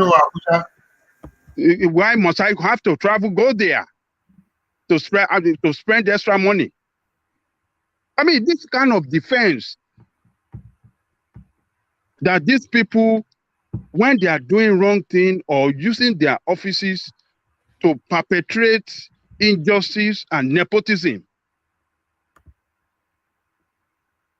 I mean, I just don't get it. It doesn't make sense, and it should be condemned loudly. We in the South should have said, okay, you know what? We don't need the enhanced one. We need the electronics as just the electronics you have in the North. Give us the electronics. And since the electronics one is still acceptable, is still valid, there's nothing wrong in it, international world does not reject it, give us the electronics one. Do they even have the option for us in the South to apply for the electronics one? I'm asking Ayo, because you are the one that been defending these foolish people. No, do they have the option in the South for electronics one? No, I'm not defending them. No. I'm just saying, we are quite on that. No, yes, you're right. You are not defending, but you are just trying to explain to us. But I'm asking you, it looks like you know much about that space. You know much about what is going on there. Do they have option for electronics in the South? Do you know whether they have option for electronics in the South, Ayo? I don't think so, because okay, the South is fully the enhanced one for at the South. Yeah, so it's you can't get an electronic one there. No. Okay. Why is not an enhanced one in the North? If I'm a northerner living in Zamfara, or I live in Niger State and I want the enhanced one, so I have to travel to another state to go and get it, it's just senseless. It's a senseless defense. It's a senseless, practices. It's just a complete senseless way of conducting government business. Senseless and stupidity in entirety, in any way you want to call it. But Ajale Koko, the both passports are tenable, isn't it? So it's the both are tenable. So you don't have to take the enhanced. If you get the electronic one, you don't know what I'm talking about. The electronics one are not available in the South. It's only enhanced, and enhanced costs 35,000. Electronics costs 22,000. And you have only enhanced in the entire South. Why must we be paying more because of one useless enhanced than my friend in Zamfara that we pay 22,000, or my friend, my fellow citizen in Niger State be paying 22,000, and I in Ekiti State, a poor man, a poor state like that of Niger State, be paying 35. It doesn't make sense. It doesn't make sense. It's a sheer, high level of irresponsibility there. It should be condemned, and we just have. But Ajale Koko, I'm sorry. Ajale Koko, I'm sorry, please. But if a southerner is living in the north, you will still pay the same thing. There's no discrimination. About what does that make? Does that even make sense to you? How does it make sense? You are talking of individual. We are talking of the entire South. You are talking of one individual living in the north. We are talking of the entire South, the entire people in the South who will be paying more. Why must we pay more for the same passport, even though one has security features than the other? Yes. Why not make that option available, that if you want the enhanced, it is 22,000, and if you want, enhanced is 35, and electronics is 22. Why not make it open? Everything that this is questionable and is totally unfair, and it's just a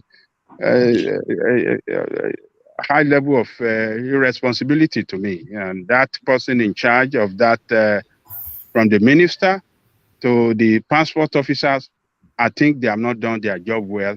The defense they are putting up is a senseless defense, and it doesn't make them look as responsible people to hold that sensitive position. Because they are practicing nepotism there. I think that it's very deliberate of them. It's been done deliberately.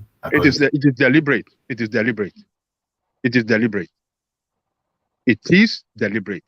If we have it in some state in the north, that we have, how many states do we have in the north? We have 19 states. If we have it in like 10 states in the north, and you have it in the entire south, nobody will raise eyebrow, but you have it only in the Kano.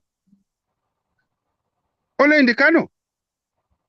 The rest 18 states in the north is 22,000. 22,000. And you want to say it's not deliberate? It is deliberate. Let's call spade a spade. So that's the way I see it, woman. Doesn't even make sense at all in any way. It doesn't make sense. There's no defense. Like you said, they could have done that option of giving people. But this is what it now raises. What other sectors are they doing the same thing in? Because we are focused on passport now. What other things are we paying more in the south that we don't even know about? There's another one they did recently when they are doing appointment into maybe Nigerian Air Force or Navy. They hire the entire northern people. Some people have to fight to it until it got to the assembly, and the assembly have to call maybe the naval staff or Air Force staff to come and do some readjustment on that hiring. What kind of country is that? BT, was it not somebody saying yesterday that there's this kind of stereotype? It's just between there's another woman too from the east that appointed some people. I can't remember the ministry. She appointed all Igbo people. Everybody she appointed were Igbo. And they brought her to the assembly as well. Maybe I will feature that video one day. I will post it. She appointed all Igbo. I'm a victim of that. I'm a victim of that. I'm a victim of that. And I was sacked because of that. That was federal appointment position. She appointed all Igbo into all those positions. But that is very common in the ministry. You know how that goes before. Once you fight to get those permanent security positions, you put all your people in it. That's the way. Even in Yoruba State, if you are from, you put your Ijebu people there. No, we are talking about federal service now. Federal is different. But you know what I mean. It's very tribal. Yeah. Federal. You have to share it among all ethnic groups. Sometimes they will share it among states, but they don't. Is my point. They don't. You put your own people there. So once you have a new government coming, they fire everybody, put their own tribe there, and that's just the way they do. So there's no continuity of service. You just new people coming in every time. No policy, nothing. You just come there, bring your own people, and once a new person comes, look at what happened during Good Luck's time now. If other people from the east and South were in those positions, once Buhari came in, what happened? They fired all of them, but in the northern people. So that's just the way the place is right now. So I do, but I am more worried. I want to know what other areas are they doing the same thing? Because without we're discussing passports now. Every year, everywhere. Even the seaports, it's all Bala Mohammed. Even the new one that building in Lekki, somebody from Kano is going to head that place, and we just accept it. So I don't know, man. I don't know. Maybe if you also check all these consulates, Nigerian consulates everywhere, and let us take an average, you realize that maybe they might be it might be the northerners in all those places, or most of them. So all this, of course, it is strategy anyway, but we just have to wake up. Pardon me. All right, thank you, Ajale Koko. So Ajale Koko, let me take you to a different space. The Nigerians now that they're being held at the Dubai airport. So yesterday we were vexed, but today we're finding out that they are being held for reasons of acting Nigerian, trying to circumvent rules and regulations and trying to get something through the back door. So what are you then making then of this? If you go to any other country, it's still the same narrative. Every and anywhere you find the Nigerian, always trying to bend the rules, always trying to look for the cheap and easy way to do things. And of course, the Arabs, they are not used to that culture. So what are you making of the explanation that is coming from the Diaspora Commission? Well, what I can just say on that issue is that every country have their laws. And if a foreigner comes to a foreign land and violate the law, there are punishment for it, penalty for it. So whatever they deem fit for Nigerians that have violated their law, they should effect the full wrath of the law on them. So Nigerians, most of these, particularly this youth that we have now, they are so indisciplined, and that indisciplined way of life that they grew up with in Nigeria, and they thought that when they go to foreign land, they can go and be acting so indisciplined. They don't care about their family name. They don't care about their country. They don't care about the image they are portraying, whether negative or positive. They don't care. They just want to do things in a very unlawful way. So whoever that are caught with, wrongdoing in a foreign land, I mean, there are laws. Country with laws would never allow people, criminal-minded people, to get away free in their country. And that's what those emirate, or what did you call them? That's what they are simply doing. You can be sentiment, oh, they treated our people this day. Yes, when we àwọn Yorùbá sọ pé tí ẹlẹ́ṣẹ̀ bá ń jìyà, olódodo á máa jẹ́ nínú ẹ̀. So when a sinner suffer the how do I interpret it? When a sinner suffer the pains of her sin or his sin, those that are righteous sometimes we share part of it. So that is what happened. There will be some of our people there that are law-abiding, that follow the law, do things according to the way expected of them to obey the rules. But these bad people with bad attitude that destroy everything for them, and they close the door already for many Nigerians that could have traveled to that country to better their life. So it's just unfortunate. Some of these young youth that doesn't think, they are not well raised. Some of them are not well raised. The bad society, Nigerian that raised them, have destroyed their psyche, have destroyed their thinking. Everything about them is destroyed. So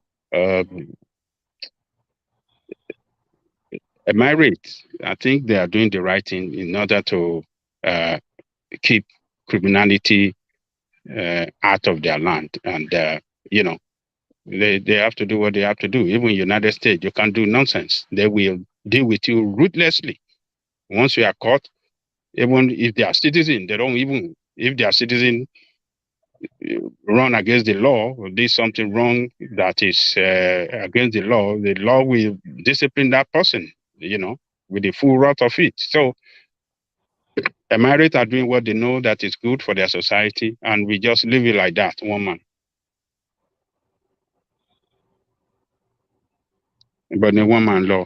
Oh, sorry, I was talking. I didn't know I'd muted myself. So I was going to take you to the show Rest Space, Ajanle Koko. He's going back to the past in 2019 to tell us that essentially what INEC do and does is to allocate results.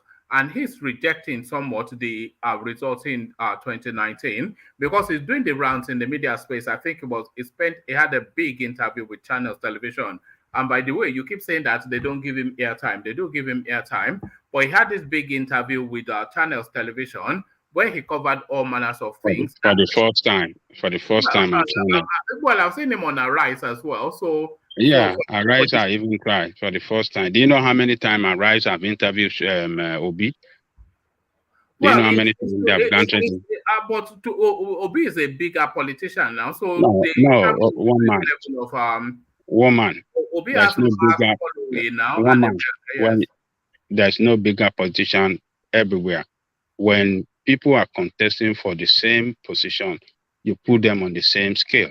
They don't do that anywhere in the world, though. They put the big names. Is it every obscure politician that they put? It's only the big names that control the media space. Well, that is the corruption that ravage the media space in your country. In every country. Well, corrupt democracy. How many random obscure politicians do you see on Is a corrupt. When you see corrupt system, that is what happened. But our own should not be like that because we are developing democracy. We are developing democracy. The whole 18 candidates should be brought for TV talk. Is that what you're saying? I mean, where does Hold on. Why not? Why not? Yeah, but that doesn't make sense now. What's the sense in that? What doesn't make sense?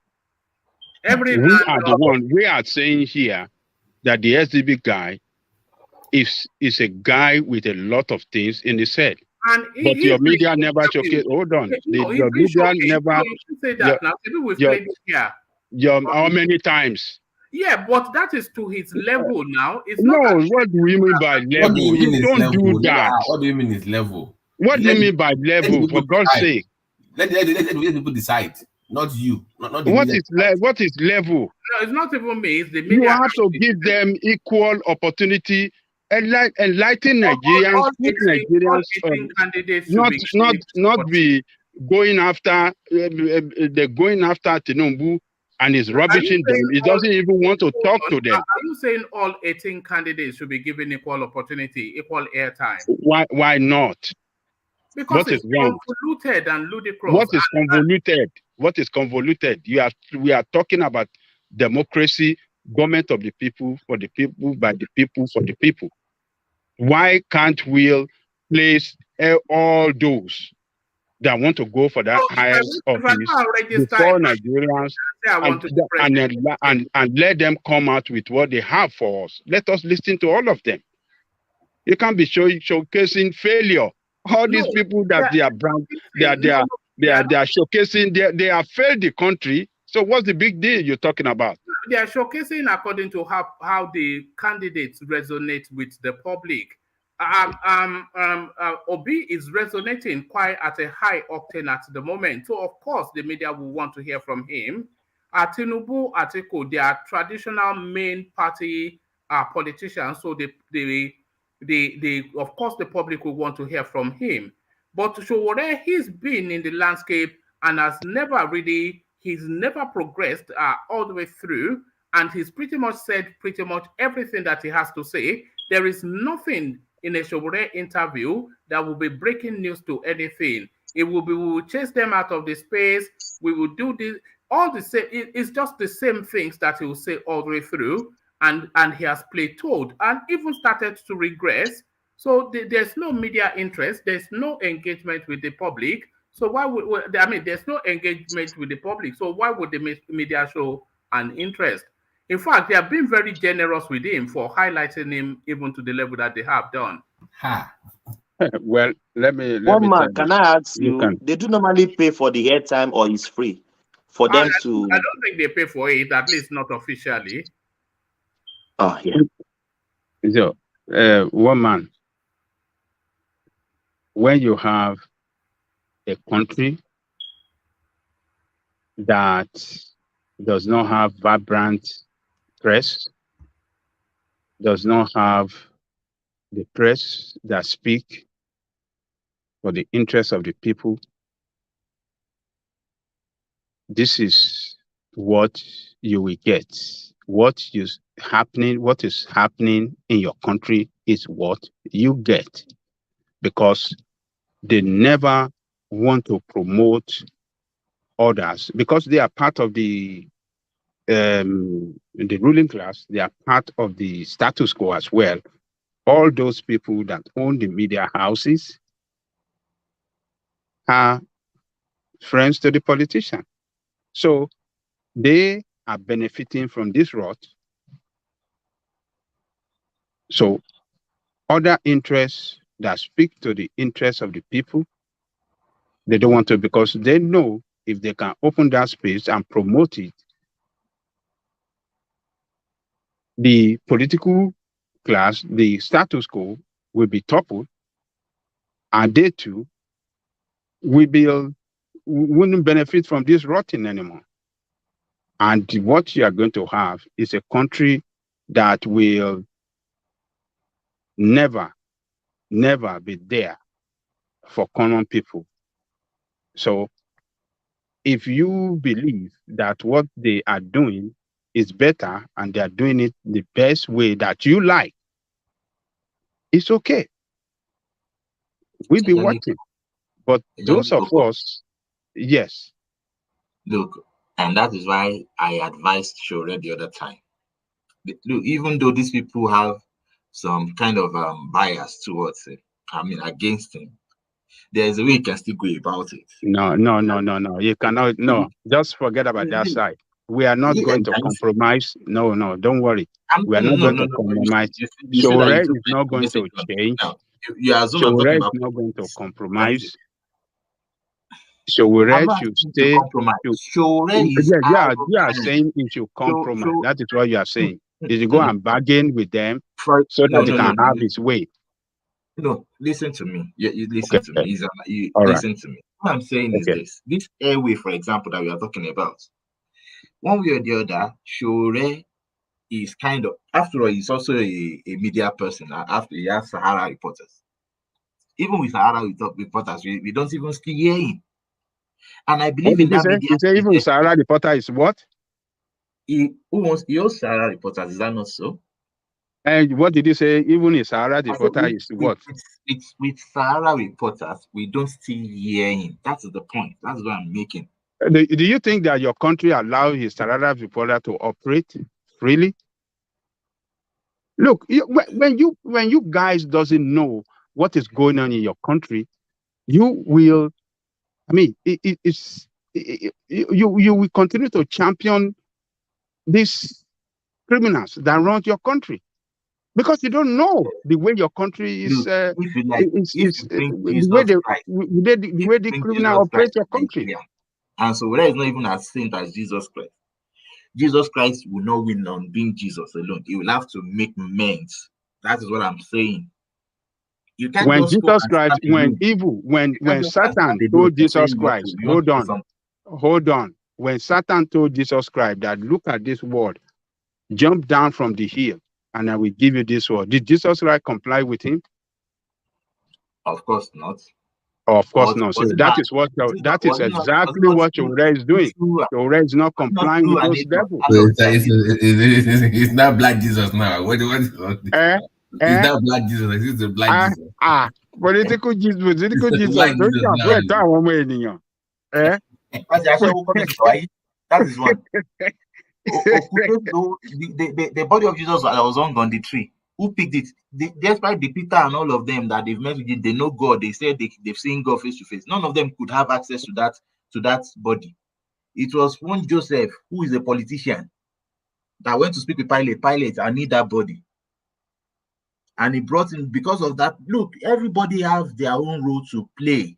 You can't just Sowore is playing its own role. Sowore is playing his own role. And for those for people like us that believe in that role,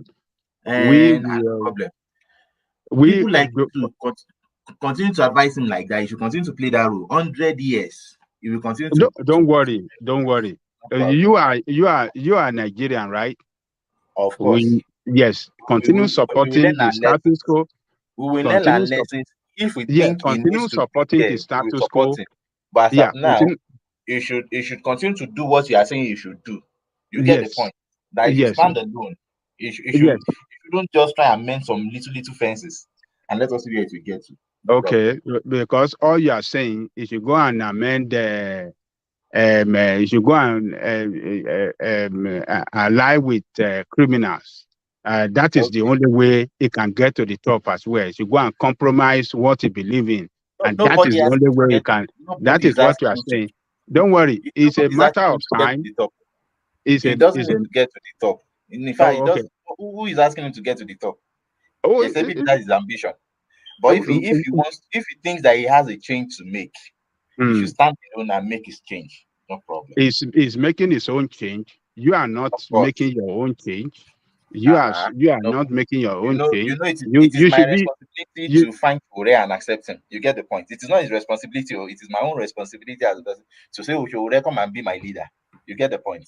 No, you are on the side where you believe in. It is good for you, but people like us that have seen Nigeria well, when Nigeria was a great country, I'm talking of a great country, not just a country, a great country, and we are here today. We are still alive, seeing Nigeria as a backward one of the most backward countries. Yes. When was Nigeria a great country? When was Nigeria a great country? Nigeria was a great country in the 60s and 70s. What time in the 70s? We had the oil crash in the late 70s. What are you talking about? Early 70s was good, but late 70s wasn't that great. We had oil price crash. Who told you that late 70s was not great for Nigeria? That was when we started feeling the effect of mono. Do you know that in 70s, when was 77 not late 70s? Did we not host the whole world? Well, the energy crisis happened. The energy crisis happened after that. Hold on, no. We hosted Black Nation all over the world. First act, in we did Nigeria. first act. Yes, first act in Nigeria, all over the world, all Black Nation. But I'm saying shortly after that, there was an energy crisis. Shortly after that first act period, there was an energy crisis. Oil price fell. And yes. I mean, oil price fell after that. That did not stop Nigeria being a great country back then. In the 70s, one said, no, money is not Nigeria's problem, but how to spend it. How to spend it, yeah. Early 70s near now. Yes, and late 70, I'm telling you, 77 was late 70. After that, when this thing crashed, as you said, Obasanjo was the president. He introduced austerity measure. Obasanjo was 79. Yeah, he introduced austerity measure. You know, to challenge the. I mean, as a way out of that economic problem. That was when they said we should return to farms or something like that. Yes. Operation Feed the Nation. Operation Feed the Nation. Nigeria was a great country, one of the greatest country in the world.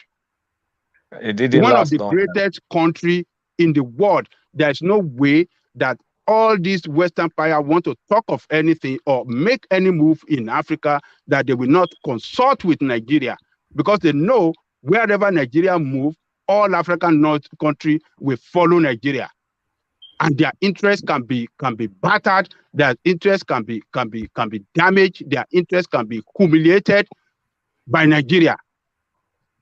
So look, those of you that are championing all these criminals, you continue to champion them, but we that have seen it, that Nigeria was a great country, and Nigeria is one of the most backward country today. But when Nigeria was a great country, we were led by criminals then too. Oh, those criminals! Who are those criminals? Are not this one. That time, do you know that Obasanjo was using 504? That's Obasanjo now, but under Obasanjo, people were chopping money. Even Babangida was using 504. Even Babangida, during Babangida time, he was using 504.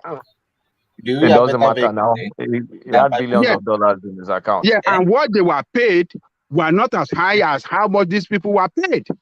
It's not the payment, it's the money they were stealing now. They were all stealing. Look, a nation that doesn't plan ahead, we always fall behind. That is it. We don't plan for population growth.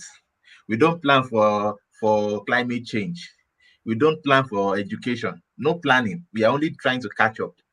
Okay. If you plan for population growth, we won't get to this 200 million that we are now, because one way or the other, and if we would have even created avenues. Oh, this particular session, they are growing in this rate. They need so number of buildings. They need the market again. No, everything is just haphazard. All right. It's crazy. All right. Thank you, Miloko. So, Ajale Koko, I want to share a photograph with you, and I want just a very, very short commentary on that, and then we start to round off. So let me share this photograph with you, and then a brief commentary, because we are up to the 6-hour mark nearly now, and then we start to round off. So this is the photograph. I hope you can see it. Can you see it? Who is this? Okay, so this is the guy. Remember that clip that we played of some guy that was saying he was arresting a police officer and was dragging him? Do you remember? So there he is. So yeah. So here. That's good. That's good. That's good. I mean, this is the way to do to treat people that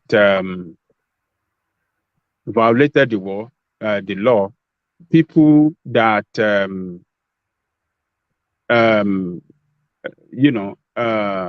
I say, mistreat police officers in uniform. This is the way to treat them.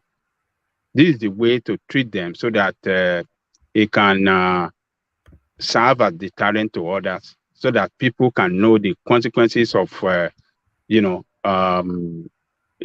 beating police officers. Yes, Nigerian police officers, sometimes they could be excessive in their conduct, or they could, cross the line sometimes. But when citizens go beyond every reasonable means to beat police officers or molest police officers, it not only molest that police officer, but the state, because that police officer represents the state. So I'm glad that this guy was arrested, and then they are showing us his picture, how he's been handcuffed and been taken to jail. It will serve as deterrent to others. And I mean, Nigerians should just, they will surely, those young guys with nothing in their head will learn a lesson from this. And I hope they can respect police officers, and police officers as well can respect Nigerians, because it's from our tax money that they are paid. They are given their uniform and every other thing. And so this is good. It's a welcome development. I like it, woman. All right, brilliant. Thank you, Jale Coco. So we're 5 minutes away from 6 hours. So a whistle tour closing remarks, gentlemen, if you please. We'll kick it off with Water, who just came on to really boast about how much money he's making. So Water, boast a little bit more. It is Water, no Water. Oh yeah, Water. Where are you there? Are you still boasting in the secret, in the private chat? Water.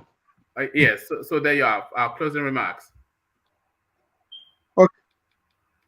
What I just have to say is that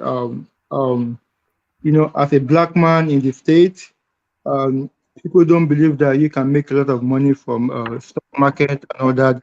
They believe that the only people that can make money from stock market is the white people and all that.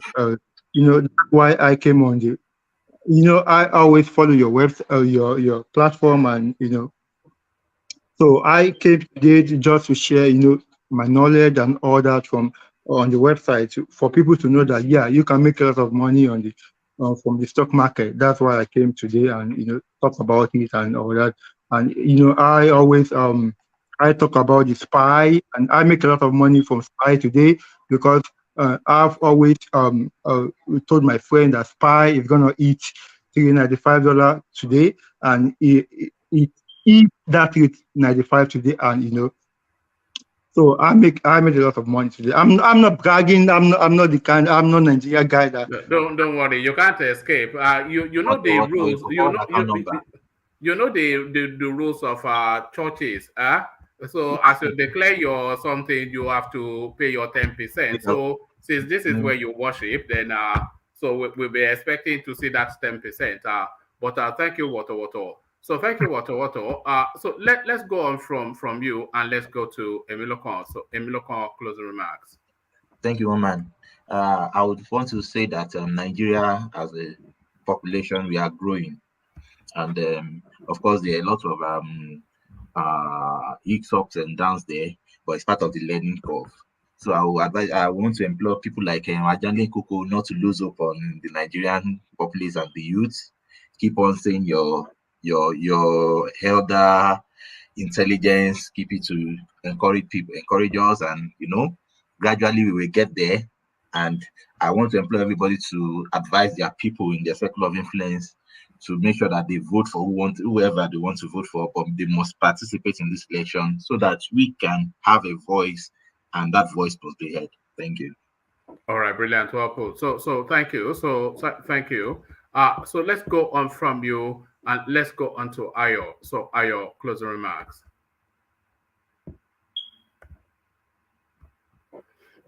All right. I think Ayo may well have already closed the remarks. So thank you, Ayo. So let's go on from Ayo to Thomas. Thomas, closing remarks. Oh, thank you, woman. I'll be waiting for one day that TVC will invite Sowore. Our media house needs to be equal to all the candidates. Even though TVC owned by Tinubu, I will be happy one day I will see Sowore on their channel to speak. Thank you, one man. May God bless everyone. May God bless the Federal Republic of Nigeria. Thank you.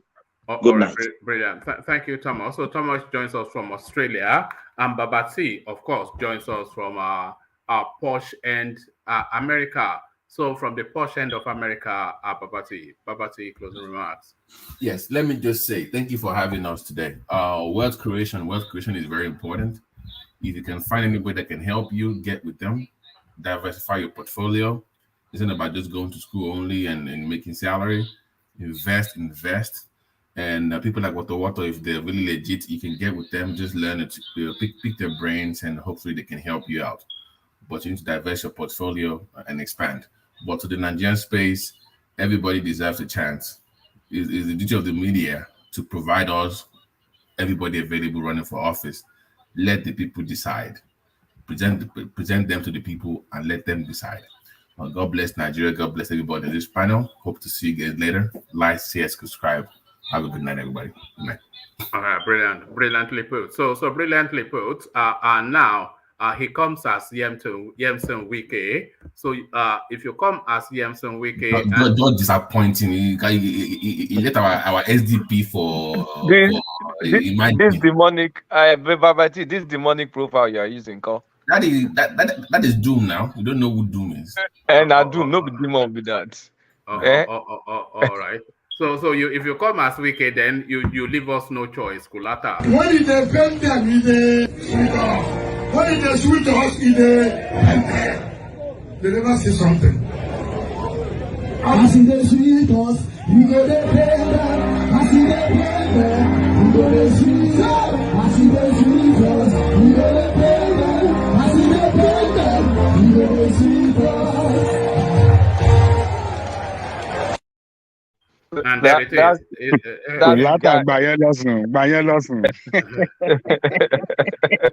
So Kulata is a River State something. It's a River State something. They never see something.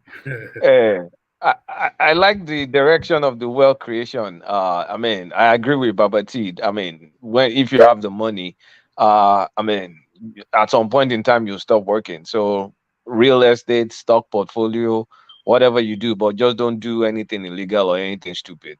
So, I mean, we should try and help each other. Hopefully maybe one of these morning sessions, instead of doing like one of your romance sessions, we can maybe do something on investments. Morning session is normally light. If you are willing to take the lead on that, maybe in DMs we can put together a structure to it, because I've attempted and failed to do something around the real estate in Nigeria, but then it doesn't even necessarily have to be in Nigeria. And there's so many pathways into investing in real estate. You can even sub-own properties and all of those, so you can own like a portion of a property and all of those kind of. Yeah. So if you are willing, I'm game. Yeah, okay, we can get Babati, get whatever, just kind of provide something like, who knows, rent. I mean, if you can even buy the house, you can invest in rates or something, real estate bundles like stock, or do it for what's it called? Do it for all the short-term leasing or renting, whatever. So whatever, we can just talk about it. So I think it's a good idea. About Omoyele, I just recall that I've been to Yele's house back in 2006 twice. Anyway, I wish him good luck. I just don't think Nigeria is ready for him, but I wish him good luck. He sacrificed a lot. He's not seen his wife. I mean, he's not been with his family for years now. That's unfair. They should give him his passport. He needs to be able to go to his family. But I wish him good luck. But I don't think we're ready for him. And I also don't think is the answer, to be honest. So that's what I'll leave it. Thanks, everyone. And God bless Nigeria. All right. Thank you, Kulata. So as Kulata was saying, he hasn't even seen his wife. I don't know why, but my mind went to all those Abuja babes, and I wondered if it's in a hurry to see his wife. So there it is. Ajanle Koko, the final word. King of boys. Ajanle Koko. Sowore is a disciplined leader. He doesn't mess around with any other woman. And you cannot have one thing against him. You can interrogate him. You can investigate him in any way you want to do. But I want to, so far so good. We have not had anything of questionable character against this guy. So it's a visionary leader. It's a disciplined leader, forthright leader, a leader that believes in the best approach for the best interest of Nigerian people, and it's pursuing it. It's a matter of time.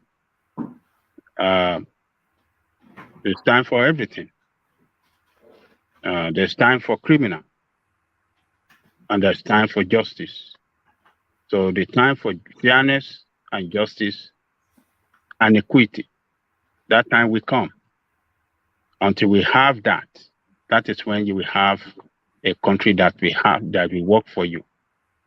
For the present leadership and those candidates that you hear them most in the news, parading themselves, the status quo around the country does not stand for fairness, does not stand for justice, does not stand for equity, does not even care about you, the people. And that's why the country never worked for you. So let me thank this guy that came earlier to advise everybody to look the other way around. This guy, the body lifting guy, I can't remember his name. Maybe he's listening to us somewhere. So I thank you for coming here today. And I thank Jafar for his super chat. That is the problem. What Jafar stated in his super chat is the problem with Nigerians. Tribal. Because this guy does not champion that. This guy champion a real Nigerian, a real patriotic Nigerian. That is what he champion all the time. But Nigerian doesn't. These people doesn't want it. And if that is the way they love the country, let them continue their country like that. Other than that, let me thank people at the commentary section that have been coming from the beginning to this time. You are the strength of the platform. Continue to do what you know to do best. Come back tomorrow. Come and do it. I thank our brother Alexander Gomez, Chairman Board of Trustee. One man went to Mo Alexander Apache, the Secretary of God, the Master Ortiz, my sister Bonksma, Oladiti, KU8, everybody on the commentary section there. I thank you all. Please come back and join the session again tomorrow. And I thank, all of you, the listeners around the world. If you haven't clicked on the like button, please do that right now. Share and subscribe as well. I thank one man for, spending with us 6 hours, to be talking all this Nigerian problem. So thank you for bringing us together today. So tomorrow, by the grace of God, whatever you bring, I hope good news will come out from that country. We shall join you to trash it out and continue the struggle from there. Thank you, one man. See you tomorrow. Have a nice morning over there in UK, and then enjoy your weekend as well. All right, thank you, Ajanle Koko. So thank you, Ajanle Koko. So that was Ajanle Koko. So thank you. So and thank you, one and all. Yes. So this is something that I have to address. Actually, this is one of the chaps that came onto the platform, the Progressives NG. It says, one man, sorry, I fell asleep on you. So no apologies needed, because of course I know you'd have had a full day. But it's something that's been brought to my attention that I'm not getting to the panelists quick enough, and we do try to make the adjustment, but we certainly have to improve on that more, because I think the space was quite keen to hear from you. Hopefully you'll rejoin us again in not too distant a future, and then we can hear the fullness of what you want to share with us. So apologies to you, the progressives Nigerian, and have a good night's rest. So there it is, and there has been. So another one bites the dust, as they say. So we've bagged and tagged another session, bagged and tagged. So we bagged and tagged another session, only to rebirth another one tomorrow. So make sure you are fully on board. The like button we're pushing, as you know. So just as a matter of routine, as you're coming in, if you've had cause to click on the like button, then once, then you have cause to always click on it. So just do that as a matter of routine, so that when I'm then calling for it, you are not too relaxed wherever you are, not to be able to reach for whatever you have to reach for to click on the like button. So as soon as you're logging onto on the platform, just click on the like button. Or even if you're coming off the platform now, as you're reaching to come off it, click on the like button. And if the subscribe button is red on your screen, correct that as well. Because as you can see from the ticker that is scrolling at the bottom of the screen, we have quite an ambition for this particular month. So there it is. And I'm pretty confident that with you guys as the wind in the sail, we shall reach and surpass the ambition. So there it is right there. That's just a long-winded way to say like, share, and subscribe. So like, share, and subscribe. And having done all that, come join me in the comment section where the conversation never stops. So I'll leave it here. Carry the conversation on within the comment section, but here I say peace.